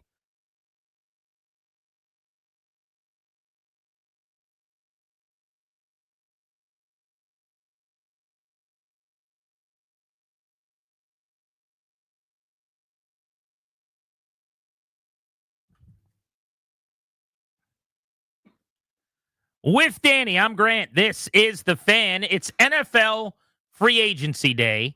We are monitoring everything going on all over the league, getting you the breaking news as it happens. One-stop shopping today here on G&D, and really over the next couple of days.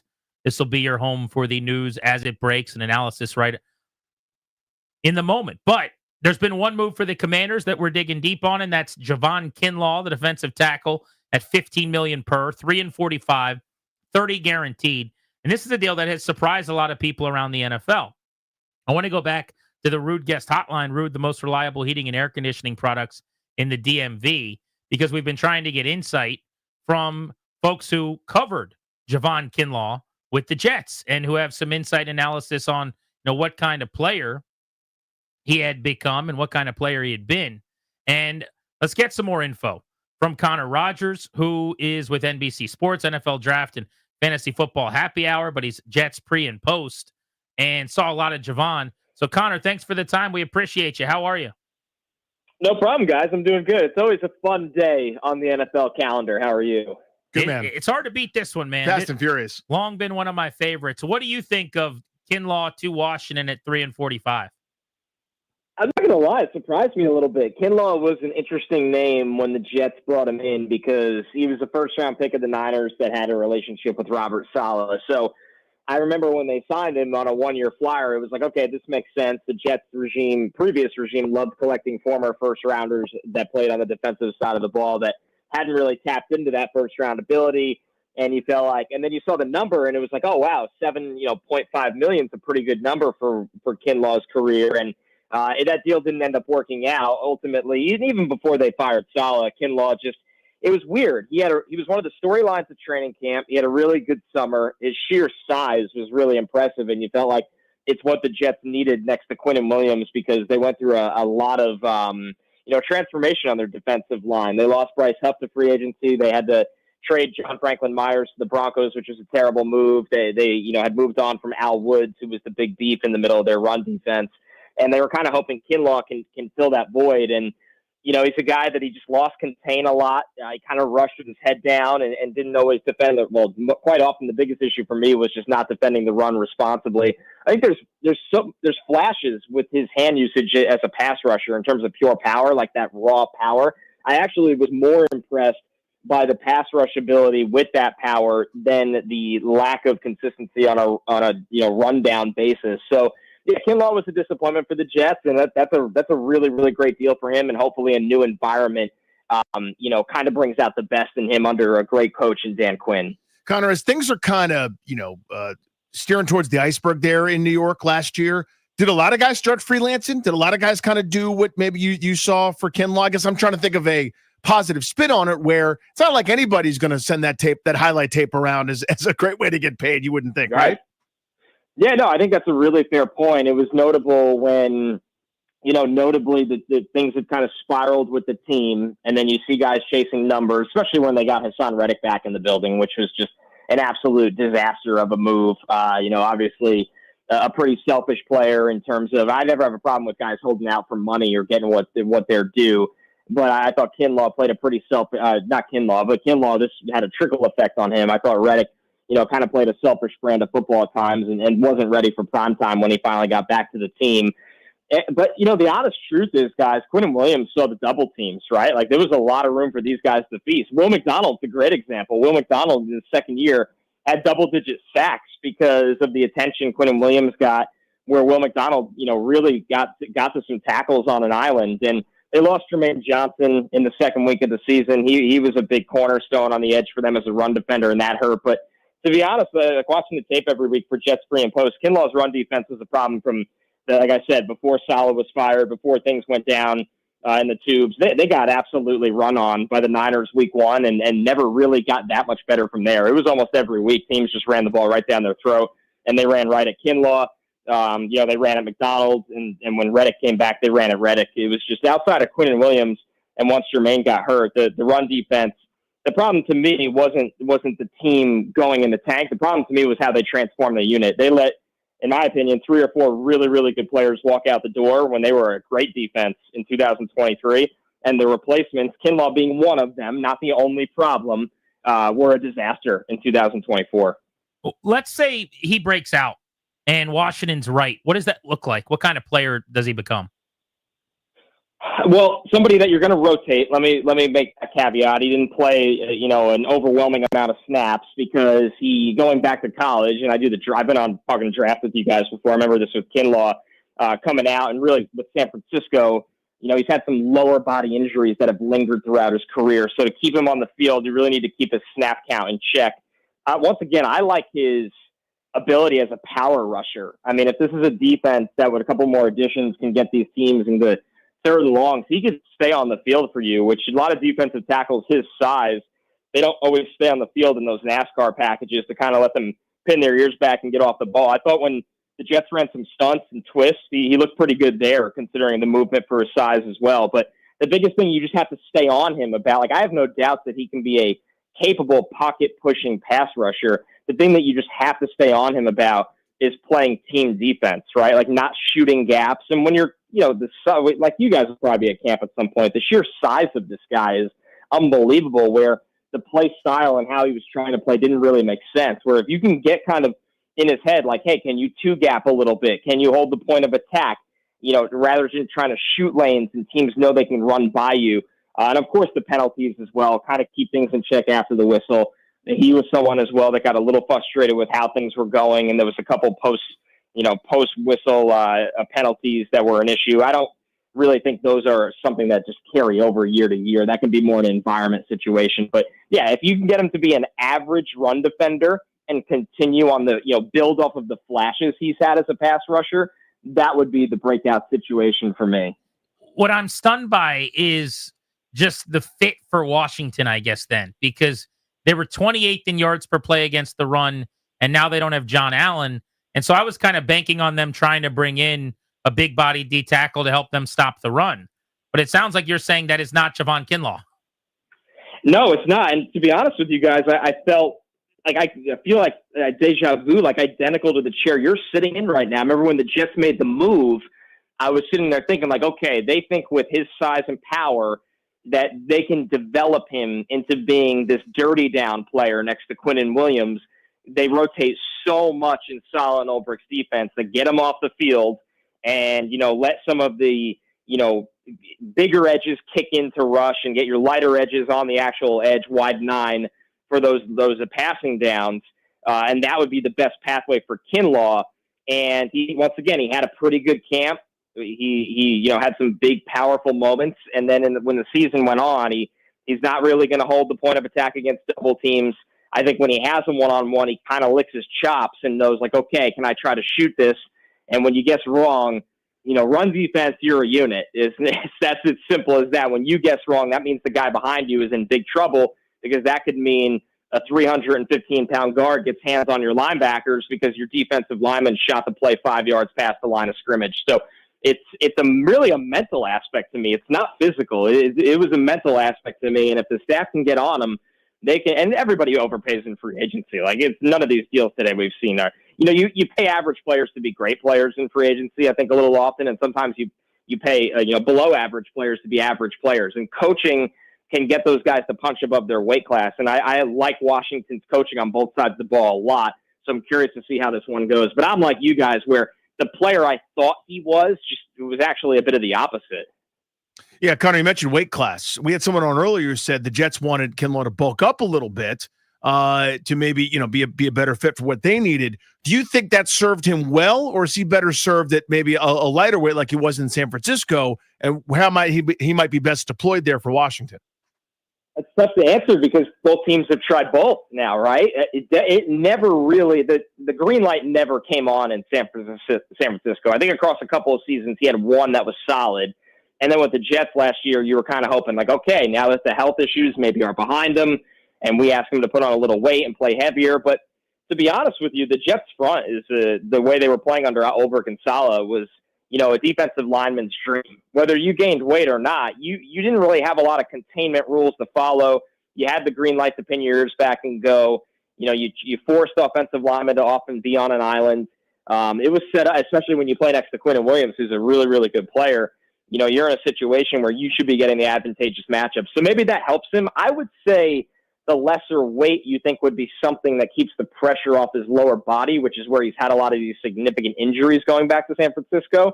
So maybe that'll help as well. But, you guys are bringing up how the Commanders, the one area they really, really need to hone in on is run defense up front. I think this is a great draft for defensive tackle, especially run-stopping defensive tackles. So maybe that's an area where they go back to again. I know they went back to that well on day 2 last year, and in my opinion, did really, really well. I'm a huge Johnny Newton guy, but I'm curious to see what the role is at that money.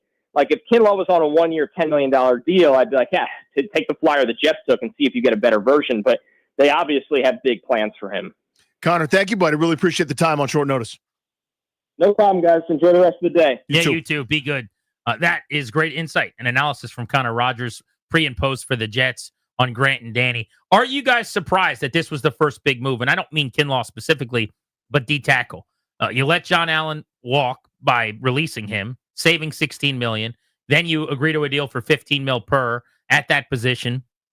First big move of free agency. And it's with a player in Javon Kinlaw, who, as we're talking to some Jets beat reporters, played at $7.5 million last year and didn't have a particularly great year and doubled his salary on a 3-year deal with $30 million in guaranteed. When, as our guest who covers the draft just said, this has been talked about as a pretty strong D-tackle class as well. 800-636-1067 is the number. We're covering NFL free agency for you today on Grant and Danny.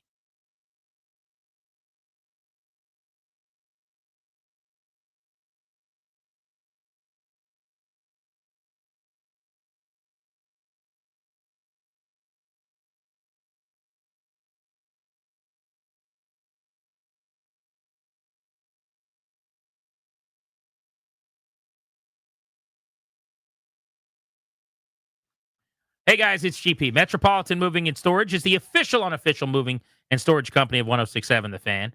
They have moved just about everybody at this here headquarters. Myself and Danny and parents of ours and JP Finley and JP Flame and CK and who else? A bunch of the junkies and Drabby T-shirt. They're our official mover at the station. Let Metropolitan Moving and Storage do the heavy lifting and take it to the house. They'll be your number one pick this offseason. Metropolitan Moving and Storage can help you stage your home. They'll pack your boxes. They'll build a custom crate for that chandelier you don't want broken. Metropolitan Moving and Storage, East Coast Express service. No one gets you there better and faster than my crew over at Metropolitan Moving and Storage. They'll do the long distance move for you as well. Take it from me. You will love it with Metropolitan Moving and Storage. Call them 301-279-0090. You're too old to have a couple of buddies come over and order them pizza and move stuff. 301-279-0090. You got to ask for my guy, Justin. DCMetropolitanMoving.com. DCMetropolitanMoving.com.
It's a really good day to be an NFL free agent, I can say. I feel like every year we're hit with the same shock about how much guys are going for, but every year the cap gets that much bigger. The numbers matter a little bit less. The market grows. It's almost like the housing market where, a year ago you're stunned for what the house down the street went for, and you fast forward a year and time's undefeated. It's now a lot more. But like Aaron Banks, who's a guard that 99% of listeners right now have probably never heard of, just signed with the Packers. He was ranked, I think, in the top 100 I saw this morning from ESPN, like the 96th ranked free agent available. And clearly, the media just didn't know what they didn't know on him. They were wrong. He signed for almost $20 million a year. A guard. Setting the guard market who there. was viewed as like, I put him on my list of 5 guys that might not break the bank. Realistically, you could grab if you wait a couple of days. Nope. The market for him was huge. 4 years and almost $20 million per to go to the Packers. It's crazy. Yeah. But this is where we are, man. And this is what happens in the first few hours of free agency. If you want to get in on some bidding, you better bring your checkbook. And this is why, just guys in general, whether it's all across the sports, want to get to free agency. There's such a desperate thing. It's why I get it. Why, you go, well, it's a 1-year deal for T. Higgins on the franchise tag for whatever million. Dude, you want this. You want to be the best of whatever bunch and have a chance to cash in this unique, ever, kind of pushing forward marketplace that happens via free agency when the cap explodes. So everyone adjusts accordingly. A guy that cost, I'm just making up a number, $10 million a year ago now costs $14.5 or more, simply because hey, it's the same percentage of the cap. Look. And teams are going, yeah, I guess you're right. Lightning round for me and you, Danny. The Commanders keep Tress Way for 1 year and a little over $2 million. Seems like a no-brainer. No-brainer. Awesome. I love it. Welcome back, buddy. Happy for Tress Way. Commanders re-upped with John Bates on a 3-year deal. They kept the tight end room intact. Ertz returned. Bates is back, and Sinnott still sits in waiting. I thought this was fascinating, by the way. Probably not, so much is happening around the league, but a 3-year deal for Bates tells you this wasn't just an afterthought. It wasn't just he'll come back or we need him. I think they had to make a commitment there. It tells you how important he is as a blocking bit of personnel. I give Jay Gruden a lot of credit for this. He always talks about the importance of blocking tight ends and how he thinks in the league the last couple of years, because we've gone more to like weapons at tight end and guys who can catch passes, it's actually become a more important skill for the guys who can do it. Because you could be a team like Washington a couple of years ago when they couldn't run the ball, where it's because largely their tight ends couldn't block, right? So they went and drafted Bates at that time. Supposedly, he had a really sizable market. Like there were teams that wanted John Bates, according to Jordan Schultz yesterday. Speaking of which, Jeremy Chin is talking with a bunch of teams right now as a free agent. The safety market has been huge. Guys getting paid today. And John Allen is visiting the Minnesota Vikings. But the one splash acquisition for Adam Peters in this front office, Javon Kinlaw, $15 million per, 30 in guarantees, 3 and 45 for the D tackle from the Jets. He better be able to stop the run, or else I'm not really sure about this one. Pete in Rockville, what's up? Hey, what's up, guys? Hey, buddy.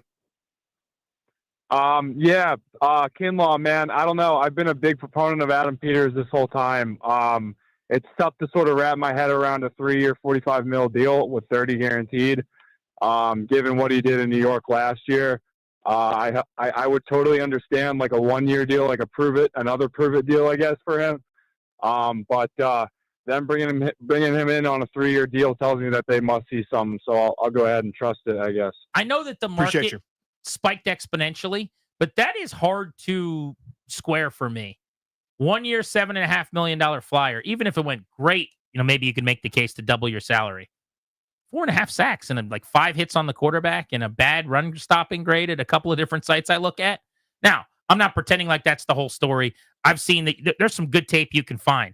Sam Fortier, the Post, put out some really nice power push plays in the pocket. I saw a couple of other places where they did that. But doubling your salary after a flyer, well, we've had 2 people who cover the Jets and both of them came on and were like, yeah, it kind of didn't work out how they wanted. That's just telling, I think. Yeah. So to the caller's point, if you do a 1-year deal, prove it, and he says I've got a better offer, then I go, okay, fairly well. Like that's the tier I would have put him in. I would have put him in which is what they did with most of their free agents last year. With a bunch of guys last year, whether it was 1-year culture change deals, prove it deals, however you want to call it. That was kind of their paradigm. This is a decent sized commitment, not outrageous, not a 5-year, 6-year, whatever. I know that doesn't happen very often in the NFL non-quarterback division, but it's a pretty sizable commitment again with $1 million less than you saved on John Allen. I know he's a few years younger, but to me, this is we think he's going to live up to it when he hasn't yet. And those are always riskier, just in general. You know what I mean? Like usually in a free agent bidding war, you're talking about a proven commodity that's got some pelts on the wall where everyone's going, yes, I want that. I want that certainty. I'm willing to pay for it. This is a pretty sizable commitment for someone that hasn't done it in a couple different stops, despite different schemes, different coaches, different weights, different points of emphasis. So, I mean, again, that's one of those I'm going, I got some questions here. And, if they're right, awesome. You got questions? We got Caps tickets. Here we go. We're giving those away as soon as we return, right at the top of the hour at 4 ahead of the Beltway Blitz. Remember, as news breaks, we'll have it first all day long. Grant and Danny on Free Agency Day on The Fan.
I'm Toby Altizer with your sports update on the Fan, and this update is brought to you by Prince George's Community College. Massive news for the Washington Commanders. Multiple reports saying the Texans are trading 5-time Pro Bowl offensive tackle Laramie Tunsil to the Washington Commanders for a package of picks. I repeat, Laramie Tunsil coming to D.C. to be the franchise left tackle for the Washington Commanders for a package of picks. Also, the Commanders over the weekend re-signed tight end Zach Ertz, 1 year, $6.25 million. Commanders re-signed tight end John Bates to a 3-year deal. They re-signed punter Tress Way this morning to a 1-year deal, and earlier today they signed defensive tackle Javon Kinlaw, 3-year, $45 million contract with $30 million guaranteed. And again, the breaking news just now, the Texans are trading Laramie Tunsil to the Washington Commanders. Quarterback news and free agency today. The Seahawks signed quarterback Sam Darnold, 3 years, $110.5 million, $55 million guaranteed. The Jets are signing quarterback Justin Fields, 2 years, $40 million, $30 million guaranteed. A couple other notable free agency moves today. The Patriots are signing defensive tackle Milton Williams, 4 years, $104 million. And the Cardinals are signing edge rusher Josh Sweat, 4 years, $76.4 million. You don't need a degree or years of experience to land a 6-figure job. Project management is in demand across all industries, retail, tech, healthcare, and more. Register now at pgcc.edu today to get started and boost your career. From the Crop Metcalf 5-Star Sports Desk, I'm Toby Altizer on the Fan.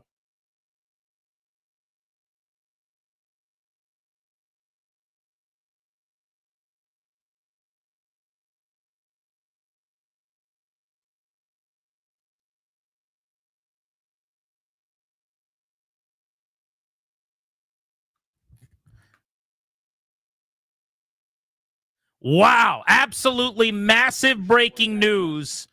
Thanks to Toby for the update. The Commanders are trading for Laramie Tunsil, one of the best tackles in the National Football League, a star on the left side, a 5-time Pro Bowler, began his career in Miami, has been a mainstay with the Houston Texans, very durable guy, has played the full season 2 of the last 3 years, missed 3 games last season in 2023, but he's made 3 straight Pro Bowls, 5 of the last 6 years. He's played in 125 games. He's 30 years old. He's entering his 10th season.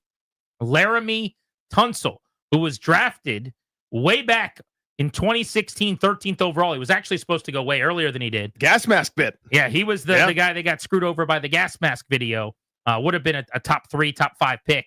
But this is one of the best tackles in the league. I've got chills as I'm mentioning this here on the air. Adam Peters, taking a gigantic swing. He's got a left tackle, means they can kick Brandon Coleman over to the right side, or they can play Brandon Coleman inside at guard. But you got your young quarterback, you're protecting his blind side, and this offensive line just got a hell of a lot better. Holy crap. So we don't know the terms yet. Houston gets a draft pick haul of some kind. I don't know how they're going to do it. They're up against the salary cap, so Houston has to make moves like this. I did not anticipate this, quite frankly.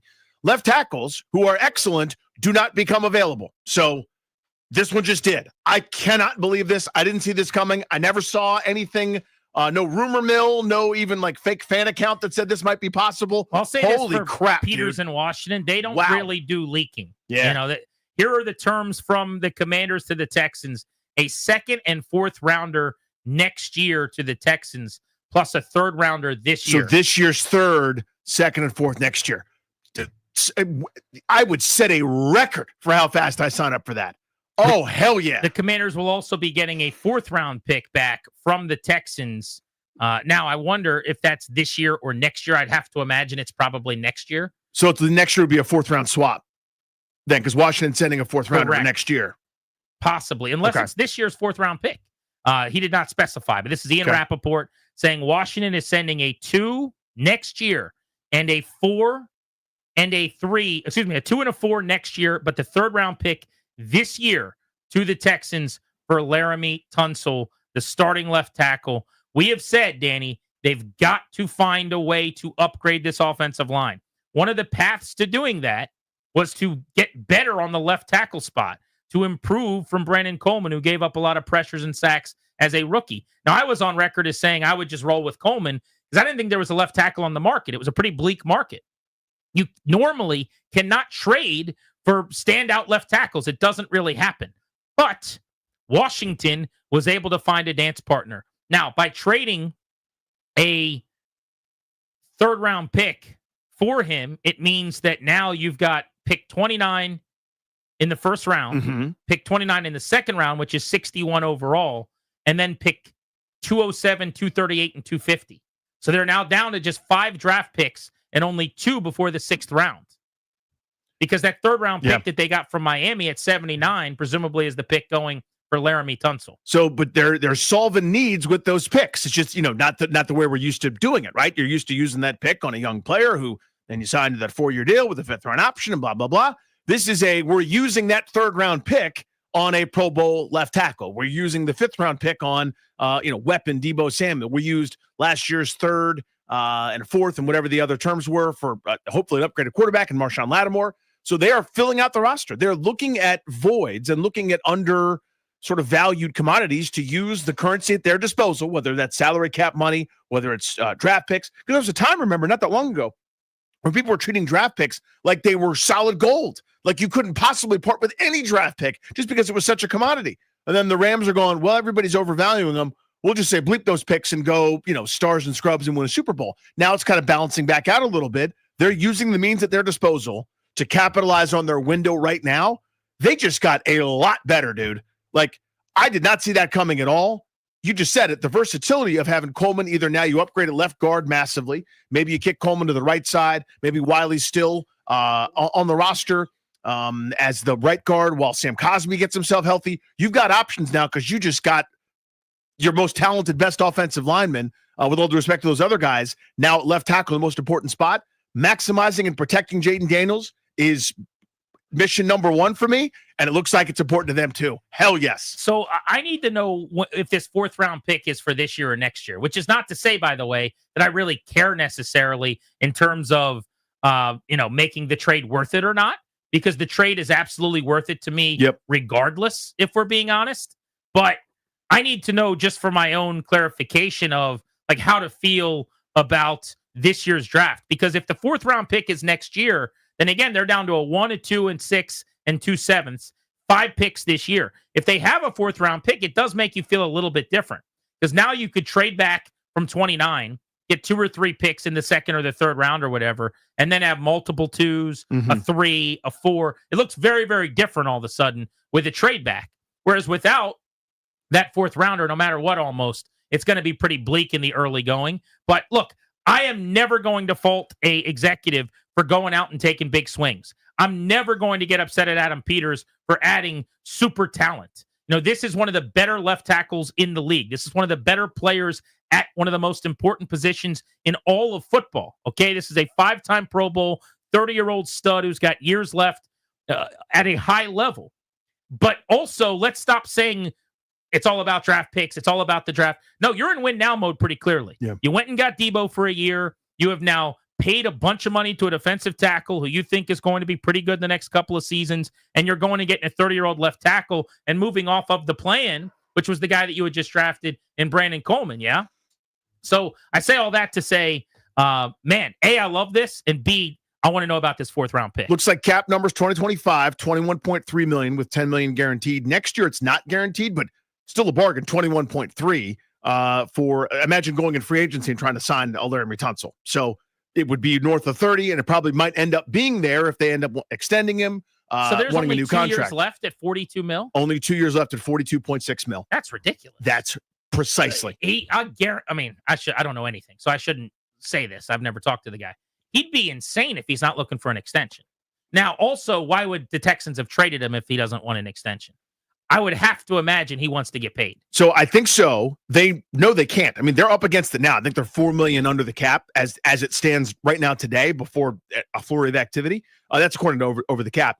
So they're freeing up about $14 million of cap space in real time this year. They have to eat a little bit for this season, but going forward, they're already looking ahead to Stroud extensions, to being able to kind of improve the ball club after they went last year feeding frenzy style to try to add some pieces in their kind of win now mode, right? And they sort of, I'd say, underachieved a little bit given expectations. We're still fine, won a playoff game and the like, but they're kind of, I think, clearing the deck for what might have to happen going forward. And they realize we can't do a mega extension. It's not like I've talked to a Houston Texan, but I think they realize we can't do a mega extension to keep Tunsil happy going into the last year of his deal with guaranteed money we can't pay him 32 or whatever the hell it's going to take to keep him happy, to keep him here, and still build the rest of the roster. So they moved on, and Washington for 2 years, as it stands, my bet is they'll extend him at some point.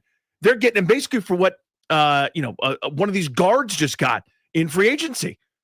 Yes, I mean this is a neck out move if you're Peters. Yeah, just because of the amount that they're giving up. A 2, a 3, and a 4 ain't nothing. I mean that's a lot of draft capital. That's your Trey Hendrickson draft, trade. Like if you would have told me an hour ago they're about to trade a 2, a 3, and a 4 for somebody, I would have said, "Holy shnikes, they're getting Trey Hendrickson." A 2, a 3, and a 4 is a lot to give up for a 30-year-old left tackle who's got 2 years left on his deal. My guess is you extend him, and I'm quite sure that they feel like they've got their franchise left tackle for the next several years. So to not give up a first-round pick and to do that, eye of the beholder, no problem. But there's someone else sitting somewhere that goes, man, 3 picks, a second, a third, and a fourth for a 30-year-old offensive lineman. It's one of those things where he's got to play well. If he plays like a bookend stalwart, standout left tackle, nobody will ever have an issue with what you just gave up. But if you start to show a little age, not everyone's Trent Williams playing until they're 35, 36 at the same level, then all of a sudden, if you're Adam Peters, when you take swings like this, you just open yourself up. And I love that he's not afraid to. I love it. Albert Beer 18 seconds ago said the following. The Texans are trading 5-time Pro Bowl left tackle Laramie Tunsil and a 2025 fourth-round pick to the Commanders for a 2025 third and seventh-round pick, a 2026 second and fourth rounders, sources confirmed. So, to recap, that's next year's second and fourth. This year, it's a third and seventh, and Houston sending back Laramie Tunsil and a 2025 fourth. So Washington picks up a fourth this year, gives up a third and seventh in this year's draft, and a second and fourth in the 26 draft. Got it. So then to clarify this year's class, so they have one of the 2 sevenths. So now they have a 1, a 2, a 4 from Houston. Yes. 1 6 and 1 7th. And they're down to 5 draft picks. Correct. 800-636-1067. You want to react? Marty's in Alexandria. How about that for a blockbuster, Marty? Yeah, once they called it, I went right online and I saw the actual trade. So I was just going to tell you what it was, but you guys already beat me to it.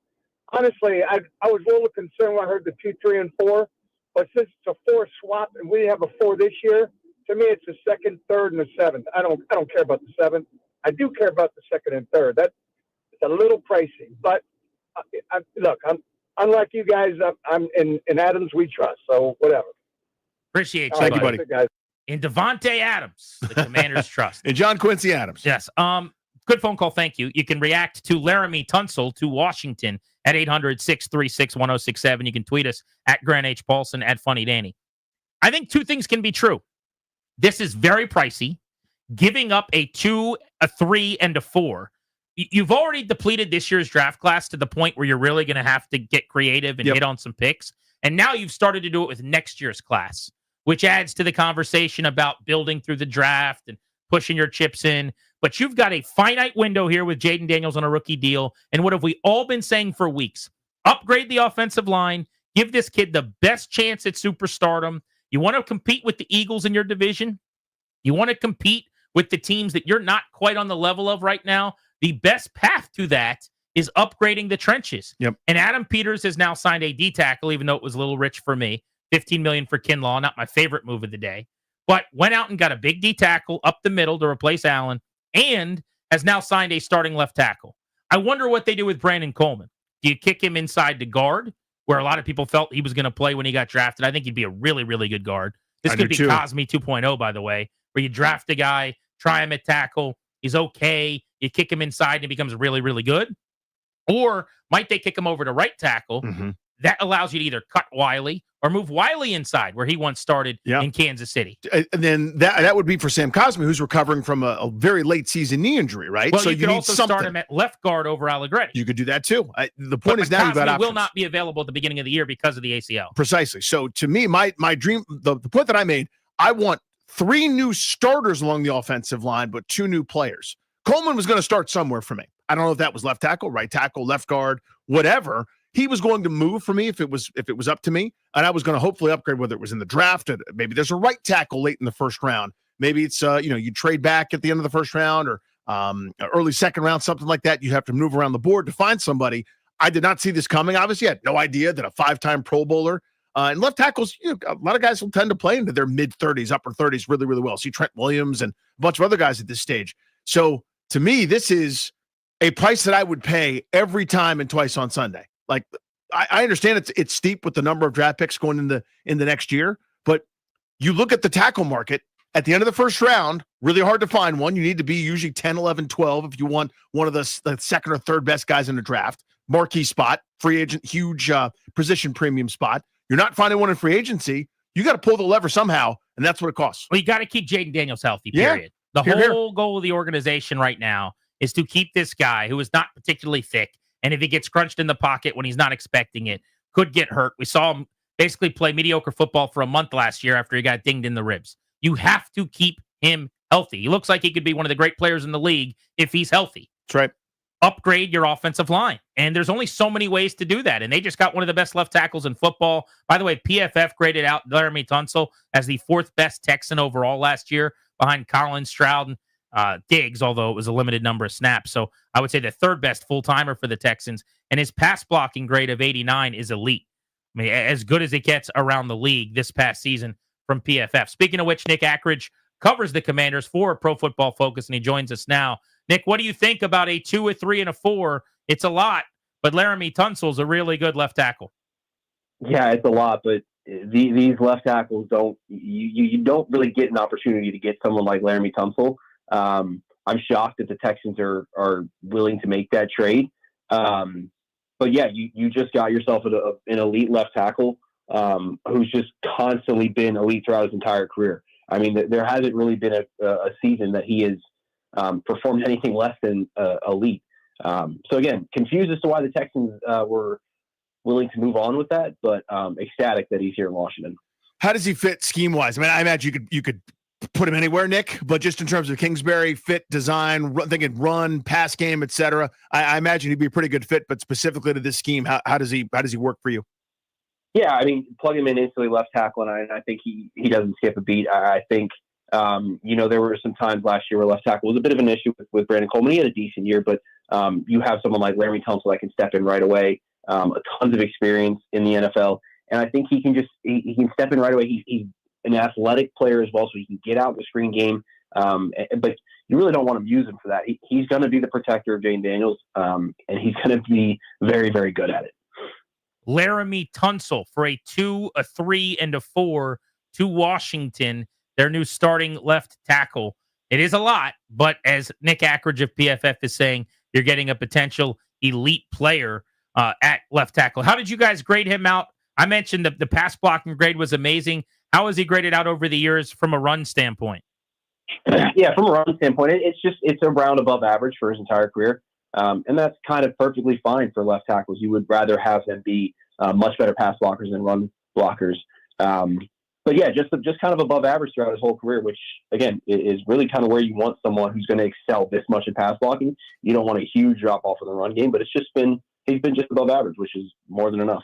Do you think that they're making moves? I happen to, Nick, I'm kind of tipping my hand here. Do you think that they've been making moves with the Eagles in mind? In other words, like what bothered them about an excellent team that obviously won the Super Bowl? You got to beat them first before you get out of your own division and maybe go make some noise in the postseason again. It seems to me they've got an eye just up the road at 95 with how they're building this roster.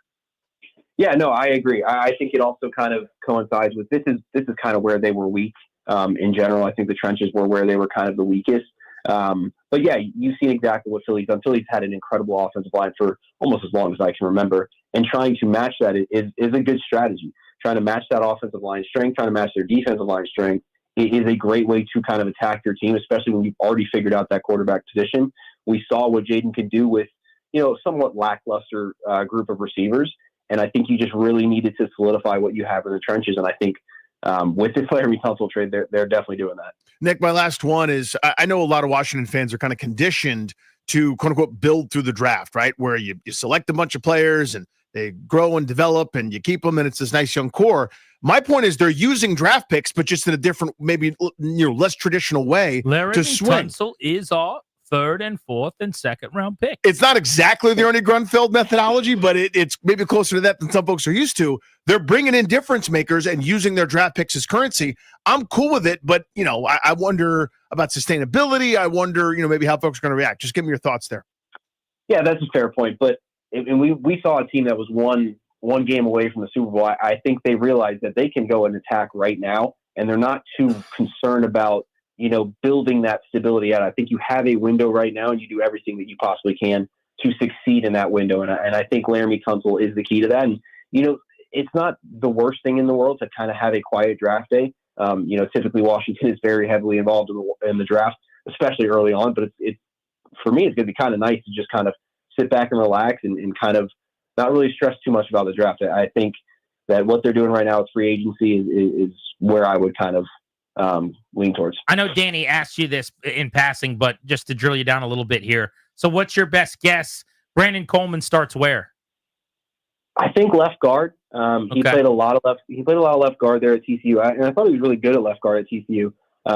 Again, this past year, I thought he was fine. I thought he was, for a third round rookie, I thought he played pretty well. He had some moments, but I think moving into left guard is probably a better fit. And then playing next to someone like Laramie Tunsil is always a good thing to do as well. No kidding. Why wouldn't he want an extension? 2 years and $42 million left for one of the best players in the league at that position. Don't you think he'll be asking for a new contract? Yeah, I can see that. I could definitely see that. And then Washington could be in a good position to give him that with all the cap space they currently have. That could be another reason why the Texans might have moved on from him. We'll probably learn more in the next coming days of why they did. I still can't really wrap my head around it. But yeah, you can definitely see an extension down the line. Thank you, Nick. We appreciate the time. Yeah, yes, have a good one. I'm getting some reaction on social here at Grant H. Paulson at Funny Danny. We'll hit the phones in a moment. 800-636-1067. If you're just joining us, the Commanders with one of the huge moves of the day in free agency in the NFL, trading a 2, a 3, and a 4. The 2 and the 4 next year, the 3 this year, to the Texans for one of the best left tackles in the league, Laramie Tunsil. And surprisingly to me, Danny, a lot of people are bothered by the draft picks that they're giving up, that they're down now to 2 picks in the first 3 rounds, 4 picks in the first 5 rounds. They've got a 1, a 2, a 4, 1 6th, and 1 7th. I think people like the idea of drafting a left tackle at number 7 or whatever. They're picking 29th this year, oh, by the way. Yeah. They have 1 pick in the top 60 selections as it is. So this idea that you're going out and getting the types of guys that you're normally shopping for in the draft when you're picking 2nd, Jaden Daniels, 5th, 7th, 9th, they're picking 29th. So number one, their first round pick is kind of like a second round pick. Their second round pick is kind of like a third round pick. But also, after years of the draft being the Super Bowl around here, after years of the draft being our little baby, we swaddle it. We look at the draft and we pet it. Look at my first mock in October. What quarterback's available? The draft, it's 7 hours long. I can't wait. They're good now. Yep. They're good now. You want a left tackle? You're picking 29th. You got to trade for a left tackle. You can't find a premier left tackle at 29 in the first round. You want one? You trade draft picks. Your precious little draft picks for Laramie freaking Tunsil, one of the best players in the league. And by the way, Adam Peters, I don't need any more we're building through the draft. The picks mean everything to us. I also don't need him to get the bleep them pick shirts, but he's not far from the bleep them pick shirts. He's not quite Les Sneading and Sean McVaying this thing, but he's closer to grabbing that shirt than he is hoarding the picks, like he's Bill Belichick in the mid-2000s or whatever. 800-636-1067 is the number. Laramie Tunsil is your new left tackle. What do you think on Grant and Danny?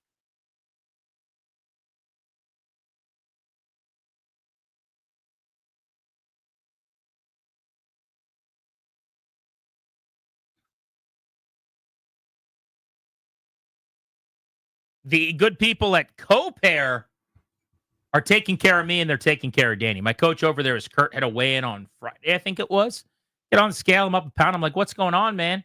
How about I gained a couple pounds of muscle? We found that out. Hey! Yeah, just me lifting weights, Look doing at my you thing. getting swole. Yeah, doing things the right way again with Co-Pair, putting your boy on a program. I'm on actually, I haven't been in a couple weeks, got to get back on them, but these injections that quell your hunger and help you from eating more than you should. But 59% of the people that sign up over there, including a lot of our listeners Joe and Woodbridge down 8 pounds. Laura and Alexandria down 11 pounds. They're just doing it the old-fashioned way. What I love about there's a lot I love about Co-Pair, but it's not just some one-size-fits-all program. You know what I mean? It's basically, what do you need? What are your challenges? They will figure out where your pitfalls are. For me, it's, when I'm taking care of my kids and I'm out and about and it's a snacking or a bad food decision here and there, they give you the tools to beat it. They give you the tools to overcome, to reach your health and weight loss goals. They are the best. Do what so many are doing, including Grant and I. Spring to weight loss offer for fan listeners now. It's 855-888-0180. 855-888-0180 or go to copairhealth.com.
I'm Toby Altizer with your sports update on The Fan, and this update is presented by PVI Office Furniture. Fast, text, and affordable. Business grows with PVI. Big-time news today for the Commanders. They are trading for left tackle Laramie Tunsil from the Houston Texans, giving up a second and a fourth-round pick in next year's draft, also a third-rounder this year. They'll replace that with a fourth-rounder this year, coming back with Laramie Tunsil, also giving up a seventh-round pick this year.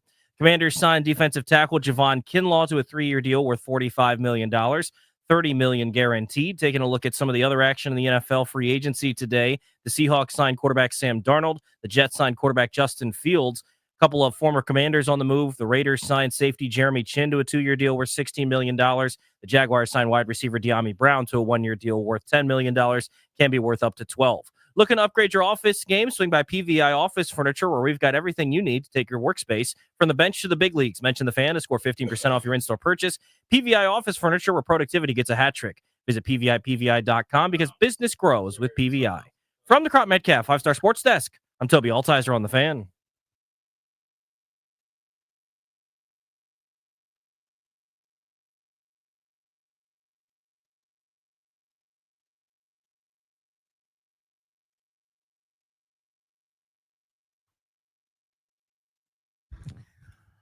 The league year is 4.5 hours old, and the Commanders have signed Javon Kinlaw to a 3-year, $45 million contract, $30 million in guarantees. Defensive tackle coming over from the Jets. And now they have traded 3 draft picks. This year's third, next year's second, and fourth. In fact, it was 4 draft picks, because I guess I should throw in there was a 7th this year as well. I don't really care about it, but the details are the details. Mm-hmm. A 3rd and a 7th this year, and a 2nd and a 4th next year to the Houston Texans for Laramie Tunsil and a 4th-round pick. Tunsil, one of the best left tackles in the league, a Pro Bowler 5 of the last 6 years, a franchise bookend at a premium position, allows them to kick Brandon Coleman inside. You kind of add 2 starters with 1 addition. Absolutely. I mean, this is the silver bullet. I was hoping maybe somebody that they liked enough in the draft would slip to them at 29, and you could make that kind of a move. You looked at the free agency group at left tackle or right tackle. It's just not a robust class. It's like, I know he retired, but it's like that Jason Peters, 38-year-old, I'll try one more year type tier. There's not much there. I did not see this coming, obviously, but again, this is 2 improvements with 1 fell swoop. Do you guys have an issue with only having 6 draft picks right now, 3 of which are mid-6th round or later? You have 3 picks in the first 5.5 rounds, really 6+ rounds of the draft. 29, round 1, 61, round 2, not until 127 in round 4 from the Texans, and then in the final 43 picks at the very end of the draft, 207, 238, and 250, a late 6 and 2 7ths. That's half of their draft. Mm-hmm. There's not a whole lot you can do to help yourself with this collection of picks. They almost certainly have to move back now from 29. They still have to find an edge. They need wide receiver depth. They're still trying to fill 20-plus holes on the roster, obviously. So there's a lot of balls in the air here for Adam Peters, who's moving and shaking today. But you will not get me to find any reservations about this trade. There's always the question of health. And when you're 30, like Laramie Tunsil is, going to be 31 this year, there is always, I guess, some fear that you start to get a little older, maybe your play declines. We've seen left tackles like Jason Peters, Trent Williams play at a high level. In Peters' case, until he was almost 40. Williams is in his mid-30s, and I know last year he regressed, but I don't think that was an age thing. I think he was super banged up. A lot of people would still line up to acquire him. I think you have at least 3, 4, 5 years before you have to worry about that. And I'm not sure Tunsil's going to play on his current contract, which is 2 years at $42 million basically left. But if he does, that's one of the biggest bargains in the league. I'm legitimately serious about that. Yeah. If you don't have to extend this guy, which nobody's mentioned yet, I just don't know why he wouldn't want more money. But if he's willing to play it, basically $21 million cap figures the next 2 years, that's one of the great deals at that position in the sport right now. So did they give up a lot? Absolutely. Respectfully, I don't give a damn. Yeah. That's what it costs. I don't, there's no other way around that. It's the league has already told you, not you specifically, Grant, not you specifically, listener, but this is a premium position. No one's available. You can't have anyone. If you have one, you hold on to them for dear life. You don't let a petty little feud rob you of your left tackle. See Bruce Allen and Trent Williams and what happened here in Washington. That shouldn't happen. That should never, ever happen. You keep them happy. You pay them. You do whatever you're supposed to do or whatever you have to do to kind of make sure that they're available for you because it's the pillow. It's the blanket. It helps you sleep at night. Protects your quarterback. The positions that are premium in this league, quarterback is obvious. The person that protects the quarterback, that's most responsible for it, the blind side. A receiver to catch a pass or two. Now maybe a tight end as a weapon, that's now premium. And people then to disrupt the passes. A defensive end to tackle the quarterback, maybe occasional defensive tackle jumps up in there, and a corner. Those are the premium spots in this league by virtue of availability and pay. That's just how it goes. If you're at the end of the first round, if you're picking 9th, you could probably get a franchise left tackle. When you're picking 29th, you don't think you can. You must have one. This is how you get one. I'll do it again tomorrow. Laramie Tunsil ranked 3rd among all offensive tackles in pressure rate allowed last year. 3rd among all offensive tackles. The only thing I'm curious about, and Darius, let's try to get somebody from Houston on when we can. Why are the Texans trading him? You don't trade a 30-year-old left tackle who's a beast. Why are they doing this? It's one of those where someone walks up to you with like a box of Thin Mints, like, hey, man, you want these? And the reaction is not like a grab them and, oh, thanks. You got to ask some questions. Why are first. you giving me these? Why would you ever give these away? There's a little bit of a side eye.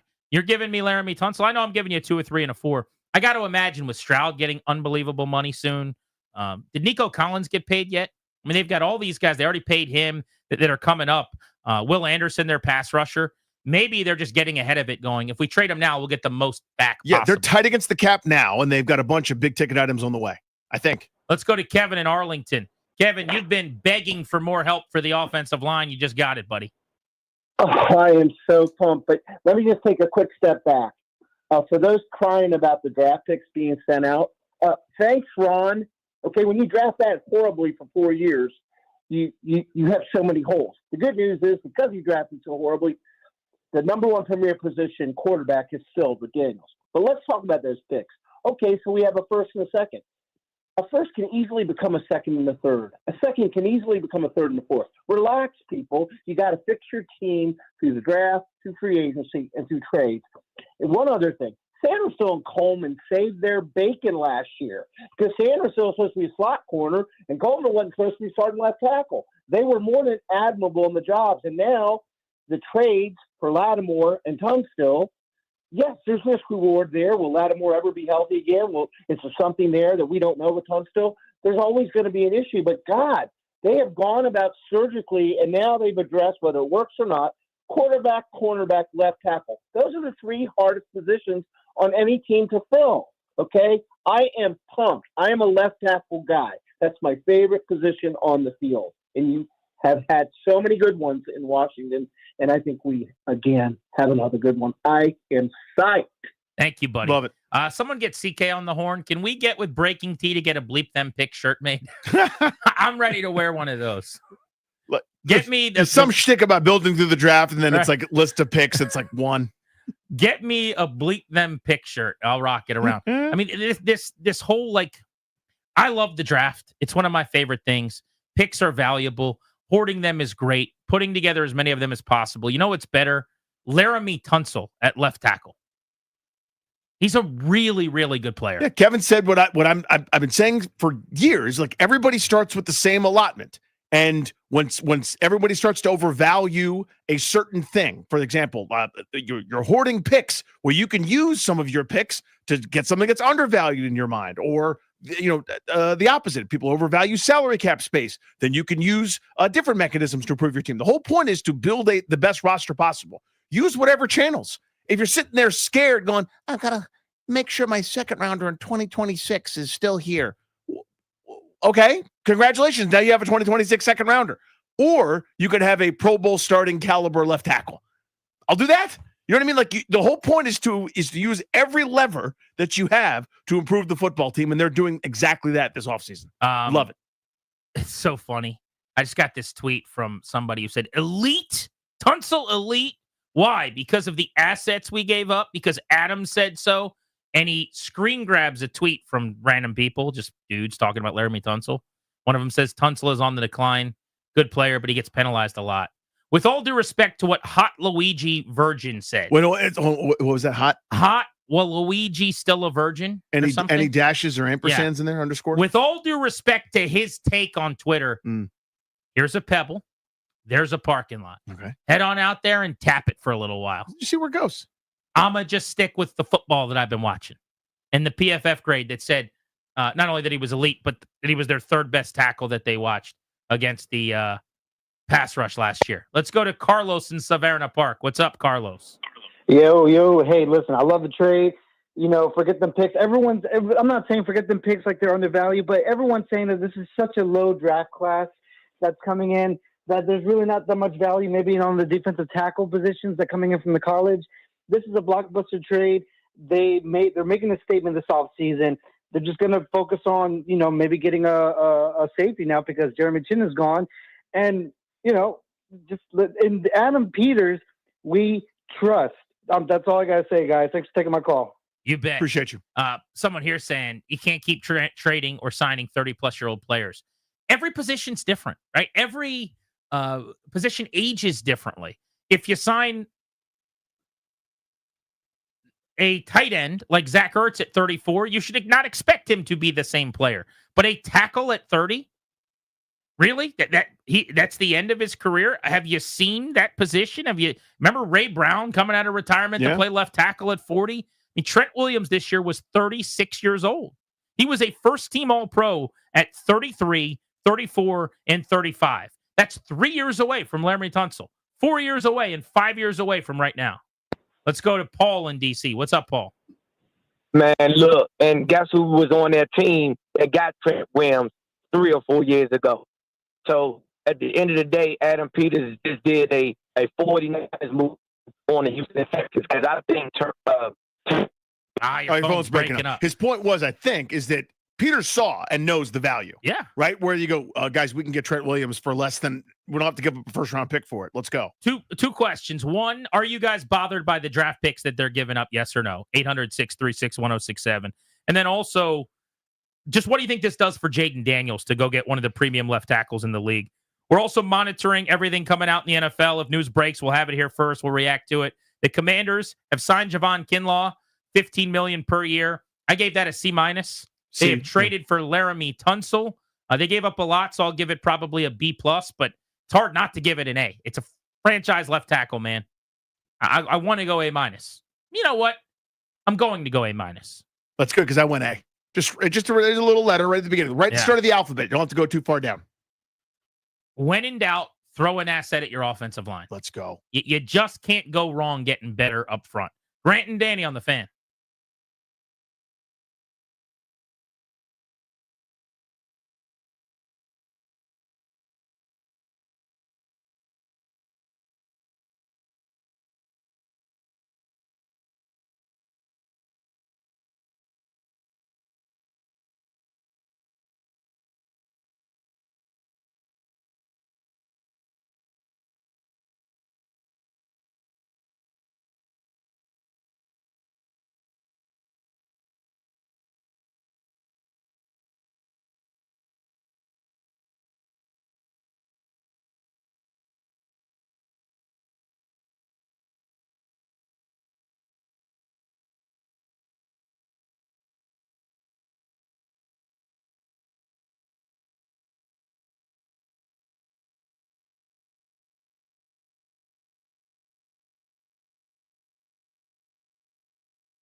What a day.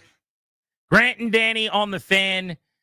The Commanders have made the blockbuster trade of the afternoon in the National Football League. They have given up a 3rd and 7th round pick in this year's draft and a 2nd and 4th round pick in next year's draft.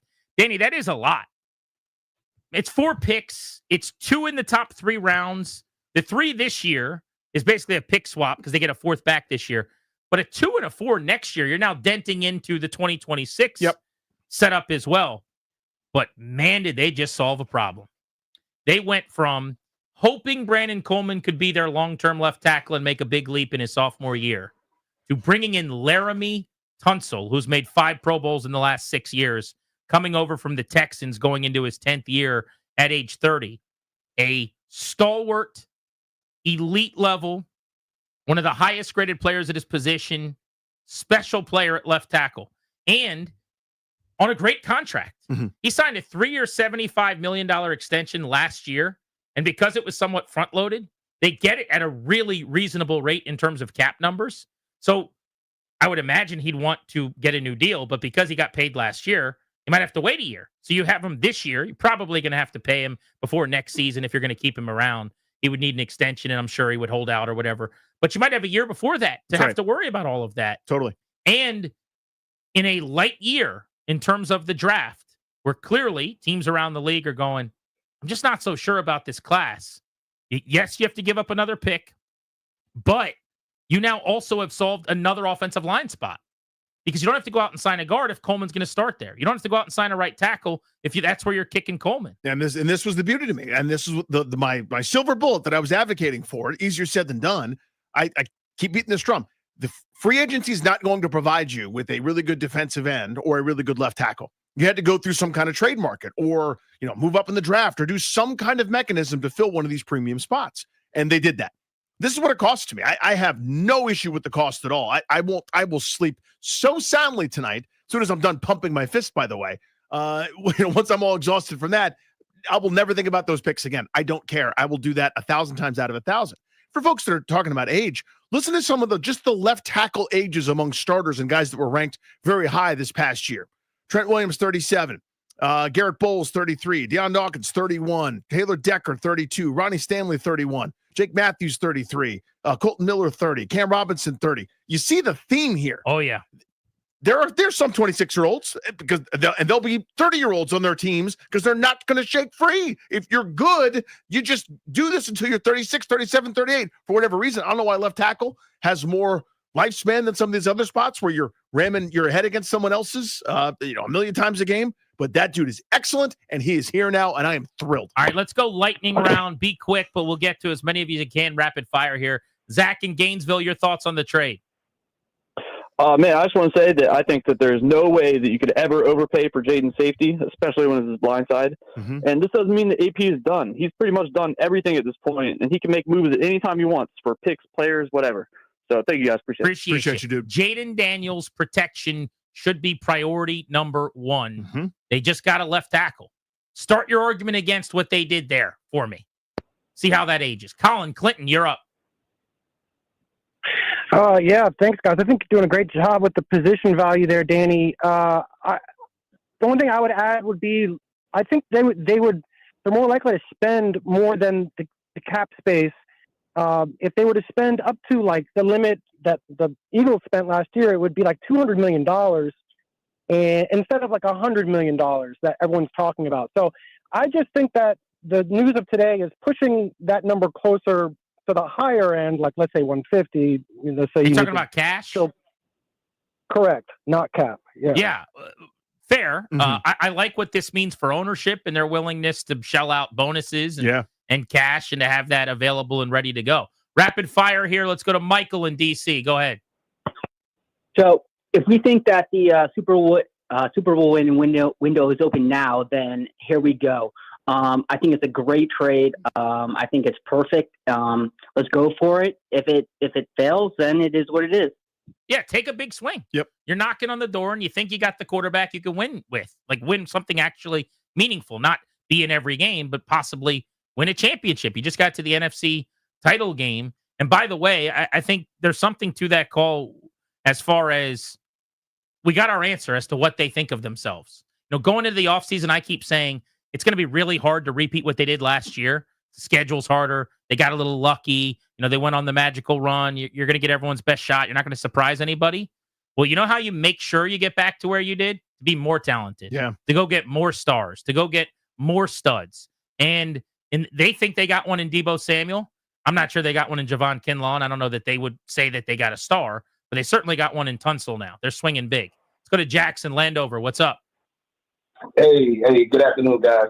Hey, I'm okay with this. As I was telling the other guy earlier, I said that at 29, we can trade out of that pick anyway and go get 2 second-round picks, get one back for next year, and we can still get a quality player that we can use down the road. And like I said, we got to make up for all of those mistakes and quality mistakes that were made with the previous regime. So I'm okay with this. Matter of fact, our left tackle, he can probably be around for a good 3 years, and we can still get a left tackle in the draft probably next year sometime and groom him to be a starter after he leaves. So I'm okay with that. For sure. I mean, you have to extend him next offseason, even though he's got 2 years left. I think to make this work in terms of you can't give up all those picks and then have him for a year and flip him, right? Or have him for a year and not extend him, go into the final year of the deal lame duck and just 2 years. I think you want him around for longer than that, Danny. But we should hit on these two things next. What position is Brandon Coleman going to play? Drill down on that with people, 800-636-1067. And is it okay if they're done on the line now? Or do they have to do something else to make you feel really good? Remember, in addition to upgrading Allegretti on the left side maybe, at right guard, Cosme's not going to be available in week 1. So you do feel good if this is the group they go into the season with, or do you still want to see more? Also, we've tracked somebody down from Houston who covered Tunsil over the last couple of seasons with the Texans. We'll get some inside info from the locker room next on Grant and Danny.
I'm Toby Altizer with your sports update on The Fan. This update is brought to you by Prince George's Community College. Massive trade today for the Commanders as they trade for left tackle Laramie Tunsil from the Texans. Houston getting a second and a fourth-round pick in 2026, also a third and a seventh-round pick in this year's draft. Washington getting back a fourth-round pick in this year's draft alongside the five-time Pro Bowl left tackle Laramie Tunsil. Other moves today, the Commanders signed defensive tackle Javon Kinlaw to a 3-year deal worth $45 million, $30 million guaranteed. Taking a look at some moves around the league today, quarterback news, the Seahawks are signing quarterback Sam Darnold to a 3-year deal worth $110.5 million, $55 million guaranteed. The Jets are signing quarterback Justin Fields to a 2-year deal with $40 million, $30 million guaranteed. A couple of Commanders from last season on the move. The Raiders are signing safety Jeremy Chin to a 2-year deal worth $16 million. The Jaguars signing wide receiver De'Ami Brown to a 1-year deal worth $10 million.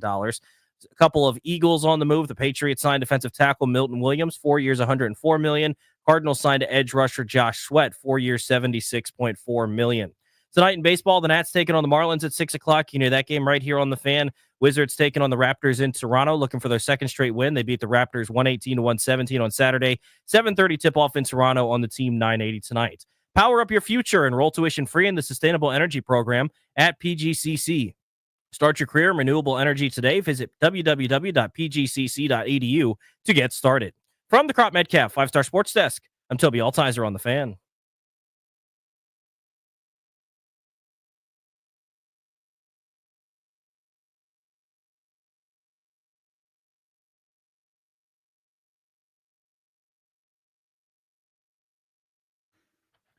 The Laramie Tunsil news broke right before 4 o'clock, so we didn't give away Caps tickets. We'll do that at the end of the hour, at the end of the show today.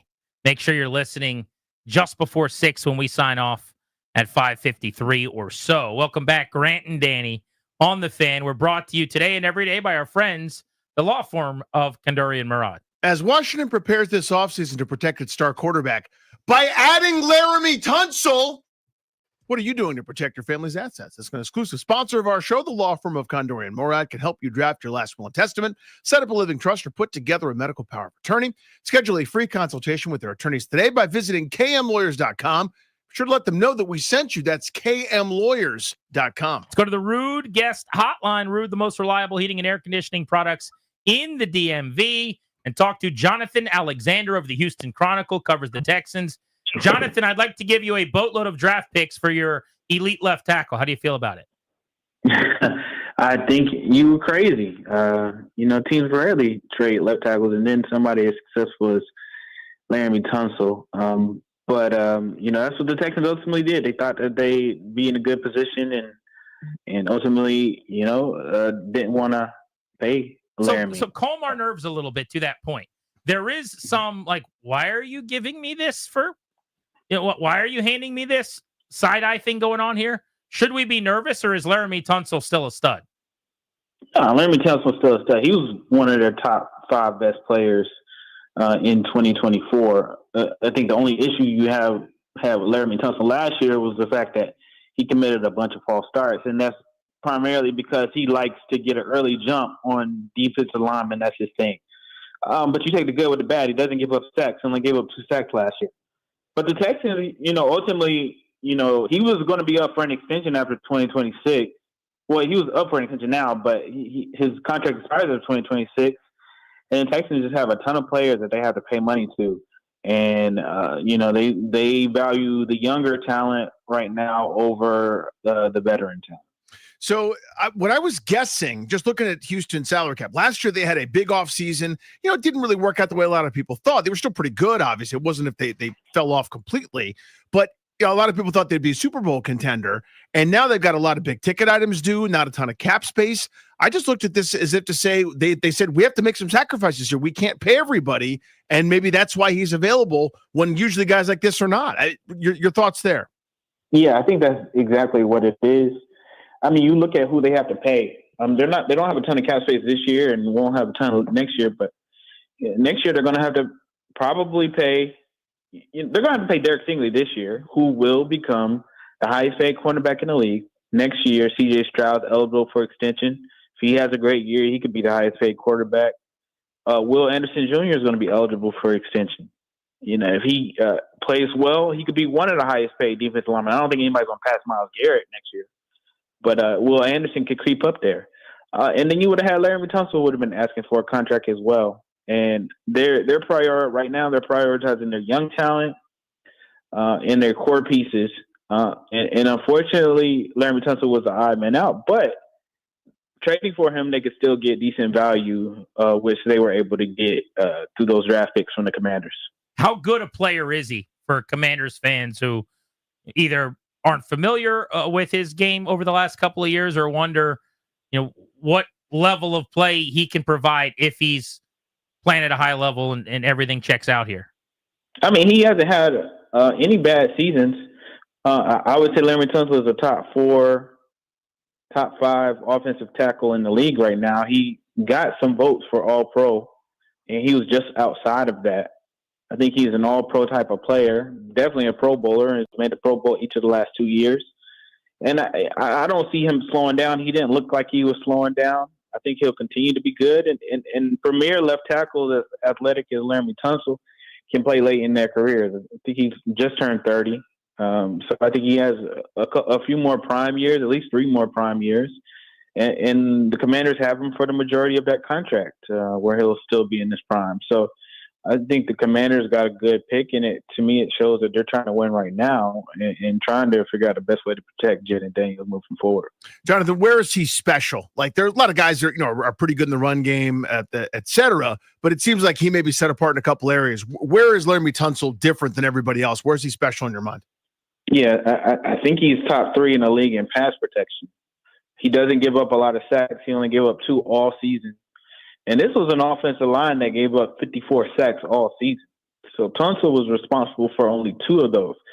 His running game, run blocking, was always been kind of iffy, and he got better at that this year. Former offense coordinator Bobby Sloyd remarked how he had improved in that area of his game, and that was what was going to take him to be elite. But his pass protection is where he's among the best players in the league. What do you think about the return? You mentioned it's good value, but a 2 and a 4 next year, a 3 and a 7 this year, compared to what you were expecting. And also, I guess along those lines, did you think they were trading him? Like, we had never heard Washington link to him once. Was this something that was kind of known that they might be flipping him, or did it come out of nowhere? Yeah, it kind of came out of nowhere. It was definitely a surprise. You knew that the Texans wanted to make some changes on their offensive line, but you didn't expect them to trade their best offensive lineman. But when you put everything together and the totality of it, how they're going to need to pay players, the fact that they want to get younger, and when they have to pay C.J. Stroud, which is probably next season, they're going to have to use younger players. So it makes sense from the standpoint that you got to get younger now, and this is probably the best chance to get the most value for Laremy Tunsil. I thought that they probably could have snuck in a first round pick there, but they got what they got, and I still think it's a decent haul for the Texans, and they'll need those picks next year in 2026 for sure. So in terms of the contract, it seems like he's already looking to kind of go back in line at the buffet here in terms of wanting to get paid again. He just signed that extension, just finished his first year of it, and now there's 2 years left. The last year's, not a lot of guaranteed money. So I would have thought maybe after this year, was there a thought that he might want to go back in line with Houston right now? Yeah, I mean, Laremy Tunsil's goals throughout his career were to become the highest paid player in the league, and he negotiated his own deals. And he did that twice. So I have no doubt he wanted to become the highest paid player again.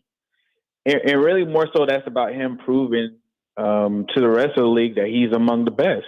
I mean, that's his main goal. He's not just a money guy. He wants to be the best, and he thinks that correlates with that. And it does in many ways. You pay the top players. So I think he's going to continue to try to be one of the best in the league and try to work to be that. And, the Texans are going to definitely miss him. And I think the Commanders, again, good player. But he signed for $3 and $75 before last season, right? It was before. It wasn't before last season. It was the season before that. Got you. Okay. So, but he's got 2 years left on his deal. So did he add, was it 3 years tacked on to one final deal? Yes, correct. Got you. Okay. So then I guess what Danny's asking is, should we expect him to be in like pay me mode right now where he might hold out or whatever, or is that a year away? I don't think he would hold out. I think he would probably play through this season, but there were probably an understanding that he would want to revisit his contract. He never held out when he was with the Texans. What kind of guy is he in the locker room? Funny guy. Doesn't like cameras a ton, so he's probably not going to speak in front of cameras a lot. But he's a good, down-to-earth guy and a person definitely worth getting to know. Super funny. And his teammates love him to death. So I think that's also why it was a huge surprise to me. He was voted team captain the past 2 years. But, yeah, just a good, genuine dude. Love it. Really appreciate the time and insight on short notice, Jonathan. Thank you. Absolutely. Thanks for having me. Really good information there. The Texans, one of the up-and-coming teams in the AFC. You heard him saying they're prioritizing youth, and they've got a plethora of guys, and they've drafted really well. Yes, they have. That they've got to pay. And Laramie Tunsil at 30, who they've already paid a lot of money to over the years, just isn't as high on that list. Now, really good football player, you have the decision to make. Do you keep him around for another year and then get a lot less for him on the trade market, or trade him now and get what seems to be like reasonable value? And they obviously made a tough decision to trade a great player, popular in the locker room. But here's what I love about Adam Peters. He works in the shadows, man. Nobody saw this coming. Washington was not linked to him publicly. Yep. The Texans beat had no idea anything was in the works like this. Most of the moves they make are like this. They keep good secrets. There's not really leaks in that building anymore. Adam Peters' cards are always very close to the chest. And I wonder who initiated. I'd imagine Peters and his group did some due diligence and said, wait a second. The Texans got to pay Stroud. They got to pay Anderson. They got to pay Stingley. Mm-hmm. Tunsil's going to want an extension next year. And you've got people in your front office and on your personnel staff that are just putting these lists together. And then you call and kick the tires. And lo and behold, general manager answers.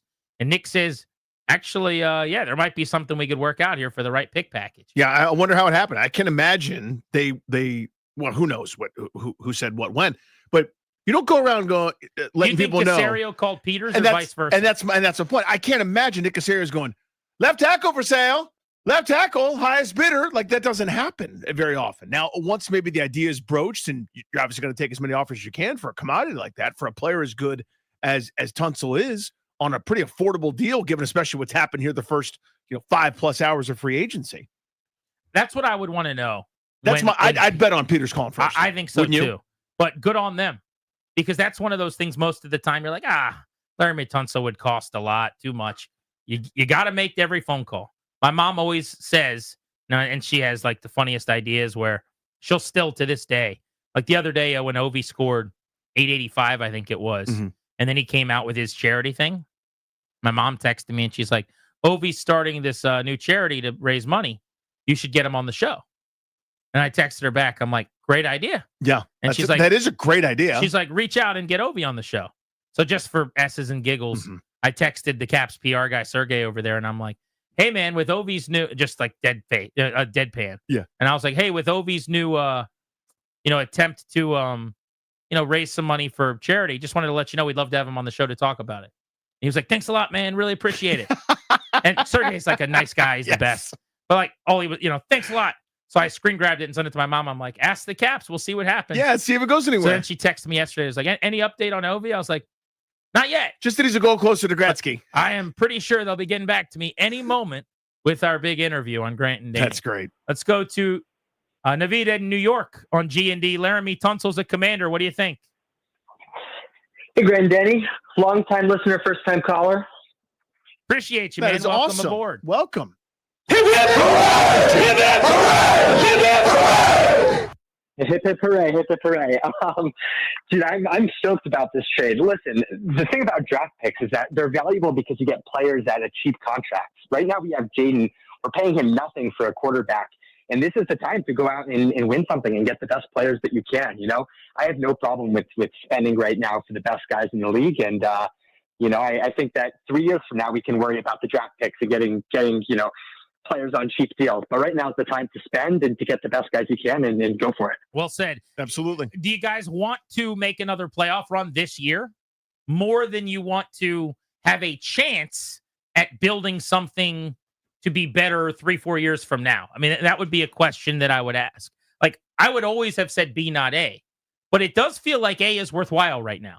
It does feel like your chance to win is actually legitimate if Daniels is as good as we think he is and he can deliver the goods. The updated draft picks for Washington right now, as they go Rams bleep them pick style, they have a first-round pick at 29 and a second-round pick at 61. They do not have a third-round pick because of this trade. They did get a fourth-rounder back at 127 from the Texans, which is not an early fourth-rounder. They were a playoff team. And then they have a late sixth and 2 sevenths. So they will pick 3 times in the first 206 selections. They will only pick 3 times before the middle of the 6th round if they don't trade back, which I think they will. But two-parter here. Number one, we keep hearing this is not as good a draft as the last few years have been. Mm-hmm. I wonder if that's part of how they're baking. I wonder if that's their same eval. Yeah. That into the combo where they trade picks for now both a left tackle and a receiver in Deebo Samuel. And clearly, we wondered for several weeks, what would the NFC Championship game run do for their philosophy? Peters isn't going to admit that it's changed anything, but it's changed something. Well, without a doubt. I mean, over the years, if you want to hoard picks and make, shrewd moves and stack a bunch of things, that's awesome. It's a waste of time with Carson Wentz, a quarterback. You know what I mean? Like you could find the greatest value in the 4th round in human history of a linebacker or a safety or whatever. But if it's between Sam Howell and Taylor Heineke, you're rearranging deck chairs. Now it's not. When we in the fall do fires outside a lot in my back patio, they call me the Fire King. I don't know if you guys know about this. I'm the Fire King. I'm also the Steak King. Don't tell anyone I told you that. Okay. That's a joke. Eric Bickle, you are the Steak King. It's weird for me being the original EB. And I don't know where I got the nickname from, but I have a t-shirt. It's not a big deal. Do you think since Eric's now the Steak King that I actually can claim Fire King? Or is he both? How many things do you get to claim? I don't know. Before someone can go, well, here's not the so point fast. of the story. Yeah. When we're having fires in the fall all the time in my solo stove, which Fire I love, King. I collect like newspapers and I have a pile of scrap paper and stuff I'm going to burn. In the winter, when I don't do fires, I don't collect that paper anymore because it doesn't make any sense. Okay. You see where I'm going with this? Or do you need me to keep explaining? I kind of need one more level of explanation. I'll leap to the lily pad for you. Last year, when Adam Peters took over, he needed to hoard picks and he needed to assemble as much young talent as possible because he thought 3 or 4 years from now we might be good. And then you accidentally became a top 5 team in the NFL this year. So he doesn't need the newspaper anymore. He's not going to be having the fires. I don't need him. I don't know if that worked. It does now. The second layer I got it. I was like, so why don't you need newspaper clippings? And now I get it. And as far as the Steak King things goes, Adam Peters doesn't need the steak. Not a steak guy. He just needs the seasoning. You see what I'm saying? I do, yeah. Let's go to Matt in Stafford. What's up, Matt? Hey, Steak King said Fire King's available. So you're Fire King now. Oh, then I'm good. Then I'm the Fire That's King. it. Yeah, Fire King. I think about that first, second, and 4th round pick. Just go ahead and package it and move up in the first. Get a Malachi Starks from Georgia or Barron, the cornerback from Texas. I think about the 2009 New York Jets. They had 2 picks. It's 2 different positions. They took Mark Sanchez and Sean Green, but they took 2 picks that immediately helped them, and they went to 3 straight AFC Championship games. That was the Rex Ryan really Jets. exciting. Let's go get a snack. Thank you, Matty. I appreciate you. I'm not moving up in the draft. I don't think you have that luxury right now. You got to move back and get more picks. Yeah. That's now the heavy favorite on the board, right? What's the chance they stick and pick at 29 with 6 total picks and 3 of them from the late 6th on? Here's the way that it would happen is if they don't get value, because there's no, let's say that I'm making this up. Nobody likes anybody that's there at 29. You're hoping name that player slips to 27, 28. Let me just say this real quick to add to it. Yeah. Sorry. Daniel Jeremiah in his conference call recently said that like picks 20 to 50 or 20 to 60 are basically really similar in this draft. Right. So it might be hard to move his back as much as you want to. Like, let's say you love the tackle from Oregon, I think Connerly is his name, Josh Connerly, right? And you're hoping that he's there at 29 and he goes 26. Well, and then no one's going to give you value. You're sitting there going, anybody up for auction, pick 29, anyone? No one gives it to you. Maybe you stay put and take it. But for the most part, I would anticipate them adding draft currency, replenishing the stock both this year and next year. 800-636-1067 is the number you want to talk to us about. Laramie Tunsil to the Commanders. What position do you think Brandon Coleman starts at? Left guard. I think it's going to be guard as well. I wonder if they'll move him to the right side until Cosme gets back, or if they'll just have a replacement. Whoever your extra guard's going to be, your Michael Dieter or whoever. Maybe, honestly, what you might do initially is let Allegretti play on the left side because he's already been playing there. Play Coleman on the right, and then kick Coleman over when Cosme's back. Or frankly, you probably don't want to have to make him learn 3 positions because he's already been working at left tackle. So put Coleman at left guard, move Allegretti over to the right side, have him play there for 5, 6, 7 weeks, whatever it takes, unless you sign another guard. Mm-hmm. And then when Cosme comes back, Allegretti becomes your tweener, who can play either side. Then Wiley cap casualty, or he's part of the fold too? Well, right now, Wiley would be he's your right tackle right now. Yeah, you're right. I mean, unless you move Coleman over to right tackle, right, then Andrew Wiley continues to start. Mm-hmm. And I'd be perfectly fine with them moving on from him and Coleman playing there. I think Coleman's highest ceiling, just because it's easier, I would say this about anybody, including Cosme after they drafted him out of Texas and he was kind of an okay tackle. I think Coleman actually showed more this year at left tackle than Cosme did in his first year at right tackle. But he's probably best off at guard because it's the easiest thing to play, obviously. If they moved him to right tackle, I'd be okay with that too. We'll get your guys' thoughts on that as we continue on G&D. You're listening to The Fan. It's free agency day. We're passing along breaking NFL news as we get it.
I'm Toby Altizer with your sports update on The Fan. This update is brought to you by Reynolds and Power Home Team, Keller Williams Realty. In the NFL, big day for the Commanders. They found their franchise left tackle, trading for the Texans left tackle, Laramie Tunsil. Houston gets a second and a fourth in next year's draft, a third and a seventh in this year's draft. Washington getting back Laramie Tunsil and a fourth-round pick. Also, the Commanders signed defensive tackle Javon Kinlaw to a 3-year deal worth $45 million. $30 million guaranteed. Some other big moves today in the National Football League. Quarterback news: the Jets signed quarterback Justin Fields, 2 years, $40 million, $30 million guaranteed. Seahawks signed quarterback Sam Darnold to replace Geno Smith, 3 years, $110.5 million, $55 million guaranteed. Baseball, the Nationals taking on the Marlins at 6 o'clock. Could be delayed. You can hear that game right here on The Fan. Wizards taking on the Raptors in Toronto at 7:30 over on the Team 980. Want to hear the fastest way to know what your home would sell for? Reach out to Empower Home Team. Simply text your address to 800-763-3000. No phone call. Just text your address to 800-763-3000. That's 800-763-3000. From the Crop Metcalf 5-Star Sports Desk, I'm Toby Altizer on The Fan.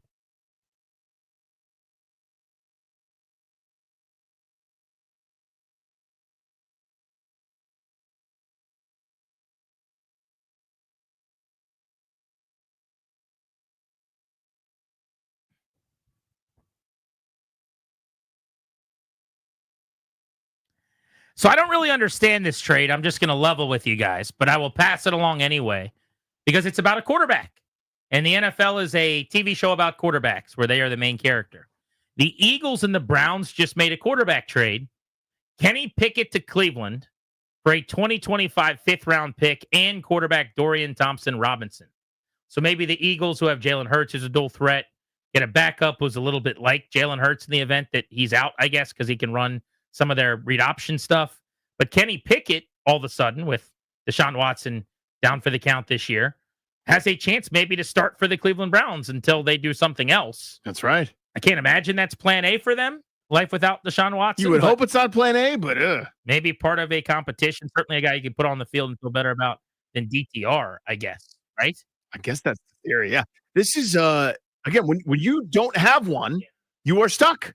When you're not in Washington's position, you've got to go into the, I'll spend $40 million on Sam Darnold, or I take a flyer on, as you said, Kenny Pickett or DTR or whoever's in between.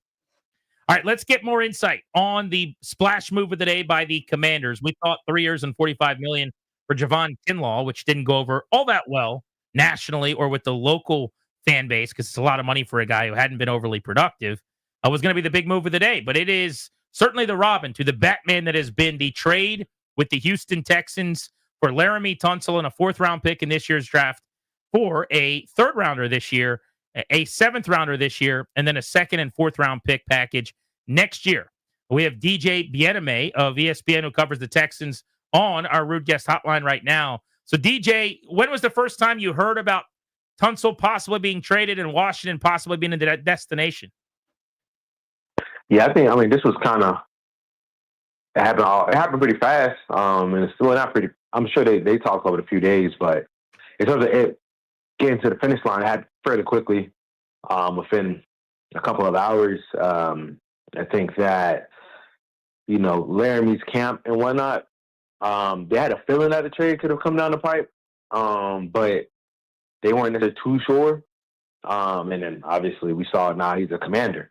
So I think that, the Commanders are getting a very, very good, borderline great left tackle. I think that this, adding a guy like Laramie for Jaden Daniels and his ability to pass, for his pass blocking ability, the 5-time Pro Bowler, I mean, he had one of the lower pressure rates allowed according to Next Gen Stats, and I think it was around 3 or something. It was around 8.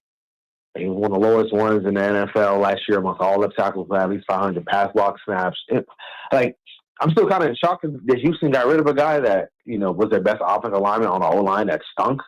Especially, since he was really good in 2023 and in 2024, he was still good. Obviously, there's some plays that he could have had back, not being able to pick up stunts. But, for them, it was mainly, get ahead of it versus get ahead of it in the sense of, he's due a lot of money in the next couple of years. Better to, get that off your books, get ready for paying CJ, Will, and Stingley, and kind of go from there. So, I mean, I think that, the Commanders are going to benefit greatly from having arguably one of the best offensive tackles in the entire NFL. And so this is what I'm trying to get at. I'm trying to figure out the same thing you are, the reason why they're doing this. And it looks like money-wise and some guys on deck they have to pay, DJ, that makes sense. But I wonder if there's something to our line was bad anyhow. We could pay him and it's still bad, or we could try to use draft picks and reallocate and maybe kind of start fresh on that part of the ball. I mean, again, I don't know. I'm guessing. Just give me your take. Yeah, I don't think that's a bad guess, but I do think that when you have a rookie on it, a rookie quarterback on a rookie deal, well, not rookie quarterback, but a quarterback on his rookie deal, that's when you spend the most and you try to strike when the iron's hot and try to get a Super Bowl, right? And D'Amico has mentioned how they want to get over the hump. And I get, retooling the offensive line makes sense, but getting rid of your best, the only offensive lineman that was respectable last year, the only one, I think they could be taking a step back in that category. Right? I truly think so. Because again, no matter who you draft in the first round with your pick, none of them are going to have the impact that Larry Tunsil had in year one. They're just not going to. Because the offensive lineman takes time to develop. So yeah, some guys hit the ground running like Slater in LA, but not everybody hits the ground running completely. So, and again, they're picking back in the first round. So I think, in my opinion, it's a mistake. I don't necessarily think that, I get it. Trying to retool off of the line, things of that nature. Because it was bad and trying to reset it. But still, I think they could have bit the bullet for one more year and then dealt with that next year. And then if you had to make a move, but at least try to go get that Super Bowl this year. But, it is what it is. And now the Commanders have add in a guy like that, and now you go to fight the offensive line and get it to the point where you can almost go toe-to-toe in the trenches. Obviously, still got to add a few more pieces, but go toe-to-toe with the Eagles. What do you make of the return for Houston? They give up the 4 this year, but they get a 3 this year and then a 2 and a 4 next year. It's not great. Not great. I mean, unless you're going to use it to move up in the draft, then okay, but and I could see them doing that because they moved up to the draft 2023 and they moved down in the draft 2024. So they've shown that they're willing to make moves and be aggressive in the draft. However, if let's say hypothetically they stay put, there's no way they're going to draft in the 3rd round that's going to have the impact that Larry Tunsil had in terms of pass blocking for them in the last few years, in my opinion. So, I get it. I mean, I get, getting out in front of it and not allowing, not paying him because you got to pay Stingley, Will Anderson, possibly Daniil Hunter again, and CJ. I get that. That makes sense, right? But if you're trying to get over the hump and get to the Super Bowl, I just don't know how that gets you closer. And here's the thing: they still need receiver help. I get they get Christian Kirk. That's not Christian Kirk and Nico Collins. Let's be honest. That's not putting fear in a lot of people. That's not putting fear in a lot of people's hearts because it's really just, again, the Nico show at that point. Most teams, especially teams that want to win that aren't, unless you got Holmes, Josh Allen, Lamar, you need multiple 1A receivers. We just saw with the Eagles, right? So, again, they still got other holes to fill. And, again, their mistake is going to be the Commanders' rewards. DJ, was he ever an agitator or a problem, or was there any kind of locker room drama? I mean, again, I'm doing the same thing you are, trying to put the pieces together on this. Was there ever an issue with him? No, in terms of with his teammates, never. He was one of the guys that everybody talked to, everybody could converse with, everybody. He was never, even though he was always usually the highest paid until last year, Daniil was the highest paid. He was never ever standoffish from people in the locker room, and he was never standoffish with people in the media for the most part, right? As long as you made that concerted effort. So he was never ever a cancer in that aspect. Now, could there have been times where he could have taken more leadership and more ownership of certain things going on with the offensive line in terms of being able to pick up stunts? Yeah, I could say he could have been a little more vocal, but again, he was one of the guys that was trying to when Kenyon Green, the left guard, was struggling immensely. He was one of the guys that was trying to uplift him and give him confidence. Because there were points last year with left guard Kenyon Green, number 76. was getting absolutely torched on the field, off the field, by all kinds of perspectives, by coaches, by anybody you can imagine. He's getting torched by everyone, people that are trying to help him. You know what I'm saying? Uplift him in that aspect. So I think, man, in terms of being a cancer in the locker room, no, none at all. Like Laramie's a good guy. You know what I'm saying? Like Laramie, stay out the way. He don't get in trouble. Just like to travel. That's about it. Like Laramie, I know in Houston there's some people saying coach, overturning the culture in the offensive line room. That's hogwash. Like I don't understand. He's not the nastiest player out. No, he's more. I'm gonna pass block and lock that down. I'm not the dirtiest in the run game. He could be a little bit better there, but in terms of he might not have that nastiness that you want at a tackle all the time, but shoulder shrugs, right? Like there's not that many guys that can block Myles Garrett one-on-one and hold him and shut him down in a playoff game like he did in 2023 when the Texans beat the Browns 45-14 in the playoff game in 2023 in D'Amico Ryans and C.J. Stroud's rookie debut season. You know what I'm saying? Like, yeah, you can get a guy that's nasty all you want, but if he can't block a toothpick coming off the edge, who cares? You know what I'm saying? So, like, in terms of, like, culture and all, I can tell you this. Laramie was far from that. I can vouch that to the ends of the earth. In terms of cult, nah. And I've covered some guys that are, I don't even say bad locker room guys, but kind of like I covered Deontay Johnson, like bad. He wasn't. Well, he got sent off pretty quickly, so he obviously had some issues cancer room wise. So I've covered guys like that, so I know the difference. Laramie was on the opposite end of that.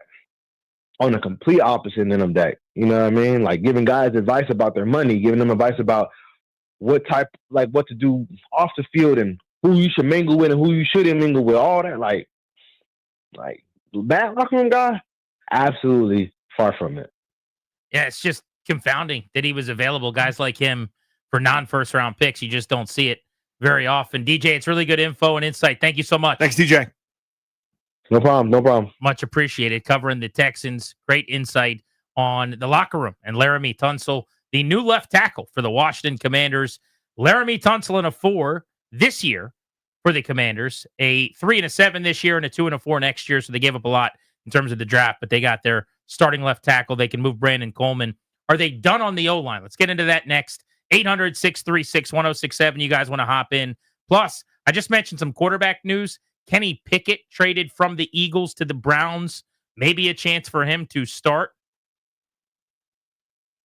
I'm just seeing here. Charvarius Ward, the former San Francisco 49er, is going to the Indianapolis Colts. Damn it. 3 years and $60 million. I'm sorry to jump to that, but you and I have been talking behind the scenes today. That was a target. I saw Ward come up, and I'm like, please be Washington. Please be Washington. I mean, that was our favorite guy. Yeah, I'm sitting there going, show me Washington. As soon as you said Charvarius Ward, I got my hopes got up a little bit. But the Colts, 3 years, $60 million, 30 guaranteed. That's rich, $20 million per year, but I would have had no problem with Washington going there. But point of the dude story is, are they done on the O-line? That's question number one. They gave up a lot. They don't seem to be as concerned about keeping their draft picks right now as some of you guys are. Where are you on their bleep them picks philosophy this offseason? 800-636-1067 on Grant and Danny.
The Commanders have lost 2 of their own free agents today. De'Ami Brown got a 1-year deal with the Jaguars. He'll make at least $10 million. So happy trails and kudos to him. The De'Ami Brown game against the Tennessee Titans, 75-yard touchdown from Carson Wentz, 30-yard touchdown from Carson Wentz. Prior to the playoffs, that was kind of the resume. Yeah, because you could say the De'Ami Brown game and everyone knew who you were talking about. Oh, totally. Like, what's the Terry McLaurin game? He's got a bunch. It's good. One guy surpassed his career total in catches just by catching 30 balls last year. I actually can't pick a Terry McLaurin game. He's had some really good ones. Yeah. He's had several. Maybe the Bengals this year, but that was the Jaden game, so that can't be the Terry game. I'm not sure. But 5 for 89 and 6 for 98 and 2 playoff wins during the run to the NFC Championship game for De'Ami Brown, who was awesome. So he goes, based on those 2 playoff games, probably, to Jacksonville for $10 million. And then this one does sting. I don't mind the De'Ami loss much, but Jeremy Chin was really good for this team defensively. They lost their safety. They will not have the Chin tandem lined up with Quan Martin in the back end that they had last year that worked so well. That Quan Martin, Jeremy Chin duo, those 2 guys fed off each other really well, played very well, kind of like a defense in hockey where the pairing knows what the other's thinking. They talked about that at the end of the year. They're going to have to go back to the drawing board there. I wonder what their plan is at safety right now. I do too. So again, it's so hard to anticipate these markets. Last year, they should probably lock up. God, we're all blanking on names. Their old safety who was good here for a long time. Oshimgo Otagwe. No, don't do that to me. Laron Landry. Oh, for God's sakes. Madu Williams. Whoever it was. My brain's broken. Yeah. They should have locked up Reed Dowdy. What era are we talking about? Just last 2 years ago. What number? The safety who played here, and they didn't resign him, and they went and got Jeremy Chin. Bowen. No. Stop it. Brandon Merriweather. Oh, I hate you so much. Kareem Moore. The previous safety. Cam Curl. Cam Curl, for God's sakes. Yeah. Thank you. That was really frustrating. I'm so furious. Should I have kept going, Darius? Yeah, it would have run out of showtime. The Nats are going to play at some point tonight. But what I kind of went, man, were you actually getting Rick at all? Yeah, it was because I couldn't remember it. It's so annoying. When they didn't re-sign Cam Curl, I'm kind of going, that's a bit of a risk because this guy's here, he's played well, and it's been fine. And they anticipated the market correctly, where nobody got paid, no one got anything. Gomes. They got I would say, either an upgrade or a slight upgrade, or even broke even without having to overspend. Bakari Rambo. Now all of a sudden, I'm going to steamroll right through this. Now all of a sudden, the safety market, people are seeming to want to pay. You look How at many Moreg, bad safeties have they had? Infinity plus 9. So many. And now all of a sudden, it's like, okay, so now Chin's gotten paid, Moreg's gotten paid. A couple guys have gotten more money than you would have expected on the safety Adam market. Archuleta. So you said him twice. No, I didn't. You did. You said Archuleta twice. I already did. Yeah. You Archuleta me before. DJ Swearinger, 2 spoons. Not 1, but 2. Yep. Nothing? All right. Sorry about that. Let's go to Johnny in College Park. Johnny. Hey, Johnny. Johnny? Hey, what's up, guys? Hey, buddy. Thank you for taking my call. You bet. Hey, man, so I'm wondering, do we take Brandon Coleman now? Do we move him to left guard and replace Allegretti, or do you move him to the right side and replace Andrew the Cone Wiley? Where do you go with that? So that's what we've been talking about. My answer is yes, by the way. Yes, no doubt. Danny's going left guard. I think I agree to those terms. I would have no problem with either. I think Coleman's highest ceiling right away is probably left guard. Because that's what he played the most in college. Yeah. And I think that's probably more natural. That's not learning the mirror image on the right side. I don't think he's played right tackle much. He played left tackle and guard in college at TCU. Yeah. To me, he's my left guard. And I go, this is easy. I'm going to tell him right now. Dante Whitner. The instant we signed Tunsil or traded for Tunsil, hey, I'm going to have a Coleman on speed dial. You're our left guard. That's where your reps are going to be in spring practice. Deshaun Goldson. Chris in Hyattsville. You're on Grant and Danny. What's up? Did you say Sue Cravens? No, but that's great. Gosh, that's great. Is it, though? Another legendary safety for the Washington football franchise. That's a really good one. By the way, Grant, I think you should be the wing king because it rhymes. I think that, yes, I would love to be the wing king. The wing king. And then, I mean, is there anything you love more than wings? So No. I think it suits it's on brand. I need him to be extra crispy, though, if you're okay with that. Percy Butler. Cocoa Crispy. Listen, I would say if you're going to trade for somebody and give up this much draft capital, you have to trade for a known quantity. And that's what they did. There's nothing probably more secure than a player like Laramie Tunsil, who is a perennial Pro Bowler and probably a top 5 tackle of his generation. By the way, has any offensive lineman ever been traded for more draft picks in their career than Laramie Tunsil? I mean, he's been at the center of multiple mega trades. Dad, you're a Texans mark. How many draft picks did the Texans trade for him originally? Because now it's 4 plus whatever he got traded for when he came from the Dolphins. Give me a second. I have it, and I got to look it back up. Give me a second. I can't say Monte Nicholson, right? You can say Monte Nicholson. I can. That's fair. Because that one did. There's some sadness with how that one ended. Although he played for the DC Defenders, I'll have you know. I did not know that. Did you know actually. that? No. In the United Football League. Alex in Vienna, what's up? Hey guys, thank you for taking my call. You got it. So I love the trade, and I think it instantly makes them better. The biggest priority for this team is keeping Jaden Daniels upright and healthy. So they addressed that, so I couldn't be happier. Yeah, we've been taking calls, Alex, for weeks and weeks and weeks from people that just wanted to upgrade the offensive line. And while I don't think that should have been maybe the number one priority, it's certainly one of the most significant. Appreciate the call. Sorry, we're up against the clock here, but I'm glad we were able to squeeze you in really quick. Darius, how many picks? He got the Dolphins 3 picks, 2 first and a second back in 2019. So he has garnered whatever team he's left a total of 7 draft picks since he's been in the 2 trades. Crazy, really good picks too. Yeah, and a couple of players included in that as well. Top 3 round type picks. So here's where we stand here. The D tackle addition was less necessity, more want in replacing Allen as part of a trio now with Payne and Newton, your starters. But you've created a need at safety because you lost out on Chin. There's more of a need at receiver because Diami has gone elsewhere. They're still desperate for help at edge. They still need desperate production from corners. Safety is now a bigger need, so it's not like defensively you got worse, not better, which was the worst side of the ball. Yeah, net loss so far. But my goodness, did you get better on your offensive line, which is huge.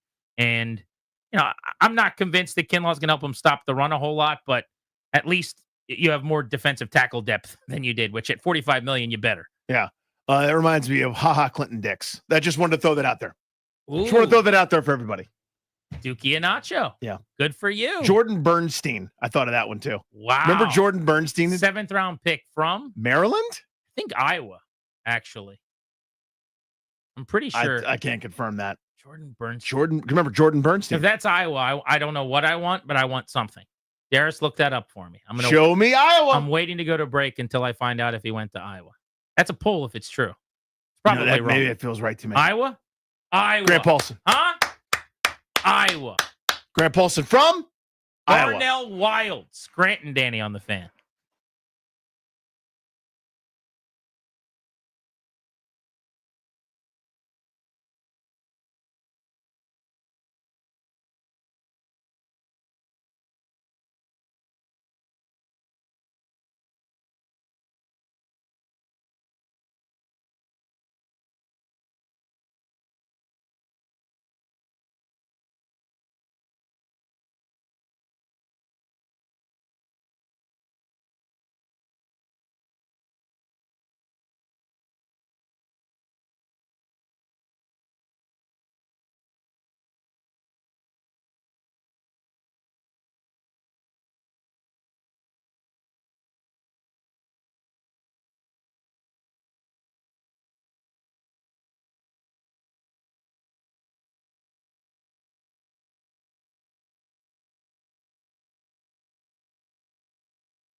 I'm Toby Altizer with your sports update on the Fan. Big news today for the Commanders. They made two major moves today. They traded for left tackle Laramie Tunsil from the Houston Texans, giving up a second and a fourth-round pick in next year's draft, giving up a third and a seventh in this year's draft. Washington getting back Laramie Tunsil, the five-time Pro Bowler, and a fourth-round pick as well in this year's draft. The Commanders also signed defensive tackle Javon Kinlaw to a 3-year deal worth $45 million, $30 million guaranteed.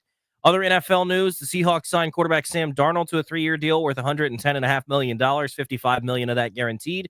The Jets signed quarterback Justin Fields to a 2-year deal worth $40 million, $30 million guaranteed. The Raiders signed former Commander safety Jeremy Chin to a 2-year deal worth $16 million. The Jaguars signed wide receiver De'Ami Brown to a 1-year deal worth $10 million, could be worth up to $12 million.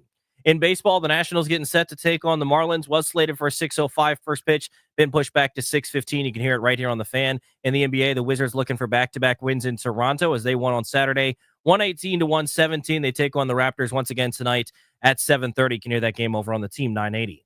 From the Crop Metcalf 5-Star Sports Desk, I'm Toby Altizer on the Fan.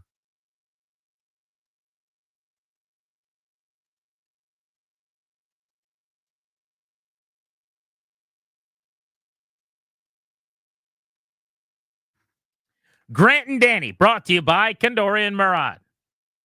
They will help you to draft a will, set up a trust, or set up a medical power of attorney. Schedule a free consultation with their attorneys. KMLawyers.com. Be sure to tell them we sent you. You'll get a discount. KMLawyers.com. They are big DC sports fans from Fairfax, and I know they are jacked up about Laramie Tunsil being acquired via trade. Washington has always had really good left tackle play until the end of the Trent Williams era. It's one of the weird things that Washington was able to get right. For so many teams, it's their Eleanor. They can't get it. They've tried time after time and drafted and free agent, whatever. Washington was spoiled. We basically had 20 years of Chris Samuels handing it off to Trent Williams. They got another one. From Chris Samuels to Trent Williams, we'll just skip over a few years. There's a little gray area there. So Laramie Tunsil for the next few seasons. By the way, breaking news out of Major League Baseball, Garrett Cole will undergo Tommy John surgery tomorrow to repair a torn UCL. He is out for the 2025 season. So according to Jeff Passan, Garrett Cole will miss the entire season. The New York Yankees, $324 million man, one of the best pitchers in the sport. Massive news day in sports. Of course, Alex Ovechkin yesterday scored 886. Yeah, man. Which means he is now 8 goals away from tying Wayne Gretzky's all-time goals record, 9 goals away from breaking it. Incredible. It's now just finally hitting me that I've thought all year, really since his hot start, it was going to happen. Like everybody else, you could kind of do the math. But now it's getting real. It's almost like it's like December 22nd. Yep. The tree is lit up. I see all the presents wrapped, and we're ready to take those to our various Christmas parties. The music's playing in every store you go into.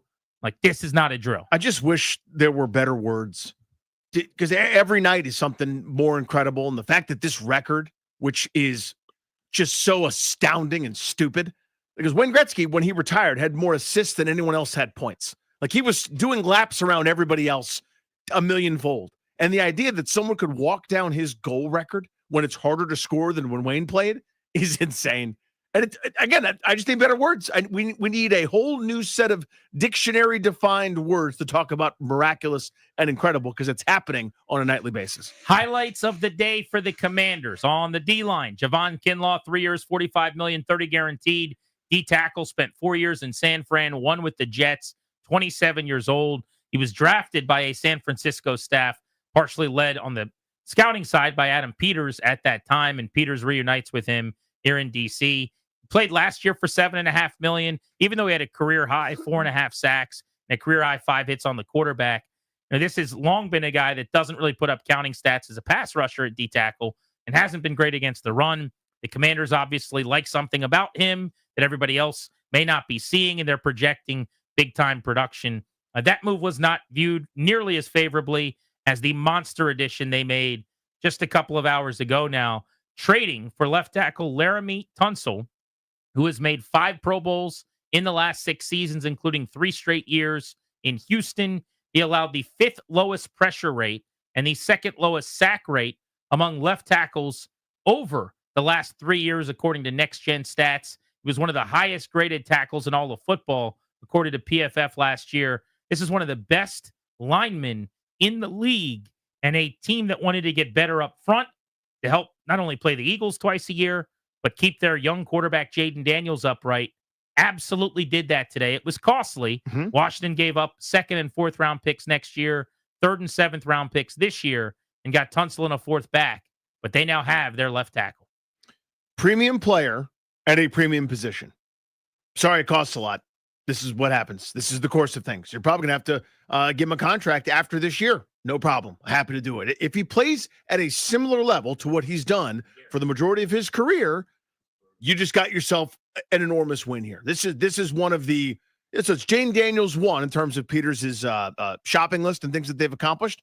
On paper right now, this is their second, oh my God, jaw-dropping, franchise-altering, stability, excellent type move. Right? I mean, again, Daniels is the one that makes all this worthwhile and relevant. You could have Laramie Tunsil protecting, bargain basement DVD quarterback guy. I don't care about that. They have a superstar, so you act accordingly. And this is what that is. We're back on the air tomorrow at 2, about 21 hours and 50 minutes from now. If Washington adds one more quality starter, what position do you hope that player addresses? Corner. Because that's where I think there's a market. If it's a defensive end, it means they've had to give up even more. I don't know where that more is coming from now. Yeah, I'll take either signing one of the better pass rushers remaining or a cornerback. I could get behind either of those two things, but they got to make some headway there. They only have 3 picks in the first 5.5 rounds or so in this NFL draft. All right, thanks. Very hard work behind the scenes. Busy news day. Ryan was cranking out content. Darius booking guests. Toby getting us all the breaking news and getting you guys on and off the line. They did a wonderful job. For Danny, I'm Grant saying so long. We're back at 2. Enjoy Nats baseball tonight. Thank you for coming.